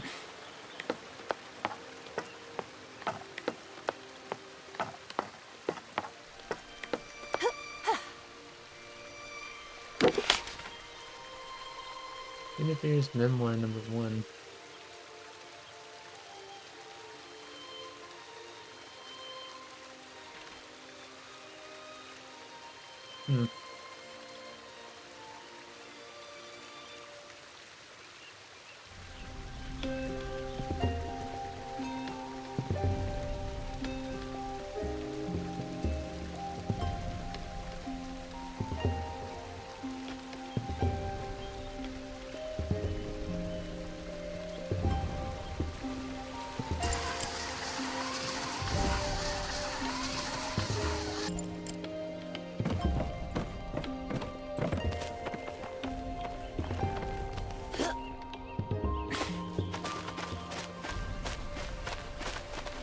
Have you brought me back Gingervare's journal from that chest Miss Roy made? Yes, I have it right here. Looks like some old yellow parchment. By Martin's sword! I was right! It is another piece of Gingervare's journal! Incredible! Thank you for fetching it for me. Of course, Mr. Starthistle. But, alas, I had hoped the chest contained the rest of Gingervare's journal. But this is only another torn piece. I must ask one more request of you. If you find any more pieces of his journal along the way, please do bring them to me. I assure you, I will make it worth your while. I'll do my best to find as many as I can. That's valuable history. We wouldn't want that lost in the snow. Oh, you couldn't be more right. Seeing as you've got such an appreciation for history, I would be glad for you to visit my study once you're back in Lilygrove. I've got a wide collection of other such valuables I'm sure you'd enjoy. Thank you, Mr. Starthistle. I may take you up on that. Please, dear, call me Pickerel. Stay safe, Pickerel.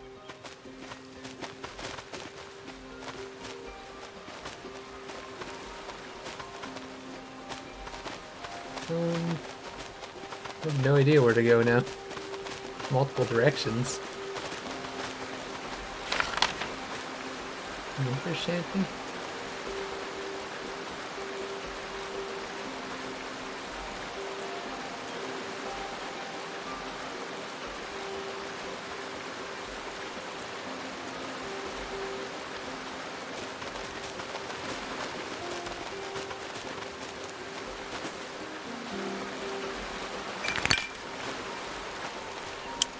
These shacks look to be older than Lilygrove itself.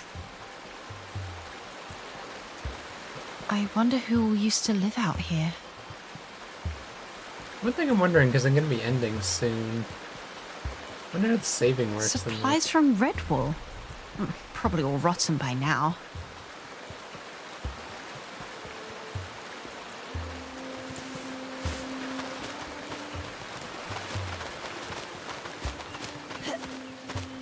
Oh wait, it's telling me I need to be over there, so I guess we can go searching the other directions, right?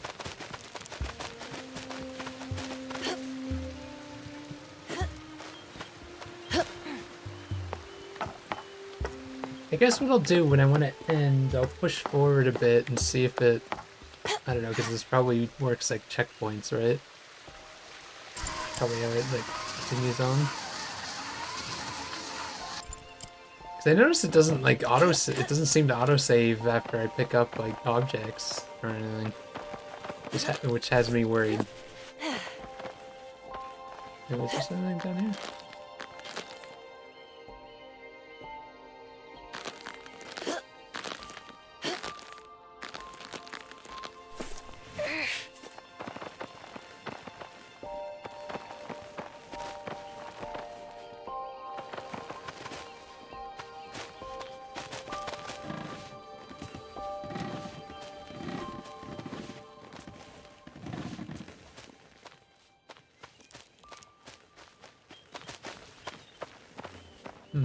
Where's this going?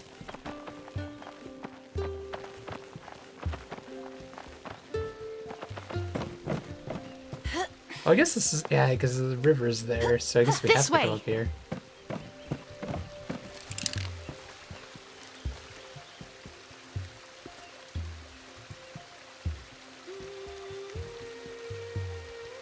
Put a marker down. There's already a marker over there.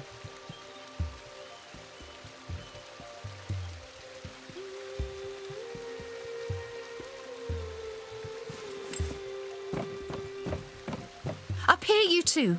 We can cross using this rope. Good thinking.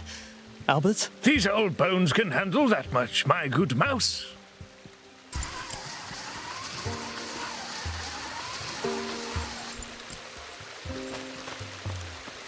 Everyone, get down. I smell rat. Oh no, rats! And the wind is strong here. If I stay downwind and hidden in the weeds, I should be able to get by, no problem.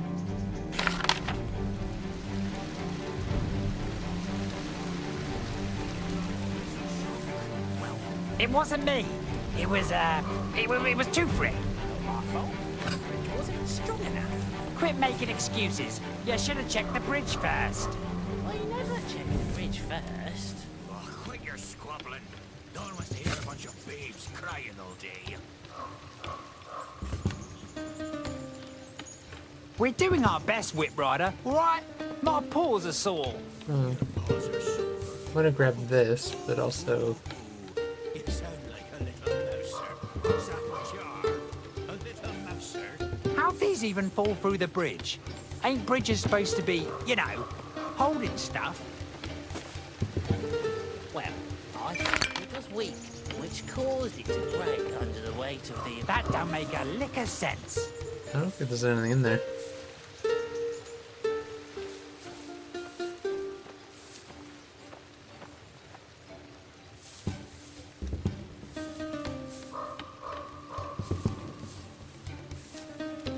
But yeah, if I walk by him, what's gonna happen? I'll get this to the barrel there, I guess. But...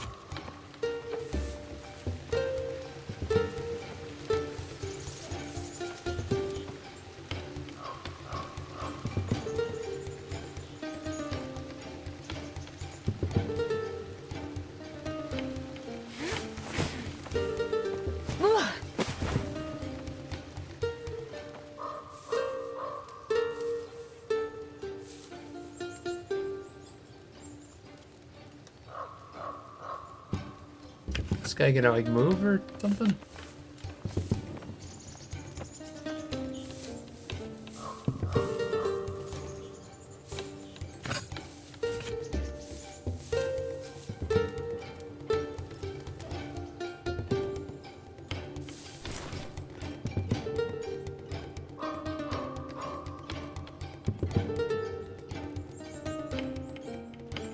How are the others gonna follow me though after this?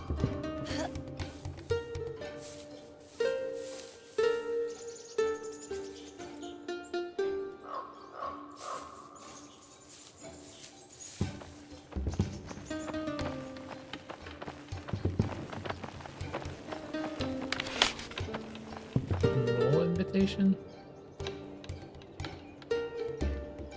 God, I have so much mail and shit.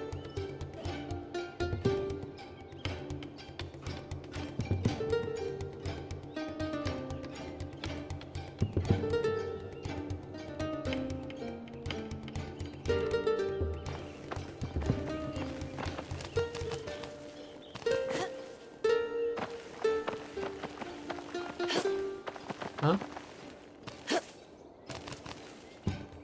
What's going on? How do I...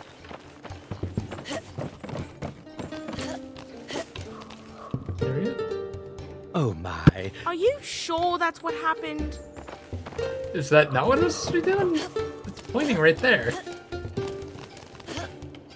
It won't let me jump over this.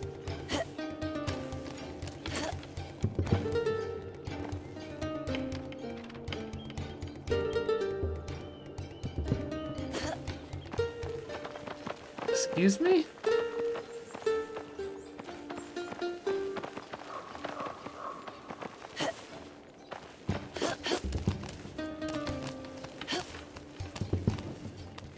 Why is it pointing here if there's nothing there?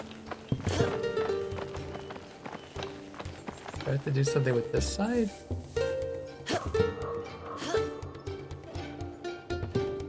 That didn't move?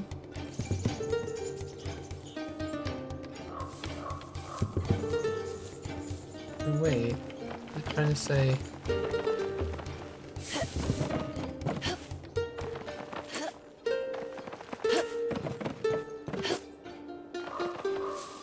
There's clearly a ledge there. There we go. My mum used to sing a song to help with cleaning when I was just a wee rat. Mostly we were picking up mouse bones. Where'd your mum get mouser bones? Eh? Mum raised me a pillager. Always pillaging those mouse villages. Yeah, right. I know your mum raised you in that horde of softies. Rat soft as bunny fur. My fur ain't soft. It's real Am I supposed to be going this way? just how Daisy likes it. Ugh, don't make me vomit up my lunch. No, this doesn't feel right. What's this song, Ladwell? I think there were just 2 ways to get up here. You smelling anything strange? Besides this lumber supplies we got scattered around?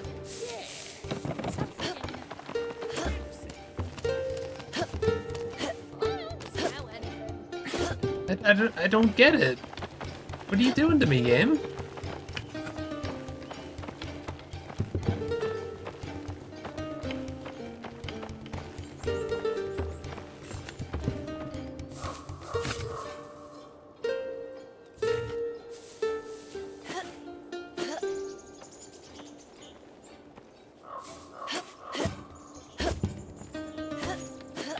How did I even get up there last time?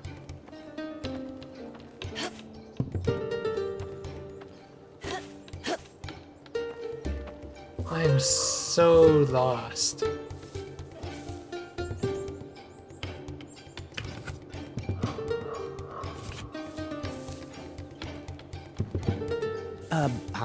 Are you sure that's what happened?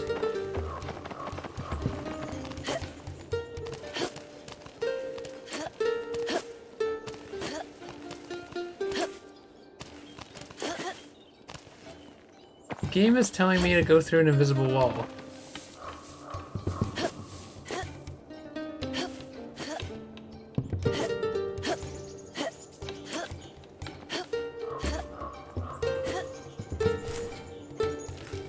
I don't know if you're meant to be going back up here. Like, I don't...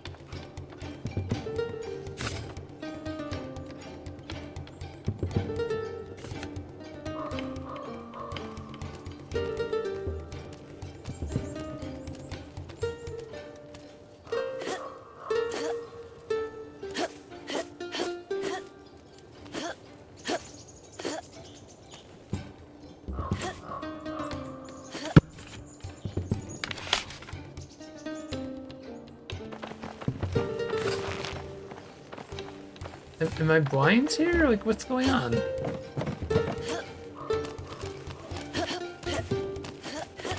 Okay. Okay. Decide to be better at running? I don't know. I don't understand it.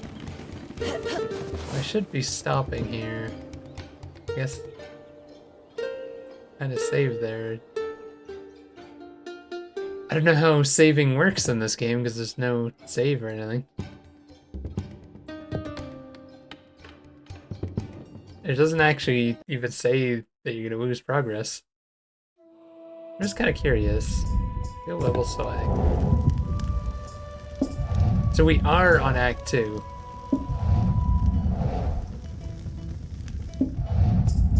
Okay. This game's fun so far. Thanks for playing. Don't show this pop-up again. Here, I have to click on it with my mouse. Wait, how do I... You can't actually exit unless you click leave a review. Jeez. Yeah, this game's fun. It's a little, kind of like convoluted at times.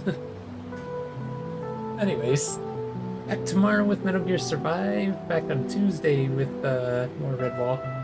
I might do a weekend stream though, because I was thinking of trying to complete this game before the new Metroid comes out. So I might consider playing that when it comes out.